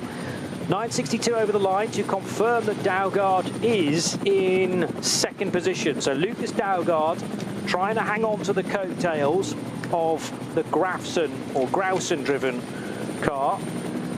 Mads Grausen, who hails from Denmark, in 949. There he is in that almost plum liveried car. It's a purple with the black front of that car, yellow door mirrors, heading out of the Mercedes arena now and down towards Valvoline, as it's called on a lot of track maps, which is the famous cut through utilised for most of the NLS races, the right-hand hairpin there. Well, I've just been watching 322 on the GPS tracker, which is not part of the official timing, just to be quite clear about that. Just to see doing what we thought, going up through the RTL curve, which can then become the Vorsteiner curve or another beer or something else, as you say, depending on sponsor, that would the RTL bit is. And the GPS tracker is moving this around all over the place. It's actually quite hilarious to watch it because it's had it going from where it was stationary to onto the Nordschleife, back to where it was stationary, into the back of the paddock, back to the Nordschleife. It's now back into the paddock. You've got to see this, Johnny. Look, it's just moving around. Look, entirely of its own. It's going everywhere. So I'm not really sure where 322 was going. My point of watching it was not for this interest, was to see if the car made its way back to the cut through to be able to rejoin the end of the GP circuit, not during the Nordschleife, and if it was going to go to the pits and have whatever function fault it was cured and restart the race. However, I'm not really sure where it is at the moment, apart from somewhere in the proximity of the Nürburgring pits. I think the complication may be that it's on a flatbed and therefore triggering the tracker all ends up. I don't think it would have got on a flatbed that quickly. Okay, well maybe on the end of a tow rope at least. And it may well have been towed, therefore, to the paddock. The Müllner Motorsport Porsches are crossing the line together. And what order are they in this time? Alex Brundle ahead of Peter Terting. So Alex with the yellow door mirrors on the 122, ahead of Terting in the 124. And there's absolutely nothing between them. They are 6th and 7th within class, 8th and 9th overall. Brundle's got a little bit wide there, whereas Terting took the more conventional route through the third element of the Mercedes arena. And Terting has certainly a long look up the inside into the braking area for Valvoline. Damming the brakes again from Brundle. That car's not behaving quite as neatly as the one behind. I would say Terting's got a more stable, more obedient car under him than Brundle has at the moment. Yeah, my thoughts exactly. And to further complicate matters, they're going to hit some traffic, let's hope not literally, in a moment or two. But there's a couple of cars looking a tad slower than these absolutely rapid Cup 2 GT3 Carrera Cup cars, effectively. Remember, Cup 2 is another word for Carrera Cup Deutschland, maybe. Deutschland is an entirely separate championship, but there is some crossover, and Brundle's not sure which side of the road to go here, so Terting almost overlapping. The last thing they want is to actually touch one another, though, on the Hatson back, because that will take a very good result away from Mulder Motorsport. They're on a different pit stop strategy from a lot of others in Cup 2, which will take them a lap further into their stint compared to the likes of Fugel and Mike Stursberg, or Max Kruse and Black Falcon, respectively. It remains to be seen where Black Falcon and the Team Loesch crew are pitting within the hour. Are they on the same strategy?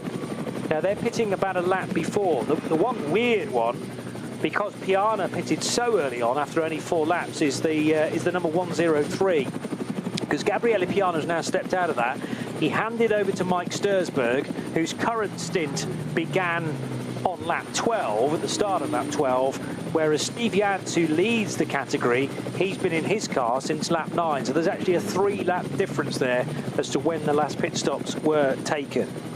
In fairness to those two in the Mulner cars, they came across Niklas Omer in the 944 number 718 Cayman GT4 car, and in his fairness to Terting, Omer was indicating to the left, which might just be you've caught it. You caught the indicator stalk. It's not like the road. It's not a indicate your intent, but you've also got to go with a bit of which way is it? Quite literally, which way do I interpret that from a driving point of view? And he did stay to the left, so I'm guessing that Omer had put that indicator on to say, I've seen you two coming.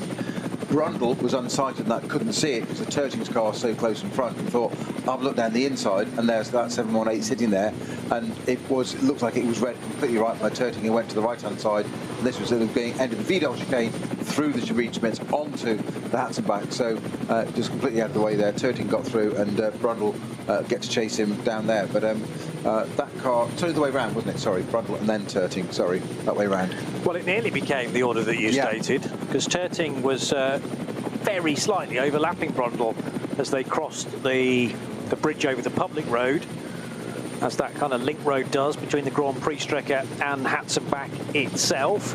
Very close indeed now for a couple of these Caymans. That'll be 9. I won't say 949, but it's a 959, I reckon. And is that Mijatovic just in behind in car 930? Tricky to tell from this distance. It's one of the Adrenaline Motorsport cars, potentially, with the orange wheels.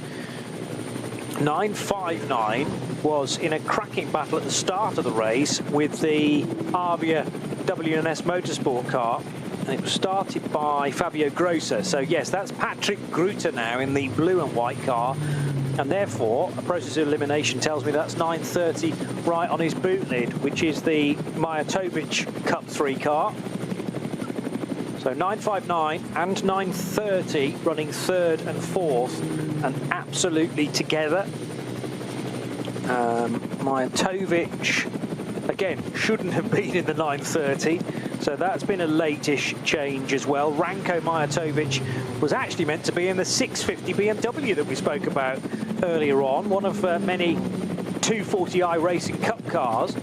So he's got himself a tidy little drive in Cup 3 and is toying with a podium here. But the 930 car, well, both these, the 959 and the 930, probably a bit too far back to potentially win the class. It depends on which drivers both SRS, Zorg Rennsport and Avia are going to turn to for the 3rd of 4 stints within this category. We have just ticked over the half-distance marker, I noticed, 4 o'clock in the afternoon. It's RS1, part of the Radio Show Limited network of channels, bringing you live coverage of a shortened version of the 6 hours, the Ruhr Pokelrennen.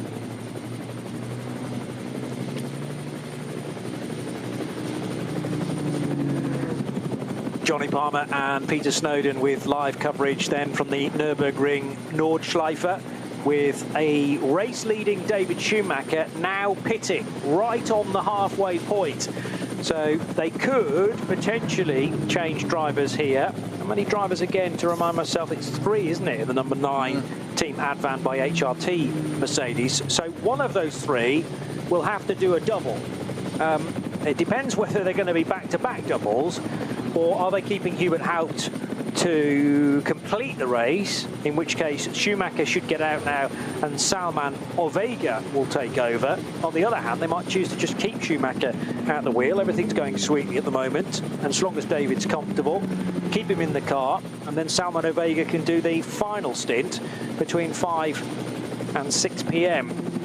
It is unusual to be running this late in the day for a 4-hour race, but I'll remind you that this was originally planned to be a 6-hour, of course, and then there was a monstrous accident involving all manner of SP9 cars, which has significantly delayed us. We had to go red flag. There was no other decision to be made on lap 2, only lap 2, and then effectively we pressed the big reset button, got all the cars in the pit lane, released them again at 1 o'clock this afternoon, and eventually started the race 2 hours ago at 2 p.m.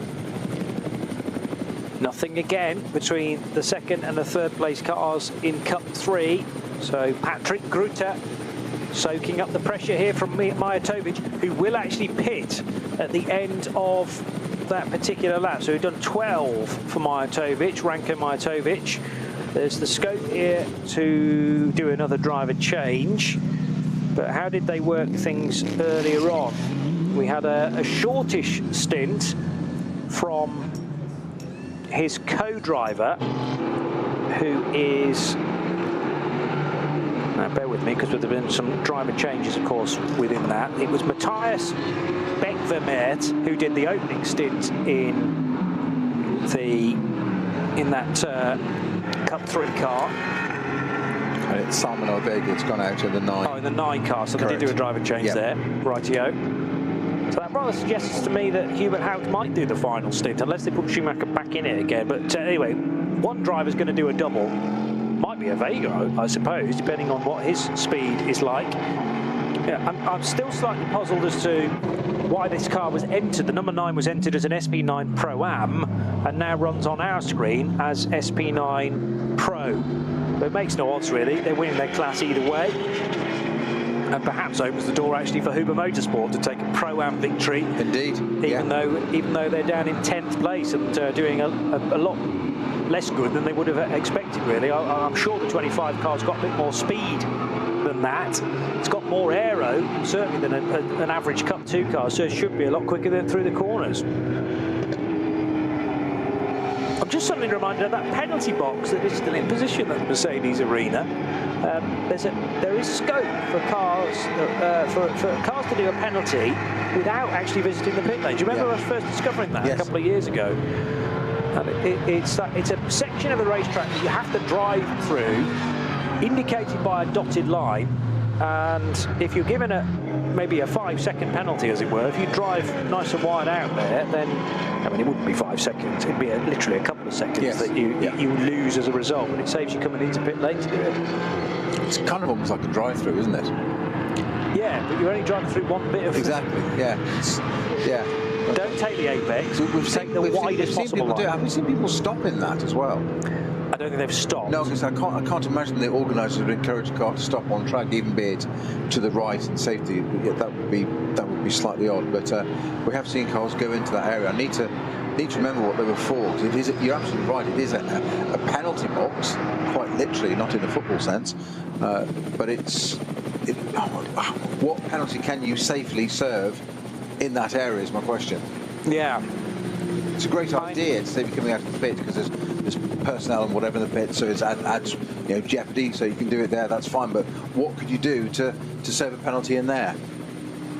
Unless it's something like a track limits infringement, you were judged to have taken advantage by going off the road or maybe taking a position on a fellow car.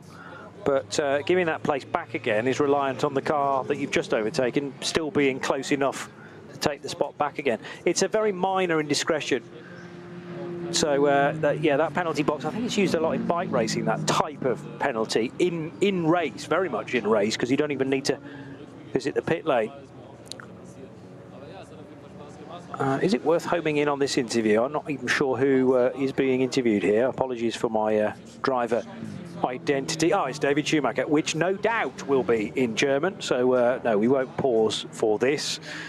There are various members of the Schumacher family that I'm still getting used to. despite David's experience in single-seaters, and now, of course, finding his way into sports car racing, much like cousin Mick.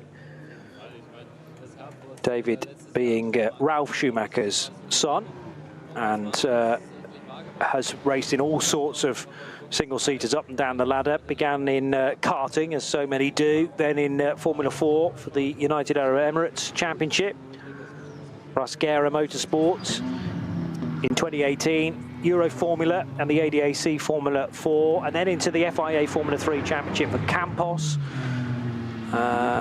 Never did race in Formula 2, not until this point, but found his way into the DTM Championship in 2022, and that was really the point where he turned to GT racing. But experience around the Nürburgring is relatively limited to this point. I think I'm right in saying he hasn't competed in the 24-hour race this year, unless he did it this year. He did do the Spa 24 hours last year for Windward Racing as part of the Gold Cup element of that race, and races with Mercedes Team Windward in the DTM Championship as well. So Mercedes man through and through. Just handed the car over to Salmano Vega, and onto its 15th lap will go that car, leading actually by 1 minute and 3/4, judging by the time that those cars came into pit lane not too long ago. So the gap between them was significant, but bear in mind that we're comparing SP9 Pro pace with that in Cup 2 at the moment, so not a fair comparison. There's an awful lot of difference between their lap times. If I tell you that the best lap so far for Mercedes number 9 was actually set by Hubert Haupt, it was an 8 minutes 2.655 second lap, whereas the best Cup 2 lap so far is an 8.14. So in reality, that's a 12-second difference between best lap times, and that's 12 seconds every single lap. BMW number 1 into pit lane for some routine maintenance and perhaps an all-round full stop for full service. Daniel Zils has just brought this Adrenaline Motorsport 330i BMW into pit lane. Just look like they're doing the belts up and also the safety netting for the new driver. And there's a little bit more work going on with the hood popped on this BMW. Maybe just doing a sensor check.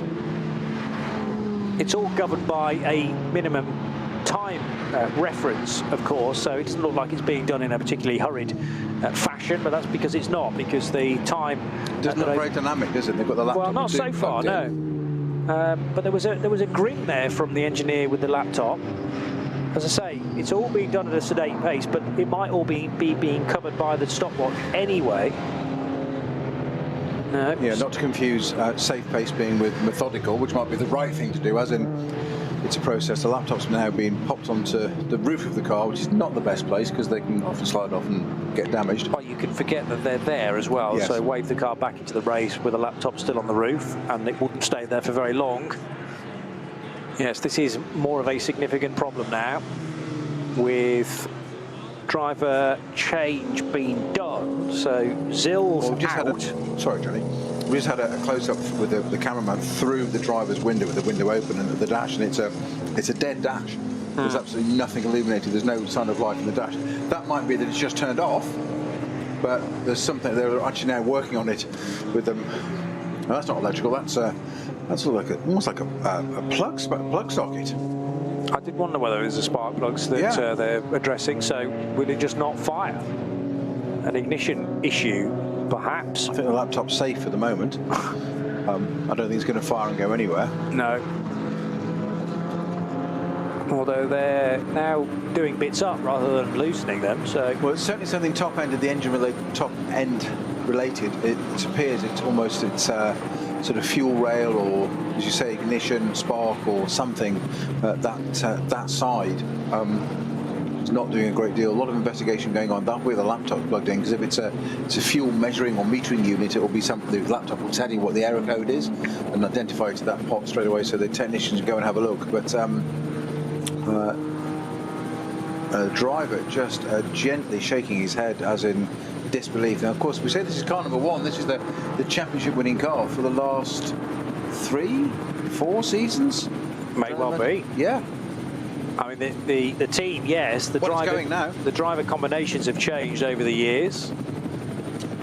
Now, it's been started, and now did it drive there under its own steam? I didn't see anybody pushing it, but it's now being reversed back into the box. But the bonnet's been dropped, obviously, for that. But it looks as if it drove itself forward for a minute there before they pushed it back. But that wouldn't make any sense to me as to why it would start and go forward and then be pushed back. No, I think the rear of the car was slightly out of frame, so you wouldn't be able to see those on the back. As the race leader thought about going one side of an Arvia Cup 2 car, then the other, and that could have ended in tears, with the Mercedes desperate to get ahead of this car and actually just put a lap on it. I think this is oh no, this may well be, it is a race for position, I beg your pardon, so that's why it's been so hardly contested. And Ovega did eventually find the way by Daniel Blickel in his number 120 Arvia WNS Motorsport Porsche. So that was for 4th position. They've all crossed the line after their recent pit stops. The race is now led by a Cup 2 car, that of Steve Yance in his Black Falcon Team Loesch Porsche, number 148, ahead of Lorenzo Rocco in his Equipe Vitesse Audi, then Chris Brook in his K Kramer Racing Porsche, that colour scheme which is almost like a montage. So certainly very striking, like an art car for both of the K Kramer Racing cars today and for much of this season. 121, and then Daniel Blickel in his 120 Arvia WNS Motorsport car. So Ovega has got ahead of Blickel to change that for 4th position. And on lap 16, how long is it going to take for car number 9 to get back up to the sharp end? Not that they are that bothered about that. Yes, they'd love to win this race overall, and probably will do, let's face it. But it's important, far more important, to get the maximum amount of points on offer in SP9 Pro.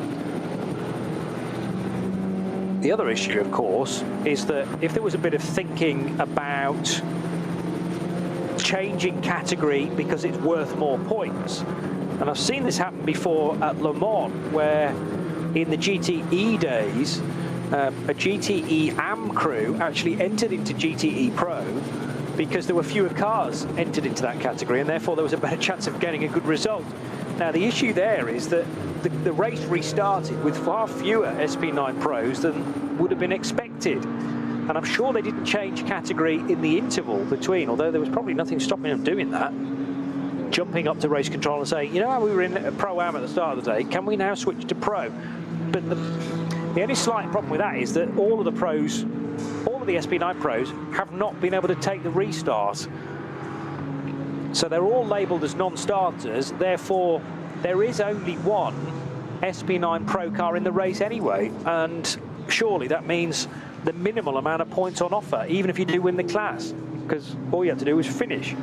You know, there's this sliding scale about, you know, the more points you get, you get more points if it's a higher subscribed group. Yeah, exactly, which is only fair. Yeah. Because you've got more competition. But all of a sudden you're entering a category with one car in it, so you're going to get very, very low numbers of points. Are they regretting their decision now? But that's the point, isn't it? You can win a championship, if you like, from, or certainly score highly in Rigby by just finishing. And I was involved in a championship a few years ago where I remain miffed now, 30 odd years on, where the championship was won overall by another car who quite rightly read the rules and did nothing wrong at all. So don't blame him in the slightest. But read the rules. He was the only car in the class and chose a car, I think, that fitted that class. And rather than 9 points, like the old Formula 1 points of 9, 6, 4, 3, 2, 1, rather than 9, he got 6 points. Right? I think, yeah, 7 points each time for finishing or winning, because he was the only car in the class. However, you got a point for starting and a point for fastest lap. So provided he completed one lap of the race, he was always guaranteed 9 points every time. Fastest lap in category? Correct. Yeah. So, so basically, all he's got to do was trundle around, which annoyingly he did, quite a bit slower than everybody else, and was lapped sometimes 3-4 times in a race. But very cleverly, picked up all the points every time. So all he had to do was stay out of trouble, he did finish the races, and at the end of the year, he got the overall trophy.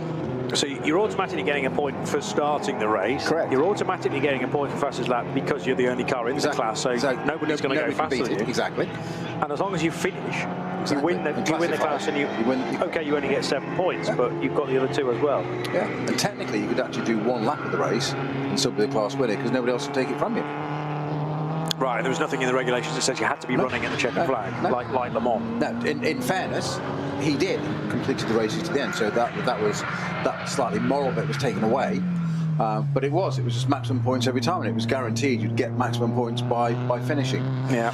Which was, whereas the rest of us were in, sort of sometimes 15 cars in the class, sort of, scraping door handles, bumpers, roof paint, you name it, on the grass, not necessarily on the grass. And if you won that highly subscribed category, what did you get for winning? 9 points. Got nine points, but you weren't necessarily guaranteed your fastest lap. So you get your other point for starting the race.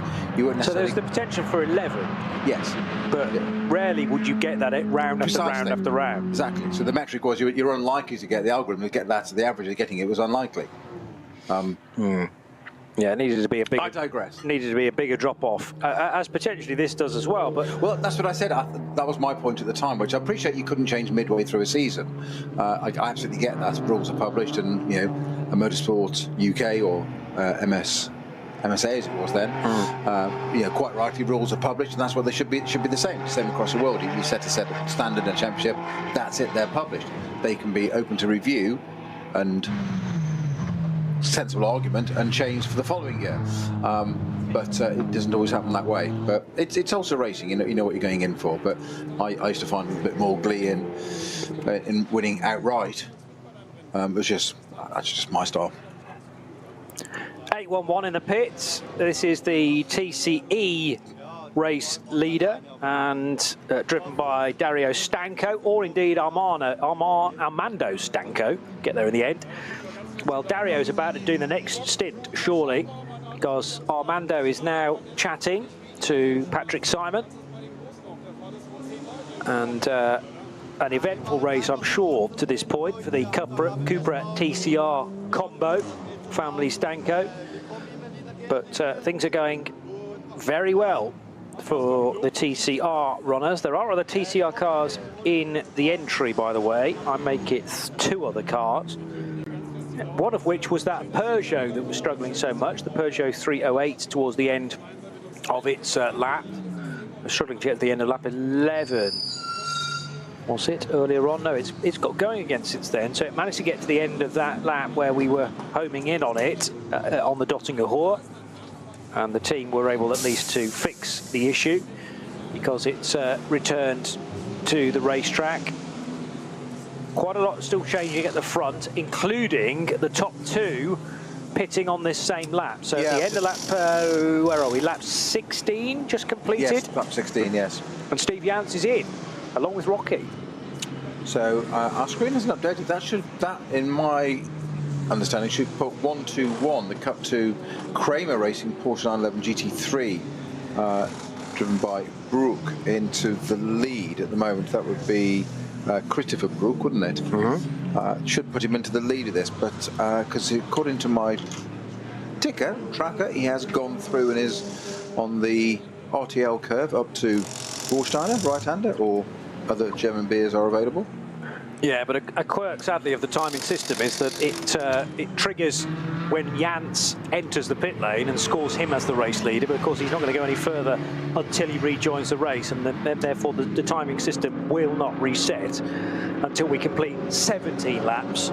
So you kind of have to just keep a mental note of those that have pitted. And you say, as you say, Chris Brook, he used to drive Bentleys in the Deutsche Post livery, going back far enough, probably 7 years or so, when the Bentley was one of the cars to have in the SP9 category. Still no let up in the Mühlner Motorsport arm wrestle. And 1-2-2, still ahead of 1-2-4. Yeah, so Alex Brundle marginally in front of Peter Turting, but 0.3 of a second between them as they cross the line. Well, Brundle's a class driver in pretty well anything, and look for the Goodwood Revival back in the UK in September and see the Mini he's driving there, the livery he's just revealed this week on it, and it's very World War II, shall we say. Okay. That's an interesting livery. So Piana back in the Black Falcon GT3 Porsche out of the pits. That's the 148, the technical leader on the board, but of course that will reset in a minute. I'm just need to see if Rocco is doing a driver change in that Audi in a Keep Vitesse car, number 50, 50 in second place. That's still currently pitted.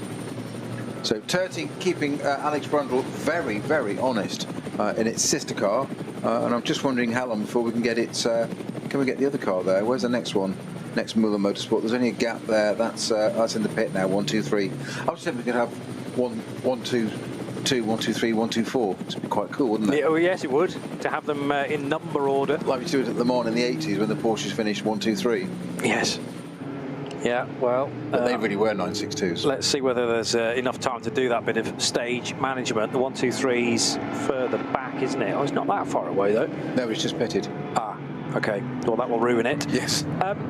Gabriele Piana's not actually driven the 148 so far. He was in the race earlier on, and that was in the 103. Yes, of course, my apologies. Yes, I've just seen the name and gone, he's back in the car. Of course, back in a different car. Yes. Yes. So the first time he's... Not at all important, let's just gloss over that. Yeah, exactly. First time he's been in a car that could potentially win the race, because the 103 is not having as good an afternoon, although it's still pretty decent. Mike Stursberg drives Piana's old mount. They're both Black Falcon, so Gabriele Piana's a definite Black Falcon pilot, but they're bouncing in between the two cars, and he's not the only one to be doing that today. You know, I've actually had experience of that. It is the most surreal situation of starting a race in a let's say a different, if I say a lower category car, a car that you'd expect to be further down the order, like let's say a TCR in here. It's not going to be as quick as a GT3 car, and leading that class and getting to half distance and jumping into a class leading car, having timed it perfectly, and rejoined. And of course, got into a car that then had a radio and all that the other car didn't. Oh, right, yeah, got into the car, got into the radio, plugged in, and got out and saw the car ahead and just said, right, you know, sit rep positions, whatever. And they gave me the gap to the car in front, and currently lapping at this and so and so. And then I just asked the most obvious question in the world, because I couldn't quite believe it myself. Was, is this for position? And they went, yes. You know, and you're P2, and you're like, oh. And so, oh, hang on a minute. And having to process that, it sounds so, because it's completely surreal, because you've been driving a car for, I think at that point it was 40 minutes, 50 minutes, so that was just running its class, doing its thing. You drive it accordingly and hand it back to its owner, or amateur, whatever you want to do, and you're thinking, great. Jump in another car and your head's still with that. Yeah, of course. And one actually, the first car was right-hand drive, the other car was left-hand drive, so that was interesting. One was manual gearbox, the other one was paddle shift, and one was not on slicks, one was on slicks, so it was quite a thing. So I was processing all that, thinking, right, other side of the car, don't walk to the wrong side of the car, you look a complete idiot opening the door, and there's, okay, there's a fire extinguisher, where's the seat? Oh, it's the other side. So made sure we didn't do that, got in, and then all of a sudden it's and by the way, this is position, and you've got, you know, get your head down, you've got another 45, 50 minutes to go now. Oh, right, okay. Well, plenty of time to reacclimatise then. That's a very good point, yes. You'd make a great team manager, you really would. Have you ever... It's your job. Have you ever, at the end of a race, needed to stand on two different podia? No. Okay. That's a good one. There's one for the bucket list, isn't there? Yeah. Yes. Or indeed the same podium. Yeah. Because sometimes I've seen drivers that have finished, let's say, as in the winning car, and also in a car that finished third. Yes. And you have to kind of go, which step am I going to be on? That's quite cool. I never thought of that one. Yeah, there we go. Yeah, I'm sure it's happened. I love a bit of aspiration. You've only got one podium from this race. You've only got one life. Well, yeah, that's Enjoy true. It. But you could be in two places at the same time, almost. As one of the Muller Motorsports outgoing drivers is about to be interviewed by Patrick now. And Muller being from Belgium, there's perhaps more chance here for this to be a non-German speaking driver. This is Leo Messenger. Now, I know very little about Leo Messenger, brackets not his real name, and whether Leo speaks English or not. Rob, can we just home in on this interview to see what language it's being done in?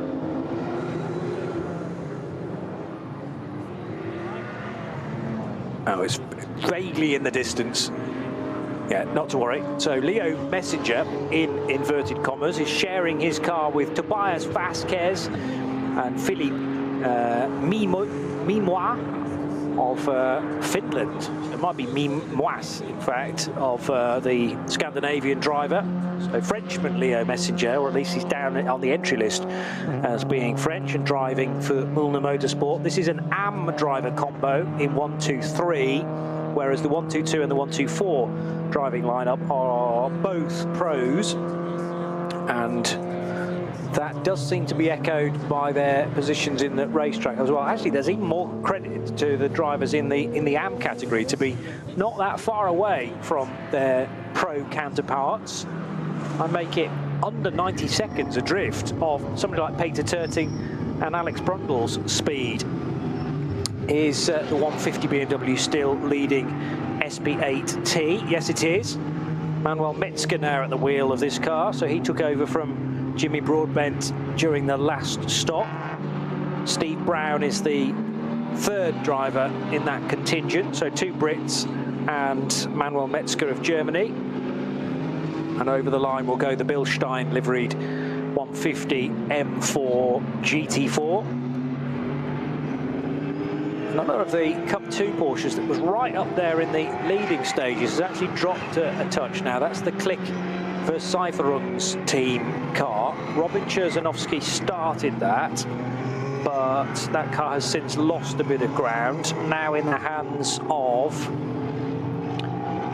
Sharmach. So that's Peter Sharmach. But again, I should remind myself that that's an AM lineup, so the 119 was probably always going to lose a little bit of ground compared to the pros in and around it. Over the line will go Salman Ovega, and that rather resets the field because it puts the number 9 Mercedes to the sharp end again. The good news for Ovega is that his nearest rivals, Chris Brook for K Kramer and Daniel Blickel for Avia WNS, they're both pitting at the end of lap 17. So the number 9 car is absolutely romping clear with nobody really to take the fight to it, and that should be expected because it's the only SP9 Pro car in the race, weirdly, when we started with so many other cars. Remember that most of the SP9 Pros, with the exception of car number 9, were not able to take the restart of this now 4-hour race. So 48 was out in that big incident on the Hatzenbach just after midday today. The 54 car was the first car to arrive on the scene with the road surface absolutely sodden, and that put Bastian Boos and Adrian Delina out on the spot. And the other SP9 Pro cars that we lost, the 2 Falcon Motorsports Porsches 3 and 4, and the number 5 Herbert Motorsport Porsche of Vincent Cole and Frank Stippler. We also lost 2 Aston Martins in the process, the number 17 Pro Sport Racing Example and the Valkenhorst Motorsport car. That wasn't actually involved on Hatzenbach. That was the first lap for Sami Matti Trogan at Flugplatz, because Flugplatz became very, very wet as well, really quickly.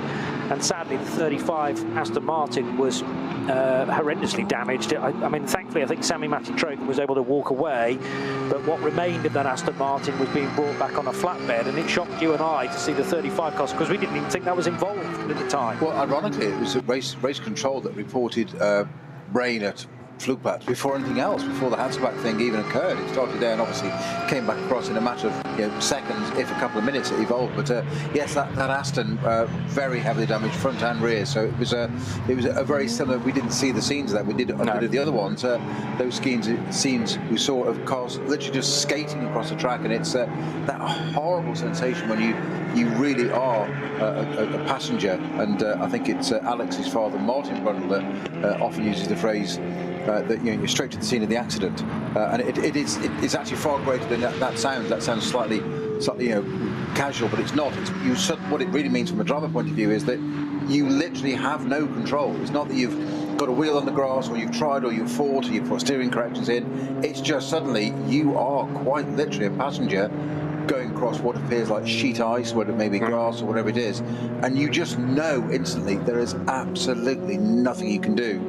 And it's and you're obviously aware of the speed. It's not going to be a light one. You become more aware of it as things evolve, I'm sure. What's annoying is as well that it adds to it. I'm annoying is the right word, but it's the helplessness. You feel hapless. Is that it goes quiet. Yeah. because you obviously lift off, so you haven't got the roar of the engine anymore, you haven't got that sound that's so much part of the car, these naturally aspirated big V8s and flat sixes and stuff we've got going around here, but you naturally lift off. You do that hopefully, as we saw Alex Lynn, brace position, take your hands off the wheel. I didn't do that on my first shunt, have the thumb broken to the, from that. You learn once.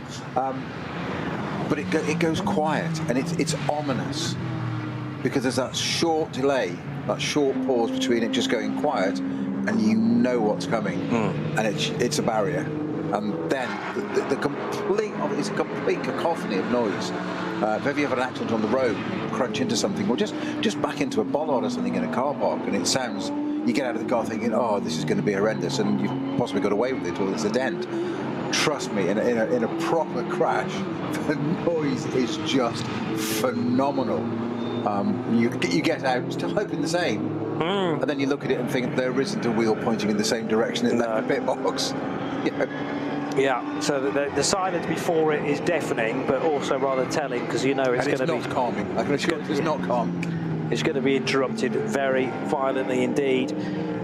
Neither of the Gazoo Racing Supras, I think I told you at the time, had actual driver changes, so still Kamui Kobayashi is yet to take charge of either one of them. He could drive both, although not at the same time. And Daisuke Toyoda is in 172 still. Uwe Clean in the other car. Toyoda with maybe some signatures. Is this one of the first times he will have raced on the Nürburgring? He's an experienced racer from Japan, 55 years old, and actually, I beg your pardon, he's a bike racer by trade, so has come from Japanese motorcycle racing, Yamahas, Triumphs and the like, and maybe experiencing the Nürburgring the Nürburgring Nordschleife for the first time, in anticipation perhaps for a run at the 24 in future years. We will have to wait and see. Uwe Clean is bronze rated and has run in NLS on a number of occasions previously. Did the 24 hours in 2019, in fact, for Gazoo Racing. So Clean is much the more experienced on this particular track. Yes, an interesting move there to get Daisuke Toyoda involved, potentially for a crack at the Nürburgring 24 hours, maybe in 2025. I heard the screech of tyres not too long ago, and it was the 514 BMW. Yeah, there's coolant coming out of the bottom of that as well. This is the 330i, isn't it? It is a 330i. There's coolant dripping out of the front of that, so that's has it gone off on its own, or has it caused some? There's no damage, but there's definitely there's coolant or something dripping out of the front of that. And this is another car that is actually on Falcon tyres rather than just having the Falcon branding, because it had further Falcon marking there on the front bumper as well, which is often the clue. This is the SRS Team Sorg Rennsport car, isn't it? Yes. So driving it for this particular stint is Tim Peters of Belgium, joining Ugo Vincenzi, and driver from South Korea, Jeong-min An, and German driver Philippe Bayerli in the SRS Team Sorg Rennsport 330i. Hasn't hit anything solid, I don't think, although it's weird that the coolant is coming out of that car. So unless that's what's caused it to spin. Good point. So maybe a leak and it's gone off on its own fluids. Because it's the right-hand part of the VDOL there, isn't it? Maybe if it was leaking already, maybe it's run over a curb, split the rad, put water onto its rears, hit the gas, and it's gone. No, thank you. Physics still applies. Yeah. I don't know. I'm just guessing, but it's. Well, it's going to drive away, and there is an option here for Tim to either turn right or turn left. The brave thing would definitely be heading out onto the hats and back, and that's precisely what he's going to do. Is he aware the car is potentially dropping fluid onto the brakes again, and much earlier than I would have expected? Might be regretting that decision now, because whatever was contained within that radiator or chamber, you're going to be hard pushed to have much of it left by the end of a Nordschleife lap. But full marks for bravery, as I say. Manuel Metzger's just done the best lap in the SP8T category. So Metzger taking over the car from Jimmy Broadbent during the last pit stop. And running now on its 18th lap. Salman Ovega has just completed 18 laps, so 19 now being worked, and there is an hour and 24 minutes still to go. But the Withdrawals chicane is no longer affected by a problem as such. That BMW 330i has driven away, and the recovery crews can leave the scene as well. So Ovega leads, and what I wanted to give you was a lead margin, but so far Michele Di Martino hasn't actually appeared at the end of lap 18, so it's going to be well north of a minute, possibly more so now, and that's not to do with when pit stops are being done. Still, the two Mühlner Motorsport cars are completely inseparable. I think Brundle's behind Terting on this occasion, though. Yes, with the yellow door mirrors, that's Brundle's car. I'm 99% sure. No, you're absolutely right. You commented on that earlier. I hadn't spotted that. Well done, Johnny. I was thinking the other way around, that Brundle must be thinking, give me a break. Well, he hasn't, because Terting's got ahead of him. He's like, really? Yeah. So do you know who I am? I'm sure he's not thinking that for me. It'd be very unfair to Alex, but there will be he's a very, very seasoned and experienced racer, and boy, does he know how to work social media as well. Well, there's that too. He's of that age. I would imagine Peter Terting the type to be all over social media as well, but I might be wrong. Peter's, I'm just getting up to stretch my legs because I feel like I've been sitting down for quite a while. Little on-air bit of stage management there. I thought you were mid sort of Pilates class. Well, that's a good idea. No, I just felt myself going a bit numb, so I thought I'll stand up in the Global Broadcast Centre. There's a high roof in here, so that enables me to do that. Get the blood flowing again. That's not the case for, well, it's not needed for Brundle and Terting, because the blood will be pulsing through their veins, embroiled in this incredibly close fight between the Mühlner guys.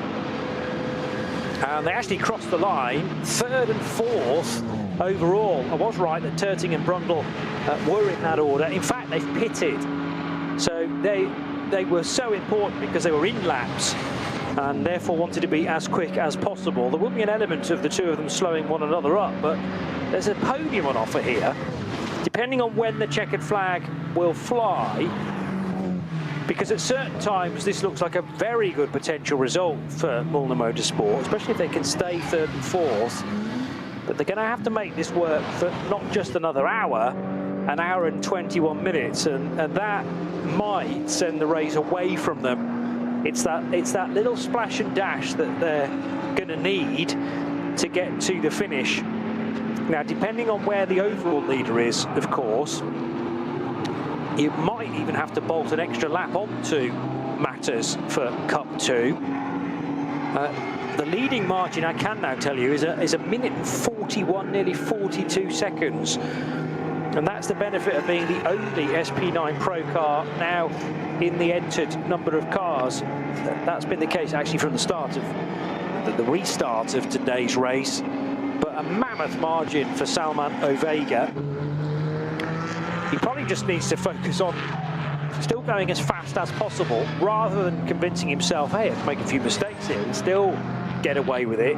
Needs to focus on every corner as he arrives onto it, and not sort of decompartmentalize his thoughts. Don't think too far ahead. Don't think towards the end of this stint, let alone this lap, let alone this stint. And presumably Salman Ovega is planning to get out of the car at the end and maybe hand back to Hubert Haupt, if not to David Schumacher. Or are they just happy with Ovega's speed and the chance of getting a podium? I mean, last time around, Ovega's speed is actually very impressive. Last lap he did an 8:02.8, and the fastest lap that Hubert Haupt was able to manage was an 8:02.6, much earlier on in the race. But if he can continue to punch out low 8-minute lap times, they'll probably just choose to keep Ovega in the car. Well, why wouldn't you? I mean, it's 2/10 off. Yeah, off Haupt, who's an expert. Slightly. Even though he's potential understatement of the race. Yes. Yes, but never underestimate guile and age. No. I know that, just sitting next to you every couple of weeks.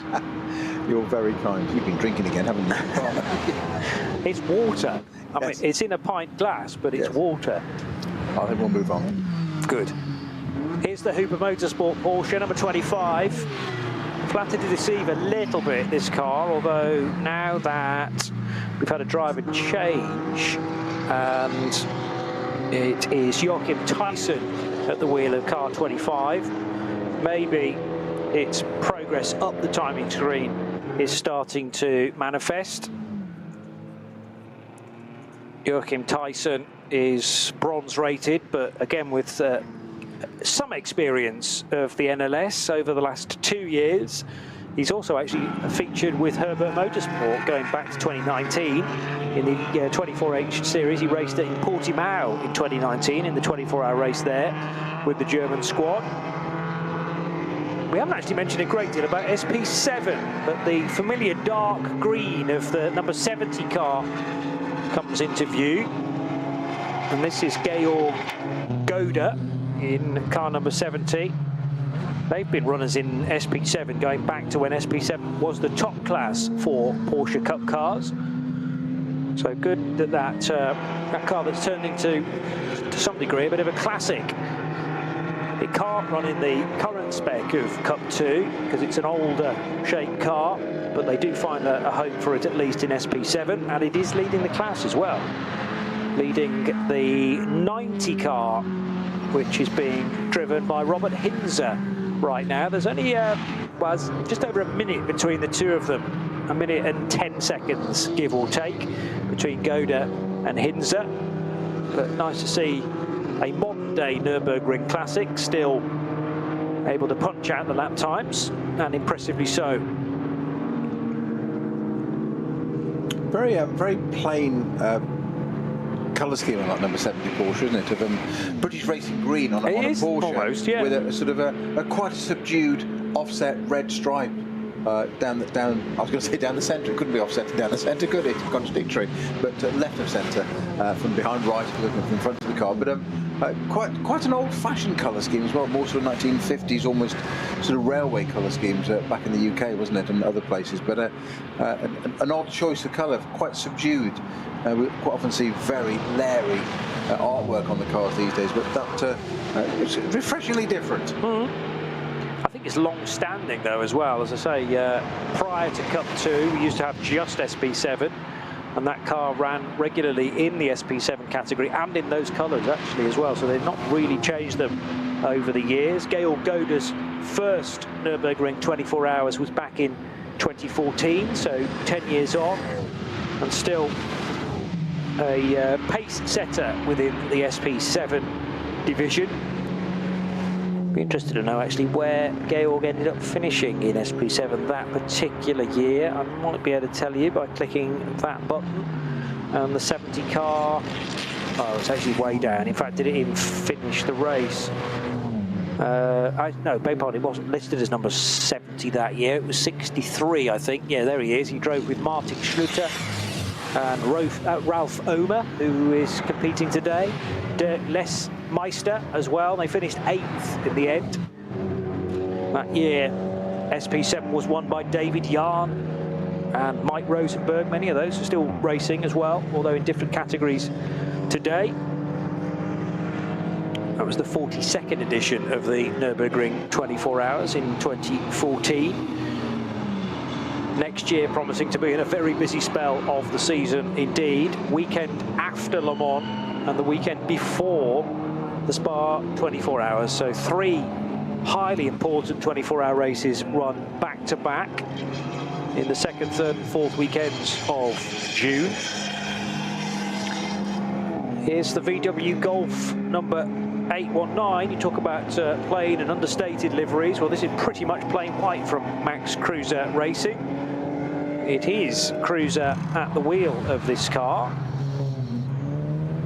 And that is Max Kruse himself, sharing with Nico Otto and Marcus Menden, who was in the car the last time we checked. 4th position for this Max Kruse Golf that runs as one of the many alternatively fueled cars. And actually 30-odd seconds ahead of Ben Leuchter now, who started like a train in the treble 3 car. In fact, at the first attempt at the start of the race, Leuchter got ahead of all of the Group 2 cars.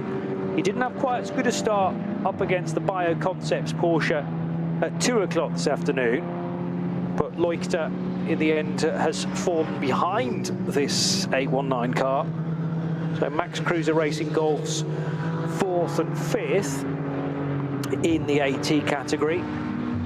But AT's actually led by still the 4 Motors BioConcept Porsche, which is the Henrik Boleslev driven car, which was started by Michel Halder and has had, I think we've had a stint from Smudo, if not he's yet to come.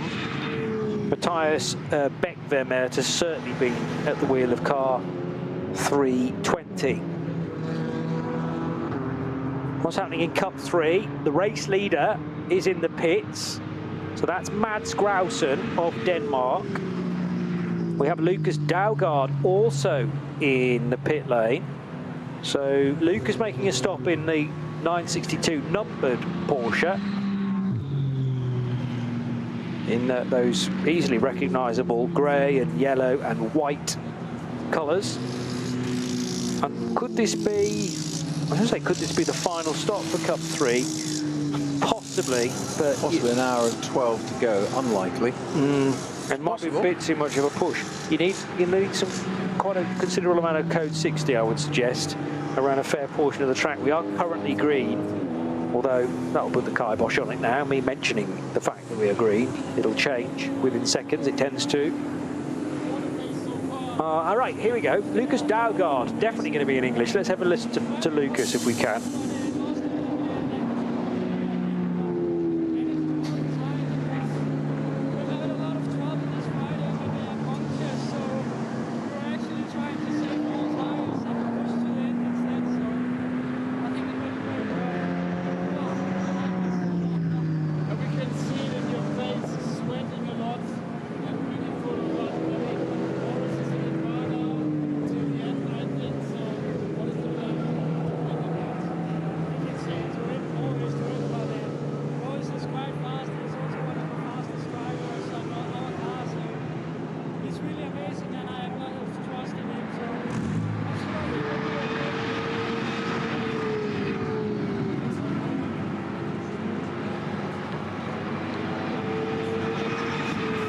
Lucas Daugard chatting to Patrick Simon. The key thing he was saying partway through that was tyres, the fact that there's a risk of a puncture and also just the amount of tyres that they are permitted to use. You're trying to save tyres, you were saying, wasn't it? Yeah, save the tyres. Yeah. I don't know whether that's down to, you know, the allocation of tyres or whether it's a kind of free allocation. You just keep chucking tyres at it because you're only going to do, well, what should have been maybe 6 stints today. It's turned into 4. So if you're entering a 6-hour race and it becomes a 4-hour race, then there's going to be no issue about, you know, having too few tyres. However, it's making them last across a stint that could be more than an hour, easily more than an hour in Cup 3. Let's just have a little look about what sort of time you're able to do in a regular stint for a Cup 3 car. So Grausen, for example, just done 9 laps, and that took him an hour and 19 minutes. So that's encouraging for that to be the final stop of the race. Lucas Daugard, about the same. So I think in a Cup 3 Porsche, you're probably easily okay for the end of the race here.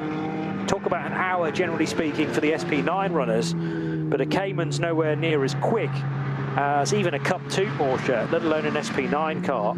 So their fuel burn is less severe. And I would be surprised now if either the 962 or the 949 Porsches have to pit again. New drivers into each of those, by the way.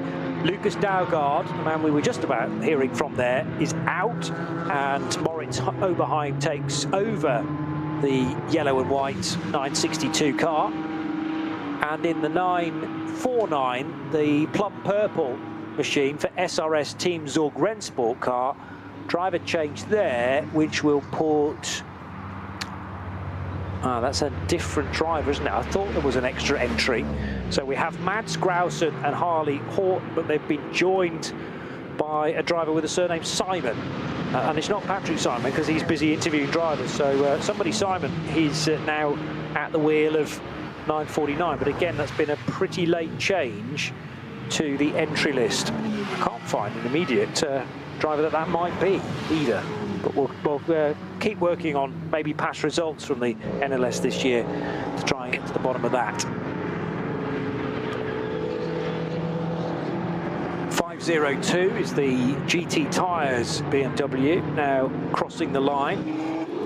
That car is in third position in the VT2 for rear-wheel drive and four-wheel drive.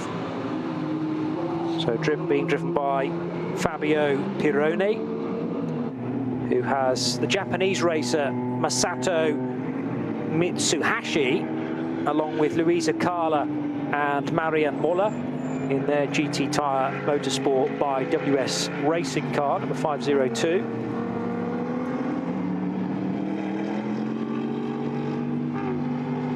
Makes a great sound. Presumably that's straight six in the BMW, and it's about to be swapped by the overall race leader because Salman Ovega sweeps by on the exit of the Mercedes arena in the three-pointed star car, on the brakes into Valvoline, and exiting that at great speed as well. So 20 laps now done. I would expect maybe a 27 or 28 lap race for the Mercedes. So we are almost within the final stint, because it's the next time around, isn't it, that it will make a stop. But I don't think the final stint will need to be the full 8 laps. They'll get to 7 potentially, which would make it a 28 lap race in total. And all of that has to be factored into, together with where the leading car is likely to be on the racetrack when the clock hits 0, because it might be they need another half a lap of fuel.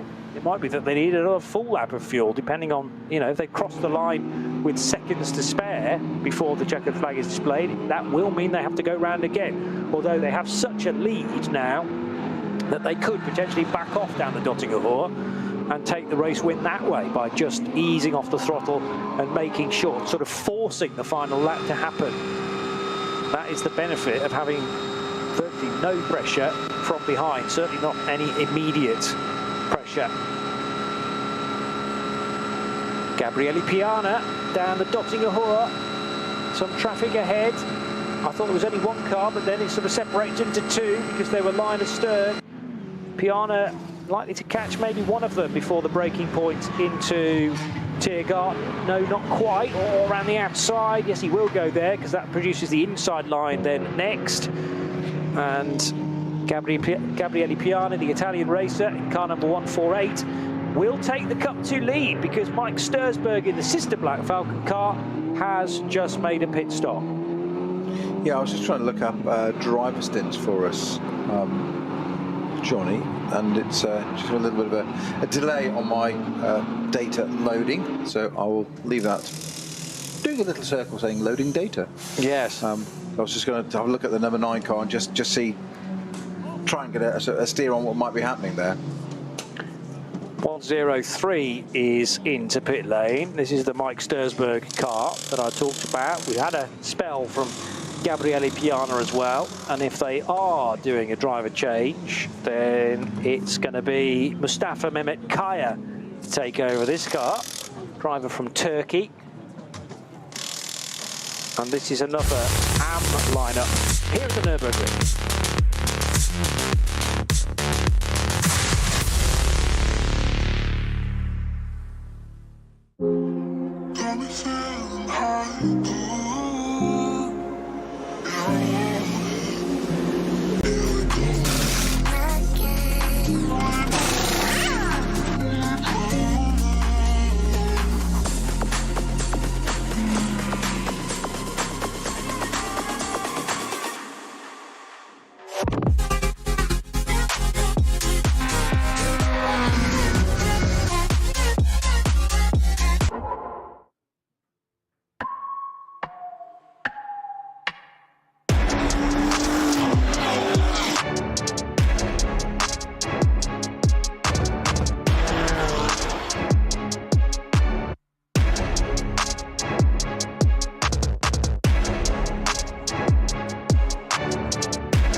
Liebe Fans, Lovely Fans, besucht uns auf unseren Social Media Kanälen. Follow us auf Facebook, Instagram, YouTube, X und TikTok. Willkommen bei der NLS.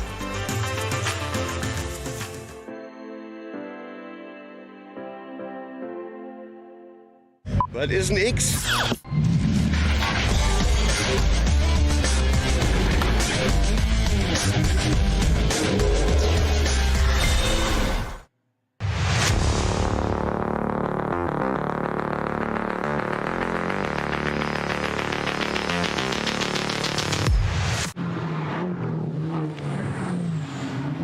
Huber Motorsports Porsche towards the end of its lap, car number 25. And this is the Tyson-driven GT3R. Salman Ovega leading the motor race though after 20 laps and leading by a mammoth 2.5 minutes. The fight is definitely on though between the Cup 2 runners, Gabriele Piana, who's been sharing his afternoon between the 148 and the 103 cars, the two Black Falcon machines. And Black Falcon could be on the cusp of a very good result here. They're currently running 1-2, and both cars, believe it or not, are on the overall podium, Peter Snowden. I know, it's hard to believe, isn't it? But I think Alex Brundle won't be too happy about that, not being the first of those cars on the podium. And he's put a lot more seat time into this Müller Motorsport team than perhaps we realise, and I'm sure his contributions extend a lot further than just driving the car around, because he's a very analytical sort of driver, and he will deliver a lot of information in the process. But there might be reasons for it. Might be tyre strategy, fuel, etc. now, but I'm sure he's not done with these two yet. I was just looking at the driver's thing did load, by the way, the data. I was looking at forget the first bit. Haupt did 6 laps in this number 9 Team Advan Mercedes to start. This is our lead car. Schumacher did 7 and 8 stint. And then, of course, Ovega currently, Yusuf Ovega is now on 6 laps in the car. So it's on it's predicted about now to come in with an hour to go, just coming up 51 seconds short of the final 60 minutes. Tight between some of the Cup 3 cars as well. 9:59, which has been toying with a podium finish throughout, but that is now 4th in the hands of Heiko Eichenberg. 9:30 car, that means, has wriggled free, in fact, and that is in the hands of David Griesner, sharing with Matthias Beck-Vermeert and Stefan Kreuser in their 9:30 car. So Griesner hunting down. Oh yes, I was still trying to work out precisely who was in the 949 car now, because there's been a driver change there, many driver changes from the initial entry list. The Team Rennsport car, that's Simon in that car? Yeah, but what's his first name? That's what I'm trying to work out. Oh, okay. There is no Simon or Simon anywhere else in the entry list, so it's clearly something that's been a change late on.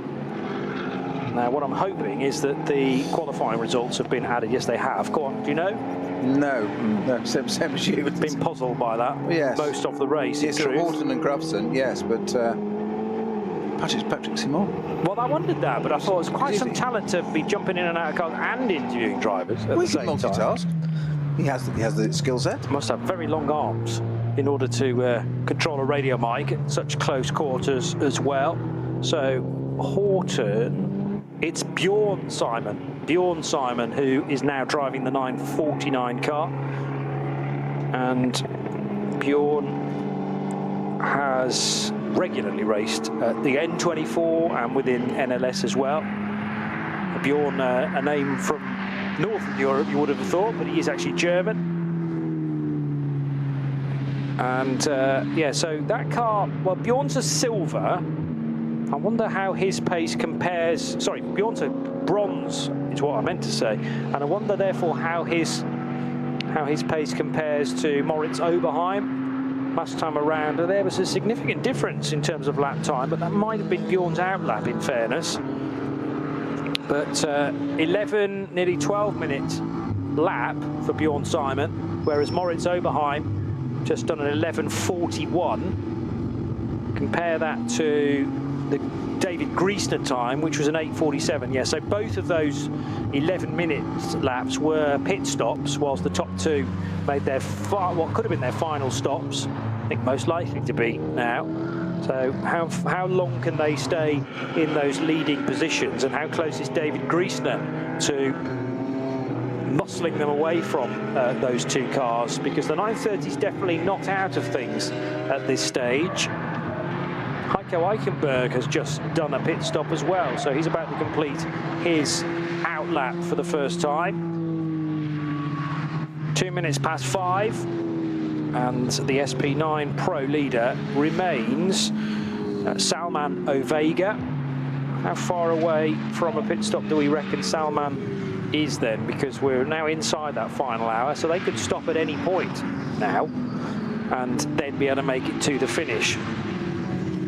And I suppose the longer they leave it, the better it is, because you're pitting closer to the checkered flag, and therefore that's what the pit stop minimum reference time is judged by. No longer the stint you've just done, it switches with 70-odd minutes to go to the amount of time left to the checkered flag, and therefore if you can leave your pit stop as late as possible, the shorter amount of time you have to spend in the pits doing it.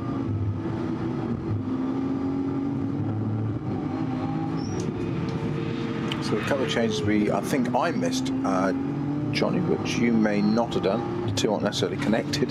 The Müller Motorsport cars, Alex Brundle has handed over to Moritz Kranz. Yes. And Martin Rump has taken over the car that Peter Terting was driving. Right, yeah. So the Estonian racer Martin Rump, formerly with World Endurance Championship experience in the GTE era.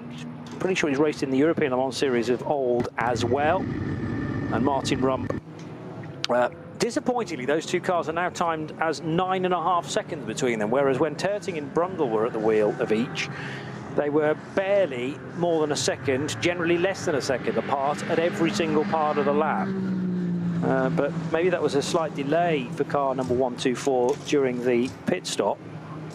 But yeah, they've been separated out somewhat to the tune of about 10 seconds.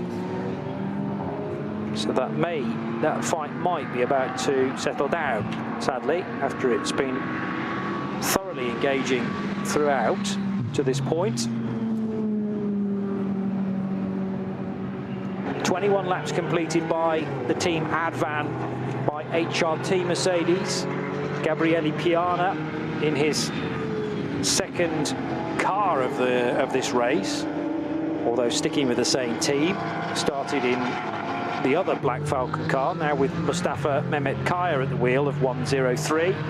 And Gabriele Piana, well, we'll wait to see where he is, because there are other Cup 2 cars ahead of him now on the road. Piana is somewhere in the third sector, whereas Moritz Kranz has actually just completed lap 21, and Piana is working lap 22, so nevertheless he will still be ahead of those dueling Müller cars when everything works its way out and untangles itself.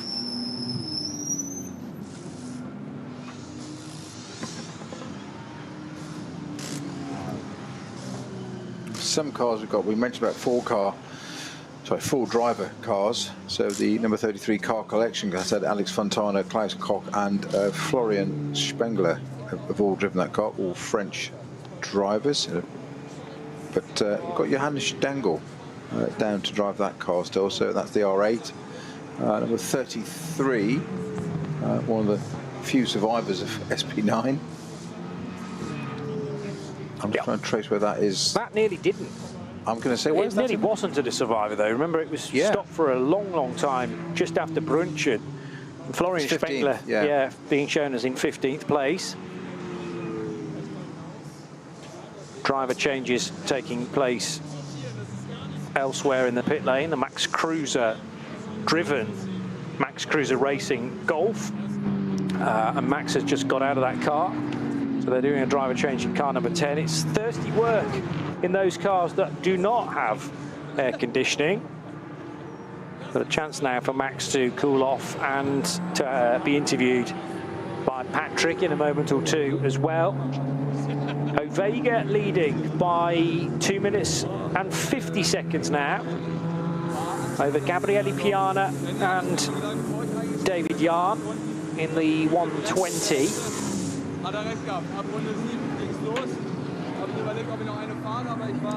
So David Jahn sharing with Tim Scheerbart and Daniel Blickel in their number 120 Avia WNS Motorsport Porsche. Michele Di Martino in the K Kramer Racing Porsche in number 121.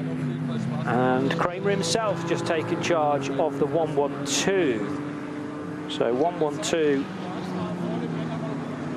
now with Carsten Kramer sharing with Fidel Leib and Henrik Still. Now Henrik was supposed to be driving a completely different car, so I presume is he actually down for two? Yes, he is. I was just looking at to do exactly that. Yes. Yeah, the 112 is his new car, but he was still down to drive the 164. But was that one of the crashed cars on the opening lap? 164. I have a feeling that unfortunately that car bit the dust quite early on, and we were given a list of 3 of them that had all crashed at Flugplatz, either related. Yes, 1 lap.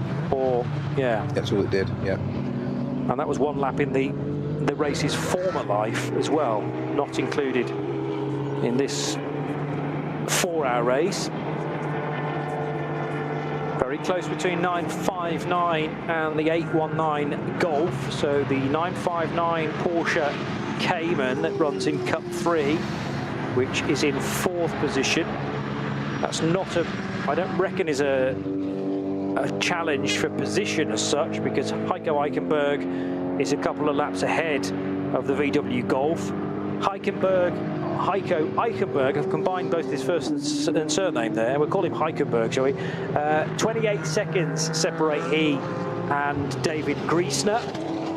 But it's Moritz Oberheim who is comfortably ahead of Bjorn Simon currently. Oberheim in the 962, the yellow and white Avia WNS Motorsport Porsche, leading that deep purple coloured car. For Bjorn Simon in the SRS Team Zorg Rennsport Porsche.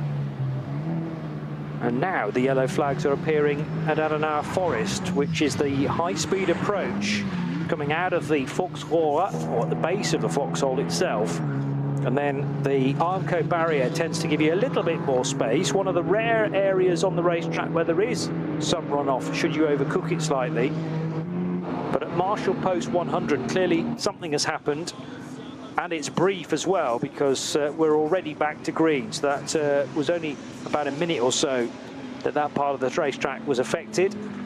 Metzgersfeld as well, immediately afterwards at Marshall Post 100A.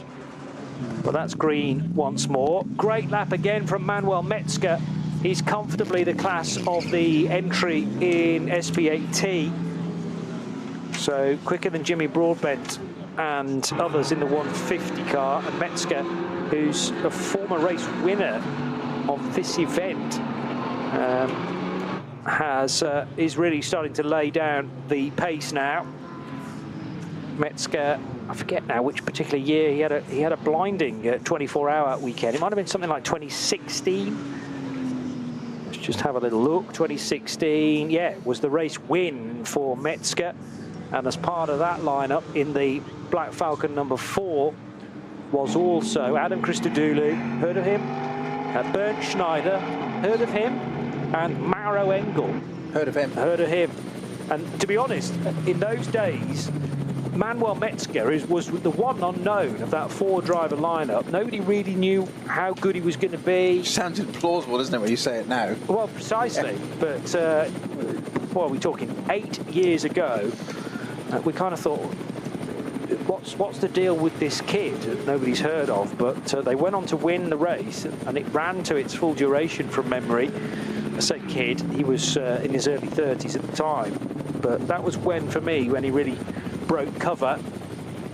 Won that bizarre Dubai 24 hours at the start of 2020 as well, which was pretty much a washout, and only ran to about 6 hours, 7 hours and 8 minutes to be exact, as I look it up, when the whole track, we talk about the Nürburgring becoming flooded on the second lap today. Well, I mean, you know, talk about the racetrack being under several feet of water that year at Dubai, and it was just impossible to continue the race. It was impossible, actually, for many people to leave the racetrack because the tunnels were entirely blocked with water. Onward goes the Mercedes through the troubled area many hours ago. Salman Ovega and still hasn't made his final stop, I don't think. That car's stopped 3 times, so maybe it has. And they will have kept Ovega in the car on that occasion. And no, the extra stop was the drive-through, wasn't it, that Hubert Haupt did. So we haven't yet seen a final stop for car number 9. That's why it's displaying 3 rather than everybody else that has 2 stops completed to this point.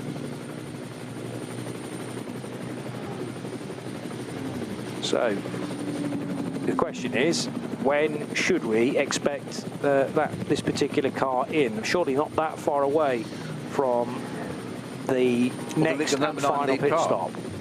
Say again? Number 9 lead car. Yes. Yeah. Well, it's on. I think it's got to be this lap because it's 8 laps in. Okay. You've done 8 laps. I'd be surprised if you've done 8 laps. Maybe 7 and a bit. We've got 8 laps recorded. Wow. Okay.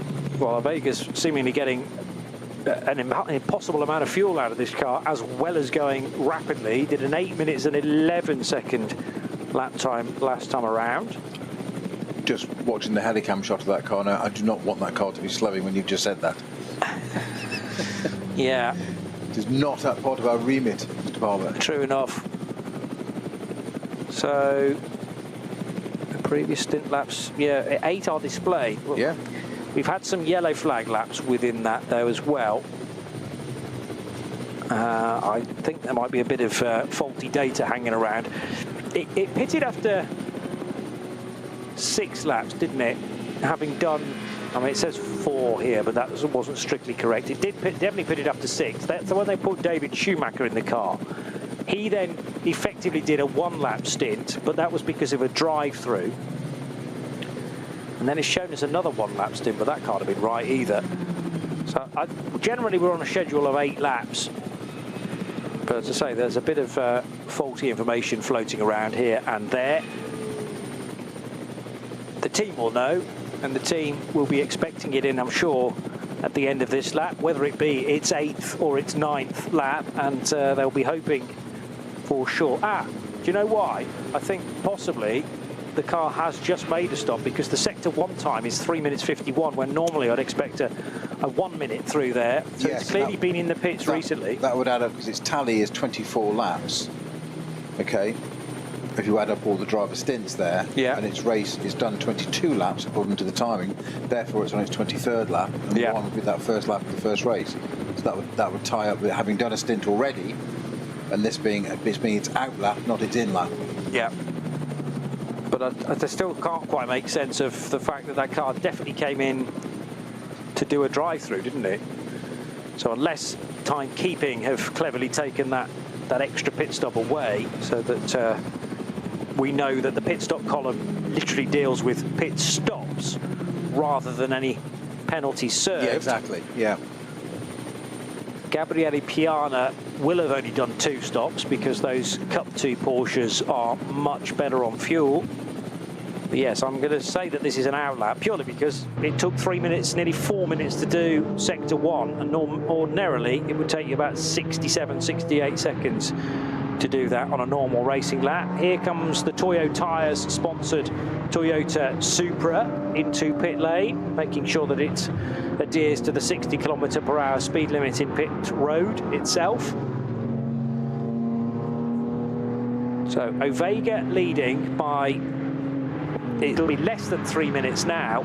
We'll soon find out, Johnny, because it's approaching Wipperman and Brunchen, which is towards the end of the lap. Landsgarden, I say towards the end of the lap. It's well towards the end of the lap. It's not really, not quite far enough round as I'd like to think it was explaining it then.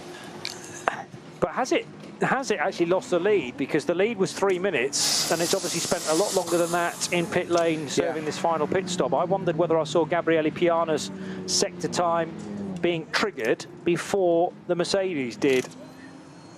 Now that shouldn't matter in the long run, A, because they're not even in the same class, but B, those Porsches will have to stop at some point, whether it be at the end of this lap or the one after that. As good as the fuel mileage can be in a Cup 2 Porsche, they need one more stop. 42.5 minutes still to go.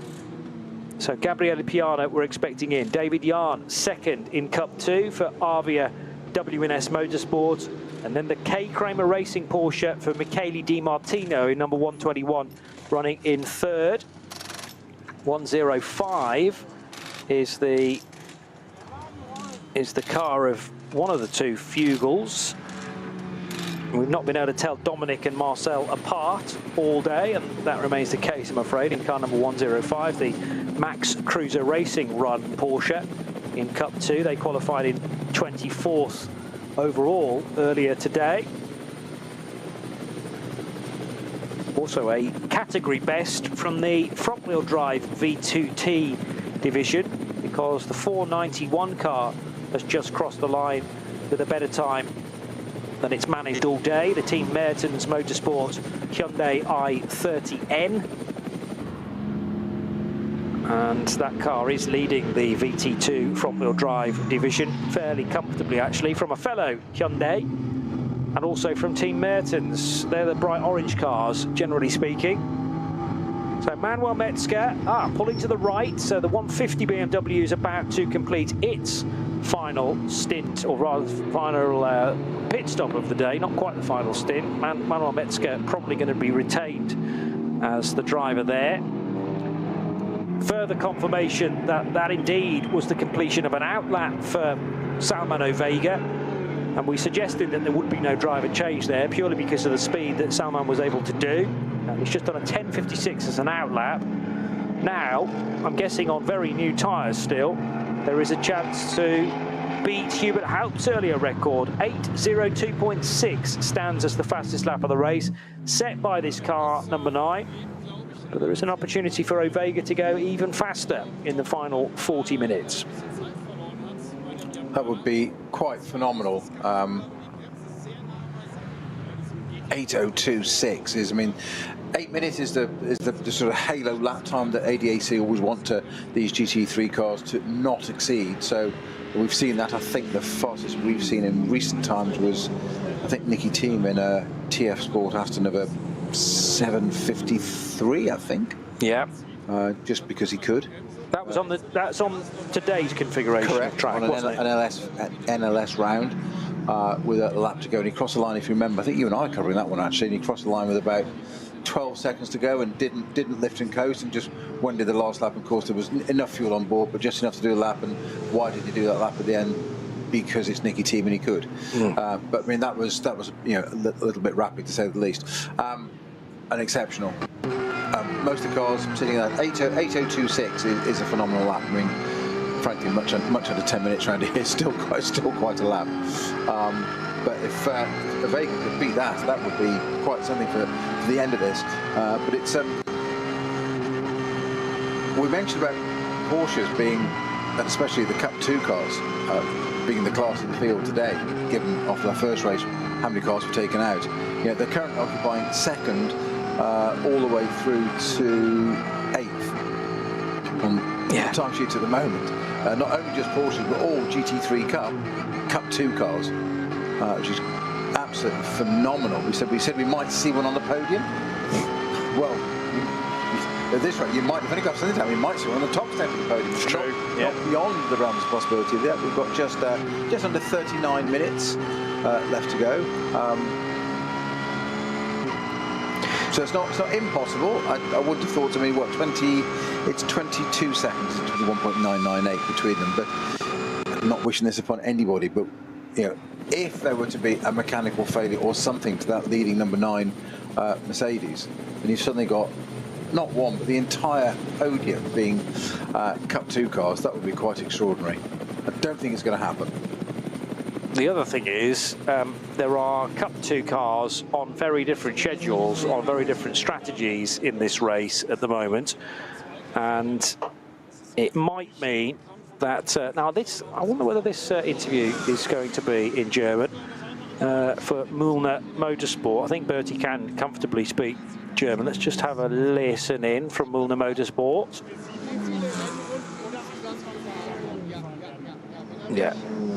Yeah, as I thought, but Mühlner have been having a good race. As I say, they got off strategy from many of the other drivers fairly early on in this, and it means that they are potentially one of a group of cars that don't need to stop again, just depending on how much they can eke out the fuel, I suppose. But it's going to be nip and tuck. We potentially have to look a bit further down the order in that group of Cup 2s that you've just described, from 2nd down to 8th, and look for those that are the most recent pit stoppers, because they will have back-timed everything to when the checkered flag is expected. And Gabriele Piana and David Yarn, I'm fairly convinced, will have to make another stop. And did they come in on that lap? No, they didn't. But they may well come in at the end of this lap or the next one, which will give the race lead back again. I say give the race lead back again. Ovega's not lost it, as you described, 22 seconds the deficit, and that is in the favour of the Mercedes. But the order of Cup 2 is still far from decided, even though it's looking set in stone at the moment, because one or two of those cars still need to make a pit stop, and some further down could be fine to the finish. And it depends how much they're willing to roll the dice here with the remaining laps to go, because the last thing you want to be doing is just to be stranded out on the racetrack, you know, or even just at Hohenrhein with no fuel, having done a slight miscalculation. Tiny little bit of Aston Martin news, as it were, is that the 19th place number 169 Dual Motorsport Vantage SP10 GT4 car, driven by Oscar Sandberg, which just set a new fastest lap for its class, an 8:38.0, and that's virtually a second quicker than the previous fastest lap in that class, so quite a jump there. And 10th place number 50, that's Clarkson, isn't it? And they keep Larson in the Equipe Vitesse Audi has just set SP9 AM fastest lap 8:13.9. So that's still over 10 seconds slower than the best in SP9 Pro, but nevertheless sets the benchmark for AM progress so far. And in his defence, 10 seconds sounds a lot. It's Pro Am, but 10 seconds normally in our head we go 10 seconds. That's ridiculous. We've got to remember it's over the length of the Nordschleife and the GP circuit. So it's, as a percentage, it's probably somewhere like 3 seconds on an ordinary circuit.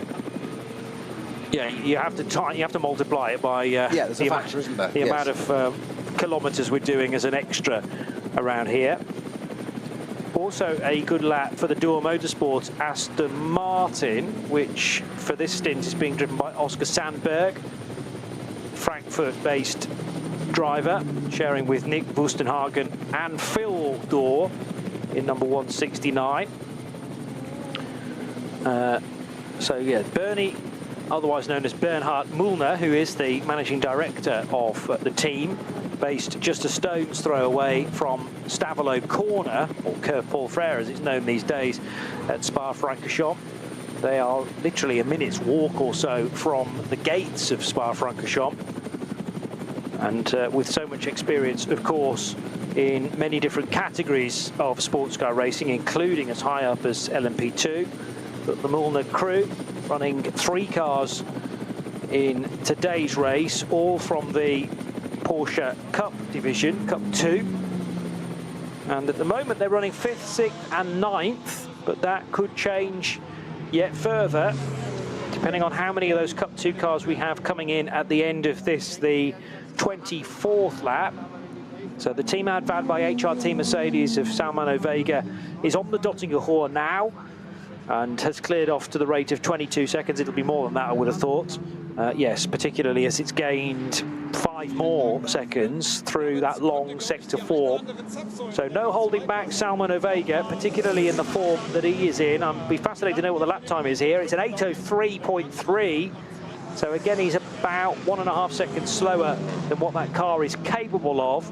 Hubert Haupt set the 8:02 much earlier on in the race, and probably before he caught any of that traffic, which does tend to curtail your progress, curtail any opportunity to set a quick lap time. But an 8:02, mightily impressive. An 8:03, considering the amount of traffic spread around the racetrack now, Salman Ovega will be turning some heads during this stint. Also bearing in mind that it's the second part of a double to end the race. And he is now at the hairpin bend, the open hairpin bend at Valvoline, and making his way back down the secondary section of the Grand Prix Strecker. So Ad van Bogen still to come, then the braking area for the faster version of the Vidal chicane, and then once more onto the Hats and back. So half an hour to go. We'll have 8, 16, 24, 4 more laps probably from this point onwards. And a nice position for Salman to be in, because he keeps looking probably on those rear view mirrors, but there's nobody at the moment faster than him. So highly unlikely he's going to be monstered by any traffic. Nice feeling, I'm sure, to be able to think all I've got to do is look out in front, keep an eye on where the slower traffic is, where I need to lap that with very little distraction from behind. And that's where the gremlins get in. Into the head, because you can't be complacent. You've got to keep it on the black stuff, keep it consistent, and not, if anything, not slow down. There's a if you may remember, there was a motorsport cartoonist way back in the sort of 60s, 70s called Russell Brockbank. One of his famous cartoons is a series of frames, and it's looking into the cockpit of a sort of a Formula 1 Indy type car of the era. And the driver's clearly sort of turning one way at one point and turning another one point, and the speech bubble ahead, and it's always saying, you know, sort of 2 laps to go, rookie wins first race, all these trophies and champagne and all this and dollars, and then the final frame is exactly the same picture with no speech bubble, and there's just bits of valves and bits coming out of the engine and stuff behind him, and the driver's eyes just wide. And it's just like, yeah, 1 lap to go. I always remember that as a kid. It's just like, yes, that's how it can all unfold. You know, as we saw on lap 1 at the other end of the race, didn't we? Well, yes. Yeah, it's true. There's nothing stopping a similar situation happening at the end, I suppose. We will keep our fingers crossed that does not happen. But it'll only take a slight lapse in concentration. The pace of the racetracks is actually very good at the moment, because we've got both of the Milner Motorsport cars going faster than they've managed all race long. They've clearly found a window through the traffic as well. So Moritz Krantz has just done an 8:19.2, for example, in the 122 Milner Porsche. The sister car for Martin Rump's done an 8:24. And it's at 8:16.9 for the Titan-driven Huber Motorsport Porsche, which is, remember, a GT3R running in the SP9 Pro-Am category, but car 25 going quicker than it's managed to this point. Down the inside goes the 105, the all-silver 105 Porsche, which is one of the Fugels in the Max Cruiser racing car. But Moritz Krantz is applying the pressure now. The car that was earlier driven by Alex Brundle, number 122. And who did we have to start in this car? Leo Messenger.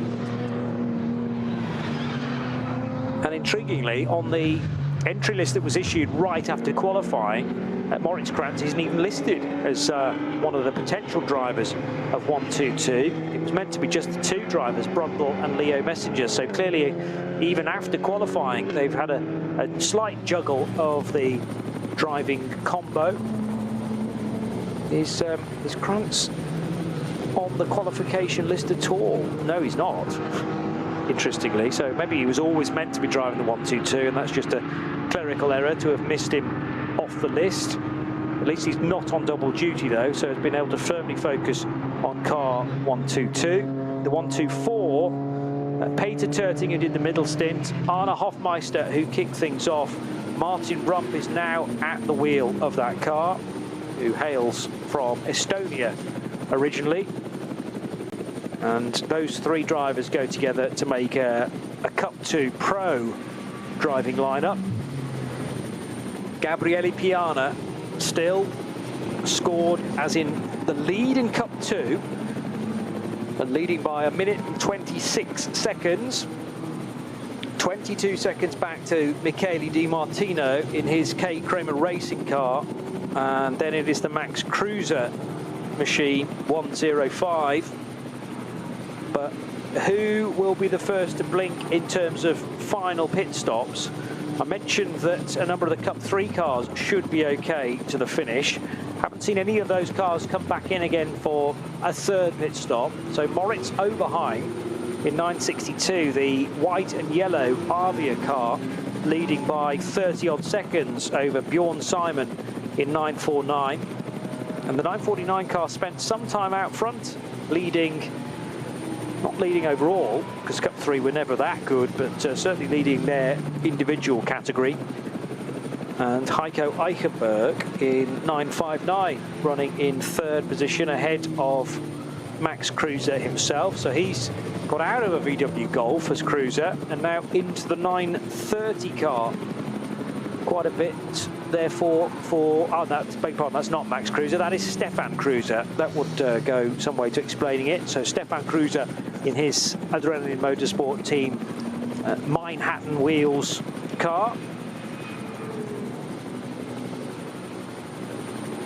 So Stefan Cruiser, David Griesner, Matthias Beck-Vermert and Ranko Majatovic in 930. Now, how close are they to the podium is the 930 car after they started to pair off a little bit, that gaggle. And he's a long way away now, Stefan Cruiser, nearly 2 minutes back. So Heiko Eichenberg is not for catching. 35 seconds between Oberheim and Bjorn Simon. Seems like it's in stone. But the potential changes in Cup 2 are there to be examined because of this varying degree of strategy, which was sent in different courses quite early on in the opening hour or so, or certainly in the opening half an hour, I should say. And it meant that certain cars were off strategy from others. Milner Motorsport, with two very quick blue and white machines, haven't been able to necessarily apply all of that pace to the timing screen because they were two cars that pitted very early indeed. But this is an intriguing battle with Moritz Krantz looking for a way by the Fugel-driven 105 in its silver colours. Just slightly down the order, just something a little bit further down. 163, which is one of our SB10 GT4 cars, actually a Porsche Cayman of NEF or NEF Motorsport AG. Alexander Walker at the wheel of that. That's got a 65-second post-race, what, a 65-second penalty for something that's occurred in the pits, yet to be identified what it is, but the penalty has been applied. The reason hasn't yet, which is slightly odd. So there's something that's occurred. I'm guessing probably too short a pit stop. But 65 seconds is, unless they've gone out simply as that, 65 seconds is too short. But that's, you know, a minute and 5 is slightly surprising. Yes, unless it's a second penalty and they've added a minute to it, so they were 5 seconds short, and because it's an incremental thing, maybe their second misdemeanor of the race, then you automatically get a 60-second penalty plus the time that needed to be served in the standard pit stop. Still nothing between Fugel and Krantz, 0.3 of a second. Krantz's speed coming off the carousel looked to be, if anything, slightly higher than Fugel, but one thing trying to catch that car and another trying to force the opportunity to get by. It's very, very tricky to overtake around here. You can get two cars, and in some cases 3 abreast through this segment, but you need some understanding to do that. Got to trust the other two, haven't you? Yeah, precisely. It needs to be a significant mistake as well, as in like the car in front running off the road. And with it being inside the final 25 minutes, then the defending car will be defending even more so than compared to, let's say, the opening 15 minutes when drivers, heads-up driving, might say, well, I'll just let him by because I'm only going to delay myself in these early stages. However, you try your absolute utmost now to effectively block the car behind. The question is answered regarding the Cup 2 race leader, because the 148 Black Falcon Team 48 Loesch entry did indeed need to pit again. But now with 24 minutes or so left on the clock as Gabriele Piana came in, this can be a relatively quick stop, pitting so close to the checkered flag. In fact, Piana is already back out again. They gave him, no doubt, a blast of fuel, but probably not any tyres, because they could do the pit stop on solely governed on the fuel, and they were probably set to lose more time than the stop clock would allow if they decided to change all 4 tyres. Maybe they gave Piana 2 of the 4, so maybe new rears or maybe left side tyres before sending the car back out again. On the other hand, Gabriele might have just said, you know what, I'll be absolutely fine to the finish. It's only another 2.5 laps or so. So just make sure that I stay in the lead of the Cup 2 part of the race and send me back going again. Now, was leading by a minute and 18 seconds. He lost just over a minute there.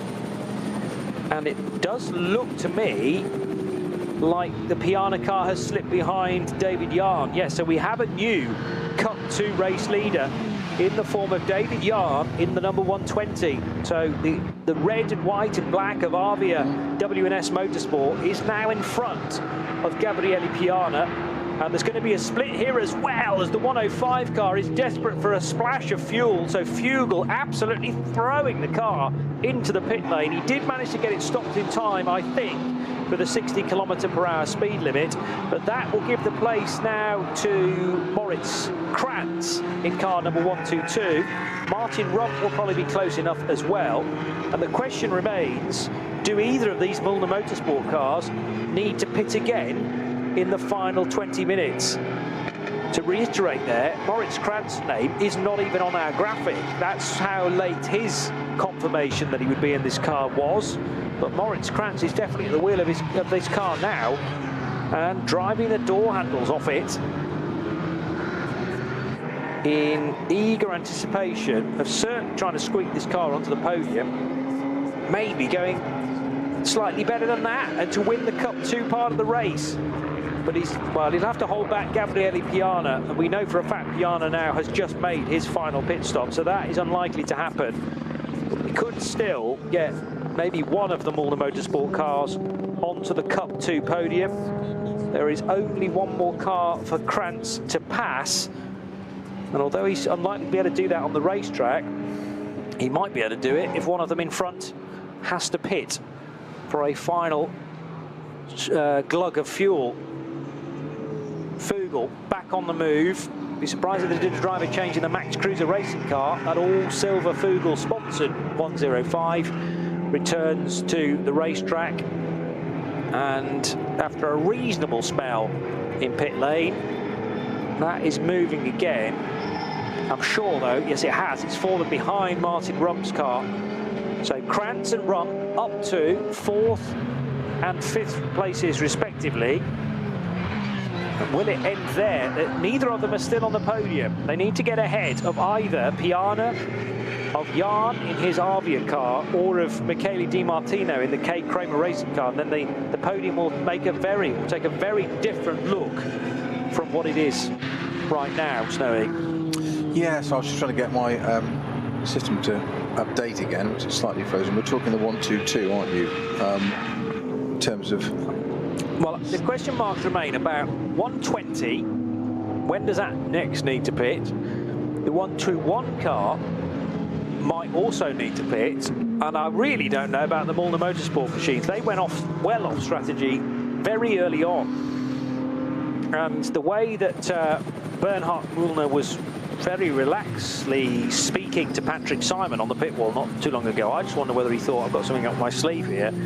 We've taken our cars deliberately away from the well-trodden path. We've gone off-piste, and it might well glean some rewards in the latter stages, but really only time will tell. We've got 18 minutes left on the clock, but that might be even more depending on where the race leader is at the very end of this race. True. So starting with the VAWS Motorsport car, the 120. David Yarn is with that. That's on. He's done 8 laps at the moment.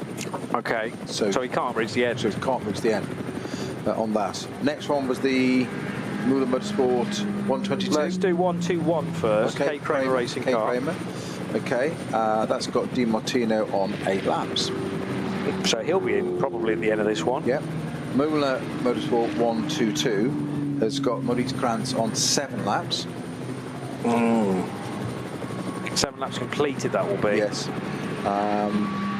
Yeah, oh, that's now, tight. 122 has just done a... No, hang on, my apologies. Let me just get that to update. 1, 2, 3. Right. Meanwhile, has done 8 laps, but just started another stint. So he's on an out lap. That is the 123 car. Okay. And the 124 Rump is on 7 laps. Yes. Yeah. Yeah, well, the Rump car and the now Moritz Krantz-driven car have been matching one another stride for stride, regardless of which drivers have been at the wheel, because Brundle and Terting, I mean, every single time they came around, they were virtually glued to one another.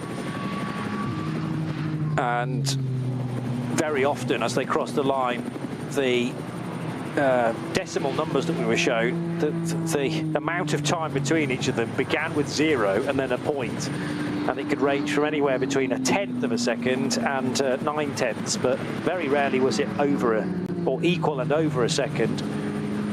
It's spanned out a little bit since then between Krantz and Rump, but well, therefore Rump, who may have been taking it slightly more easily on the fuel burn, could stand the best chance of not having to visit the pit lane again by the end of this race.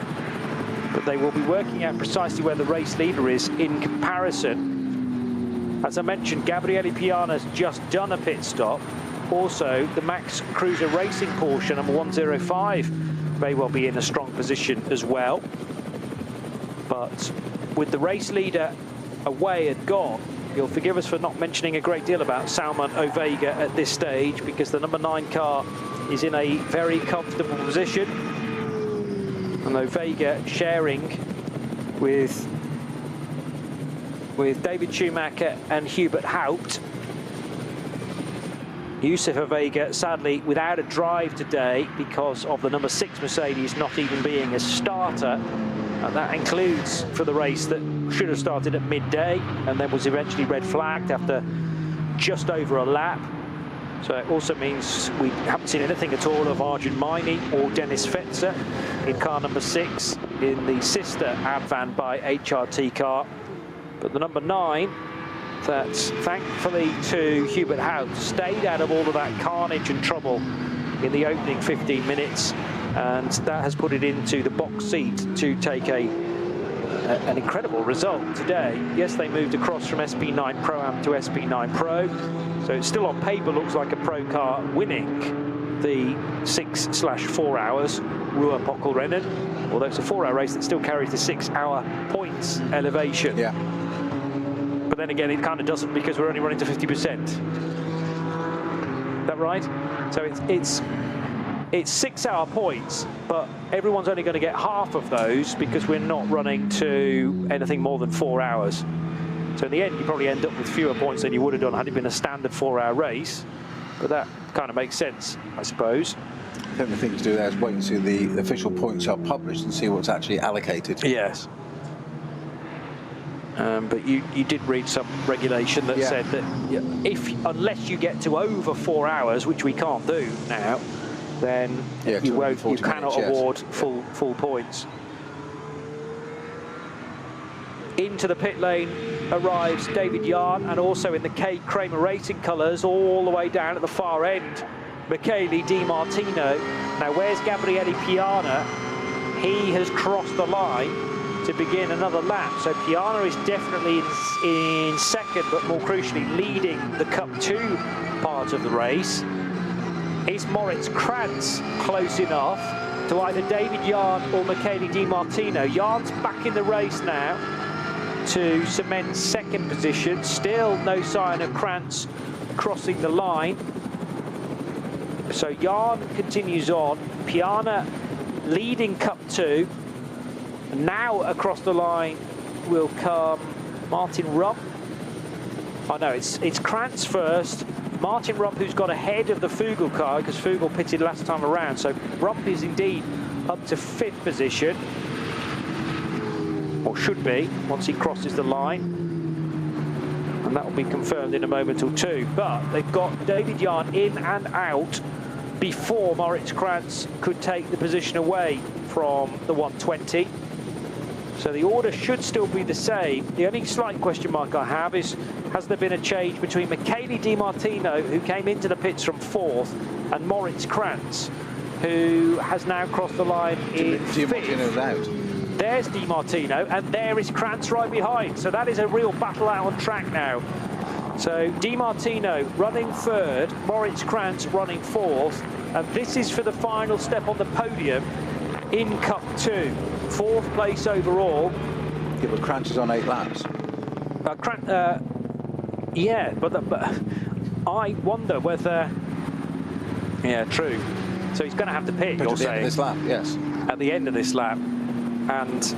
So provided that intel is exactly right, then Yarn can let him through. Sorry, Di Martino can let him through. He could if he wanted to. And not risk anything, let him go through, knowing he's got to pit at the end of the lap, if the intel is correct. And it doesn't pay Krantz at all here to hold back on the fuel burn, because they've given Michele Di Martino more than enough. Yeah. So he can dictate the pace, and the only thing Moritz Krantz can do now is try and force his way through, and then potentially try and slow Michele Di Martino up to ensure that this is the final lap for Cup 2. But the problem is it's all governed by the race leader anyway. Exactly, yeah. It's not. It's nothing to do with the Cup 2 race leader, who isn't either one of these anyway. That's Gabriele Piana. So Moritz Krantz is caught between a rock and a hard place here. He's virtually out of fuel. And although Müllner Motorsport tried to send things off strategy and then attempt to back time things, what kind of lap times are they doing? It's well short of, as in less than 9 minutes. And we have 10.5 minutes still to go, so they'll get all the way around and need to do another lap.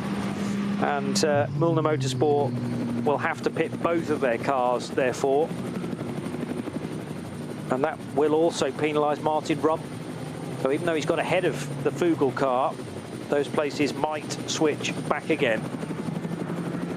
Ovega, on the flip side, will probably cross the line now with less than 8 minutes to go to ensure that this is the final lap for the race leader, Salman Ovega. He hasn't yet entered Sector 4, which tends to take about 3.5 minutes, 3 minutes 15 maybe. So once that's all been done, depending on where in Sector 4 he is, he's just come through now.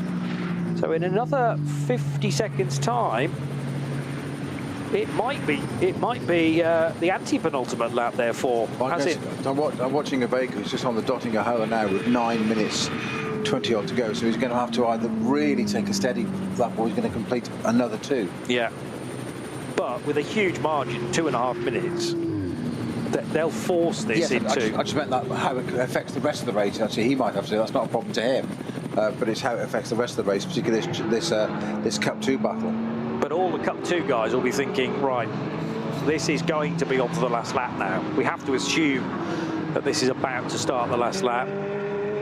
He hasn't yet, Ovega hasn't yet crossed the line. Just doing it now. Okay.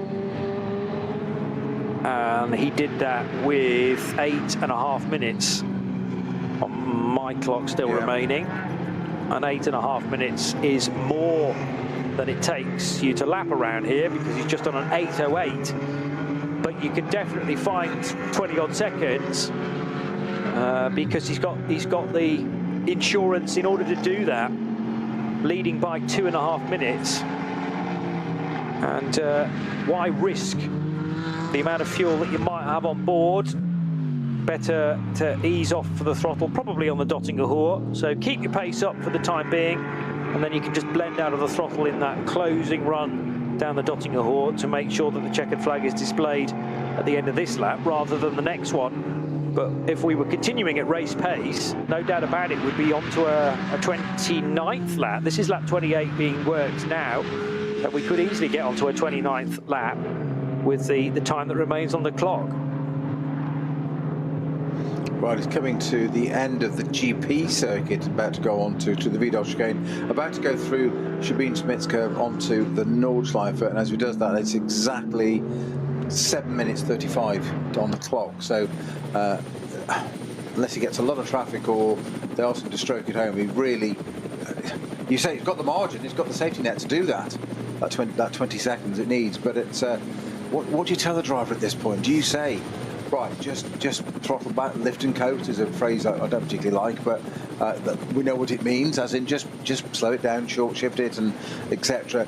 But the problem then is you need to be metronomic as a driver, and you get out of rhythm, and that's when you make a mistake, and all of a sudden you're caught out by a back marker or something, and suddenly it's on the grass, or even worse, in the barriers, or as the touring car boys put it, in the bazzers.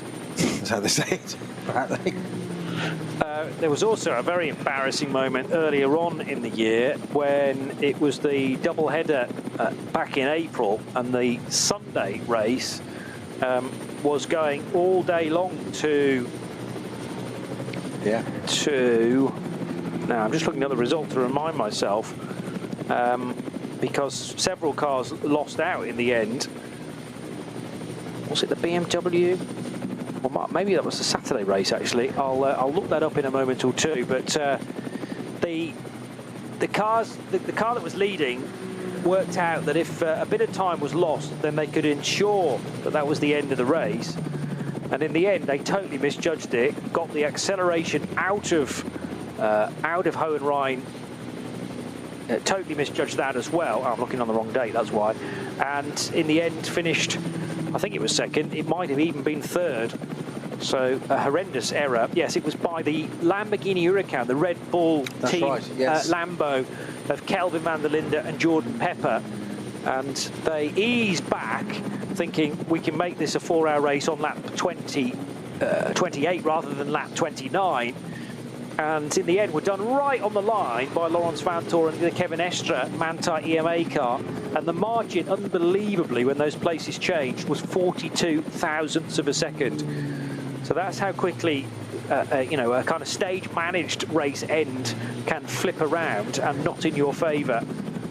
And Manthey, who had to withdraw their car this weekend after yesterday's incident in the paddock, are the only other team other than Falcon Motorsport to win an NLS race this year so far until today, because neither Falcon car are in the race. Yes, that's right. So we know. In fact, it's been a Porsche all year. We know with confidence that indeed. Yes, yeah, even we can get that right. Yeah, it won't be another Porsche victory today, because basically all of them crashed together on the Hatzenbach at about 12:10 this afternoon. The most bizarre start to a race, but now nobody. Krantz finally Here we go. pits. Yes, well, he had to. Yeah. There was no way he could have completed another lap, and there's still 4.5 minutes to go. What about the race leaders' sector times? He's not hanging around Salmon Ovega, so maybe keen to just do another lap, or are they going to just are they going to blend out the throttle on the Dottingerhoor to ensure that this is the final one? In fairness, Bunagel and Brundle both did 9 laps in that car. Yes. So it's entirely possible. They're sticking to that pattern. Krantz having just literally come to a halt now. That's his 9th lap. Completed the 8th, was in progress at that point. That was his 8th lap. So, well, fuel going in. There is an opportunity to clean the windscreen for Moritz Krantz. Martin Rump is also in because he was on exactly the same strategy as the Krantz car. I doubt there's going to be a stopwatch on this pit stop, because it's all down to the amount of fuel that's going in. And the fuel nozzle is pulled, no extra time needing to be served. Away you go. And let's hope for the best possible result. Who else has got through? Maybe the Fugel car, number 105, yet to appear at the end of pit road. Krantz is back back in the race. Martin Rubb still waiting for his pit stop to be completed. Here's the 105 that might actually get in between the two Milner Motorsport Porsches then. Across the line it will go. Rump is still yet to appear at the end of pit lane. 5th place in class riding on this, and over the line will go Fugel. Here comes Rump, the other side of the concrete wall, but Fugel will get the place. And now, as late as he dares on the brakes into the first corner, will come Martin Rump, and he'll see the all-silver Fugel-backed car disappearing through the left-hander on the Mercedes Arena sequence of corners. From a race leader perspective, 1:06, 1 minute and 6 seconds therefore through sector 1 is an incredibly fast time. He's done a 1:04, nearly 1:05 through sector 2 and a 1:59.6 through sector 3. Will they decide to ease up a touch on the Dottinger Hoor, making sure that that part of the racetrack takes over a minute rather than the normal time we would expect, which is about 49, 50 seconds or so? Well, we've got to wait a few more moments to find out precisely what's going to happen here. Well, race leaders at Schwalbenschwanz, the first part of it, the right-hander now. Is that far round, is he? Okay. Yeah, 2 minutes to go, so it's going to be another lap. Not onto the Dottinger Hoor yet. That takes you 50 seconds. Waiting for the Advan by HRT Mercedes to appear there in just a tick. I reckon it's going to be about 40, 45 seconds across the line to spare. All right. Well, as I say, I'll bet your house on that, because I know you haven't got one. He can afford to, he can afford to give that up, you know. Exactly. 50. No, there he goes onto the Dottinger Hoor now. So the Mercedes powering his way down. There is no let-up whatsoever here. So unless it's all going to be done into Tiergarten and Hohenrhein, I think once you've made the decision, you've got to just stick with it and carry on and say, otherwise you're going to just make mistakes. It's one more lap. Continue the work as you've done. Yeah. You can cause more damage, I think, literally to the result and everything by trying to sort of manipulate the result. Yes. Yeah, well, you'd want to try and do a little bit of lift and coast at various points around the lap rather than keeping it in the one final sector. And across the line. Across the line will go the number 9 Mercedes. Hubert Haupt looking up at the timing screen. On the board. You were bang on. You were absolutely bang on. Your house is safe. Thanks. Future house, maybe. Yeah, well, I did. So Hubert Haupt did have a look across to his engineer there, going, "Are you sure this is the right decision?" Really? Yeah. I'm tired now. I'm sure he wasn't saying that. Well, it's a good job that the curfew that we were talking about at the start of the day isn't at 6 o'clock bang on. It makes sense that we should be running until, well, 6:30 at the very earliest, because you've got to get everybody home as well as the race leader, of course. 5, 4, 3, 2, 1. Now the clock is at 0, and now Salman Ovega can enjoy another full lap of the Nürburgring Nordschleife. He would like the rules to say, well, there's nothing wrong with you ducking it into the back of the pit lane via the Grand Prix track, but that doesn't count as a full lap, of course. So he'll have to turn left onto the Hatson back and hope that there's no drama awaiting him at some point around the Northern Loop. He'll be thoroughly enjoying himself, and I'm sure he's not really letting up in any of the pace either. No, it's another 1 minute and 6 seconds, which is not hanging around at all on the Grand Prix lap.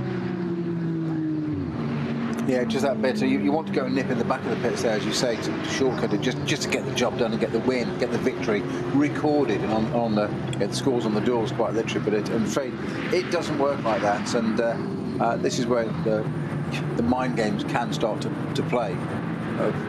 Making mistakes, or can I hear this? Is that a rattle? Is that a squeak? Is that something that I don't want to hear? And you have to not let that play on your mind. Just get on with the job.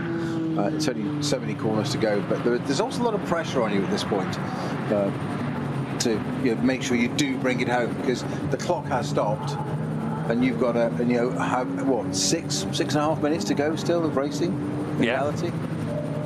this far in. It's not like we say this so many times. It's not like an ordinary circuit here. You cross the line with 40 seconds to go. Oh, okay, fine. We're done in 30 seconds. It's not here. There's still traffic, and just that back marker on the right there. Stay right. I'm coming. Oh, really? And all sorts of things start going through your mind if you're not tough enough. A lot of drivers will deny that's the case, but it does. I know otherwise. Well, it's out of your control, some of it is at least, because there are other cars out on the racetrack. Now you could say, well, that's the case for the rest of the race as well, the other 28 laps that we've already completed. Well, they were all essential. There is an argument that this final tour wasn't necessarily essential to do because of so much time in their back pocket.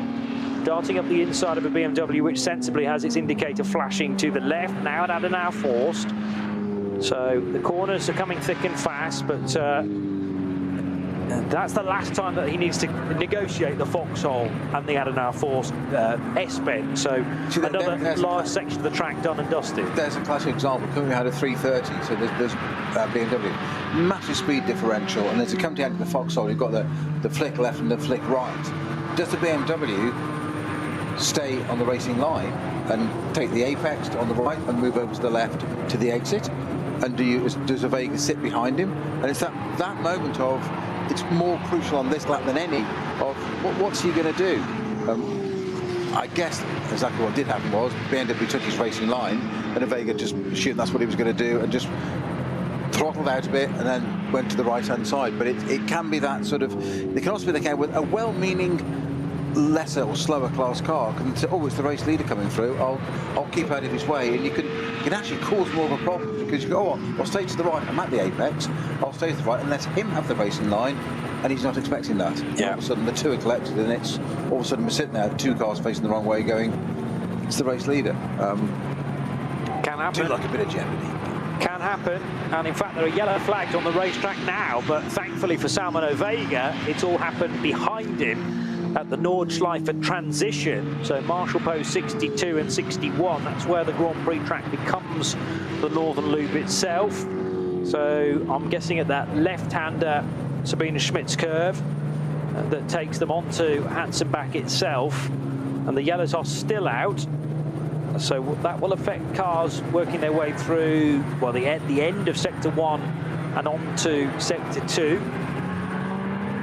Gabriele Piana's kind of in that area. And Gabriele will maybe have to ease off now through those yellow flags.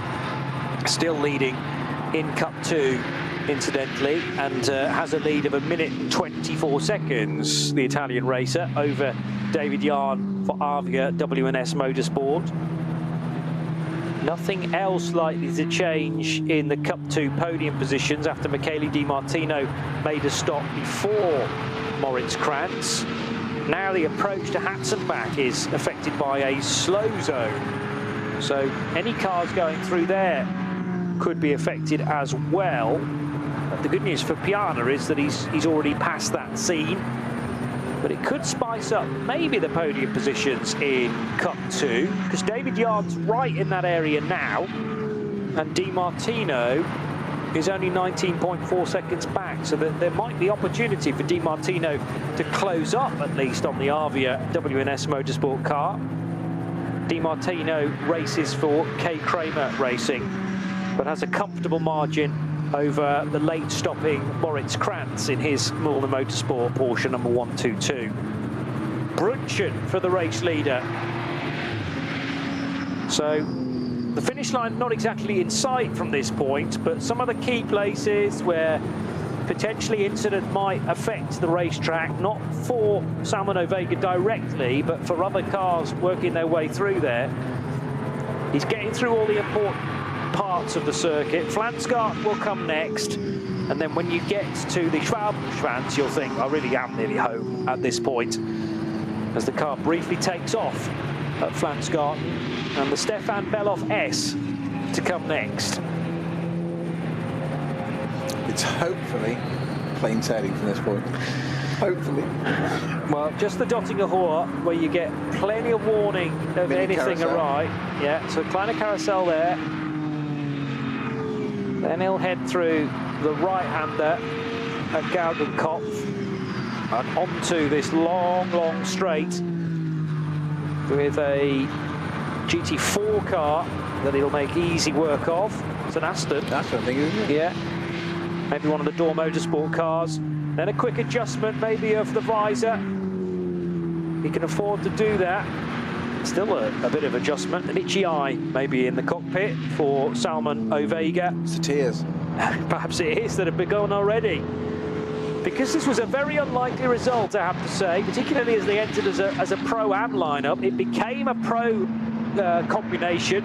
They're not quite home yet. There's a VW Sirocco now to negotiate as well, that bright red car. But they've managed to do that as well. Light flashing there. Get out of the way. I'm coming through. Ready or not? The car qualified in 3rd position, but after an opening stint from Hubert Haupt, a single from David Schumacher, and then a superb 2.5 stints for Salman Ovega at the end. They were kind of the last SP9 car standing after the carnage at the original intended start of this 6-hour race just after midday. And after a red flag, a lengthy pause and a restart at 2 o'clock, it is the number 9 Mercedes of Team Advan by HRT who win the fourth NLS race of the season. What was originally billed as the Rover 6 Stunden ADAC Ruhr-Pockelrennen. It gets to 4 hours eventually, and that combination of drivers, Ovega, Schumacher, Haupt, are the winners.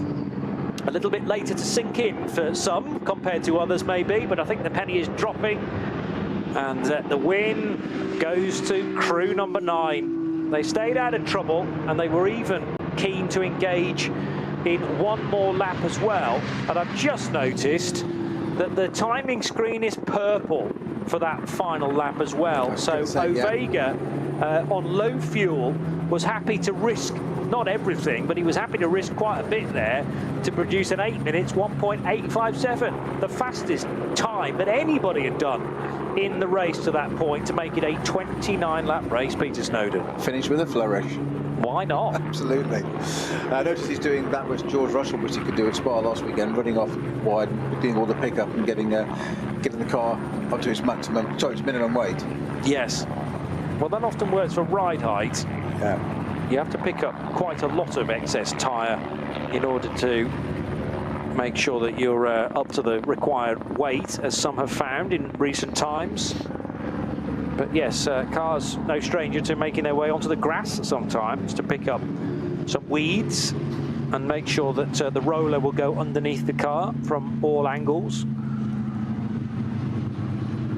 Thunderous noise from the 6.2 litre normally aspirated V8 that sits not quite in the front of those cars anymore. It's well back in the engine bay, but it is a front-engine car nevertheless. I think the term they use is front mid-engined now. Front mid-engine. Yeah, they're so far back off, and the front of the engine is behind the centre line of the front wheels. Yes. It's all air ducting and radiators and etc. in front of that as well. Yeah. Well, there's a big old hole in the top of the car as well, rearward of where the rear lights sit, in actual fact. If you were to draw a line from the back of that rear light to the other side, that's when this huge gaping hole that breathes in the cooling air. Gabriele Piana only now reaching the Dottinger Hohe as the Cup 2 race leader. He again has a comfortable margin in hand, 1 minute and 25 seconds as he began this lap. And Piana, who's been sharing cars today, his other car, number 103, has actually slipped back to 7th position, but Piana was right up there in his opening stint in 103. Then he had a break of about a stint before taking over this 148 car, the Black Falcon Team 48 Loesch entry. And Cup 2 honours then will go to car number 148, but they finish, crucially, 2nd overall, which is a sublime effort, helped no doubt by the amount of retirees we'd had before the restart. Steve Yantz and Tobias Muller will share the victory with Gabriele Piana, and the podium will be completed by David Yarn's number 120 Avia WNS Motorsport car. So that's the Daniel Blickel and Tim Scheerbart car that is shared with Yarn. And the podium will be completed in Cup 2 by Michele Di Martino in 1-2-1, together with Christopher Brook. And did we not have a third driver in 1-2-1, or was it just those two? The entry sheet would rather indicate that it was just Di Martino and Brook in the K. Kramer Racing duo. Yeah, I think it was actually. Yeah, I'll just check on the driver. Just to make sure that nobody else was sneaked in at any one point. Here is the Avia car then. So the white and the red with the black wheel arches will cross the line now. And Christopher Brook, Michele Di Martino, those are the only two lamed drivers. Yes. So it's a double from Di Martino to kick things off. Then Brook did the middle two stints, and Di Martino will complete the race. That would have been tougher had they had the full 6 hours to do, and that will be the case with so many of the driver lineups up and down the order that had chosen to attack the annual Rover 6-hour race with only 2 drivers. But there were plenty that were willing to give that a go. Hubert Haupt then, with a grin on his face, just about. Still processing matters, perhaps. Still maybe denying the fact that he jumped the start, but he definitely had done. It didn't actually affect things at the end. Definitely, you said Bernie Eccleston, he was always having a word in somebody's ear, which is a metaphor of he was giving instructions. And Patrick Smon just being approached by an official who's definitely had a word in his ear, and he's just sort of nodding, and Haupt's standing there just going, I wonder what's going to be asked, what I'm going to be asked on this one, and how do I answer? What's the best corporate answer? Yes. Well, Hubert's going to chat to Patrick Simon now. David Schumacher to the left of frame, who we will grab a sight of in a moment or two as well. And well done to Salman Ovega, who's to a certain extent been the star of the show.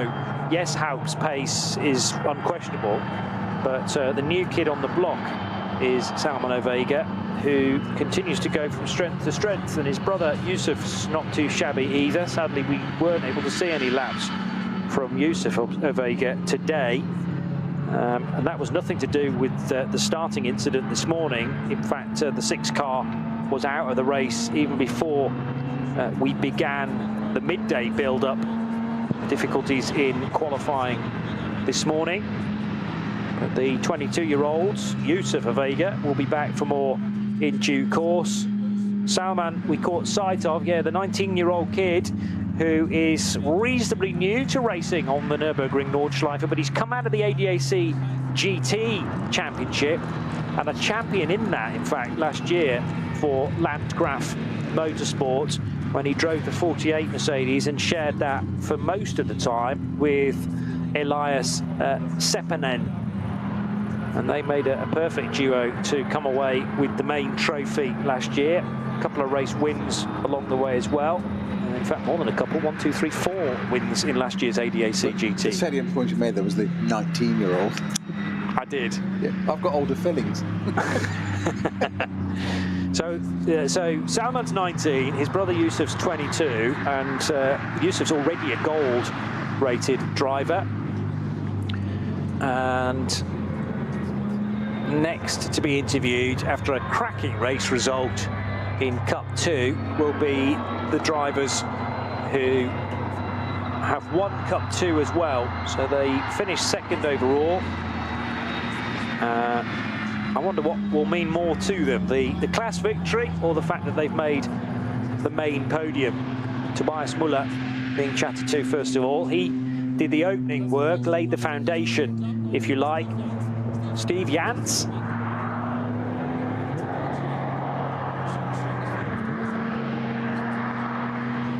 And Steve Jans from Luxembourg, but will be speaking German by the sounds of things to Patrick Simon. And completing the lineup in the race-winning Porsche, Gabriele Piana. I think Gabriele's German is pretty good these days as well. Let's just work out well. He's actually got a...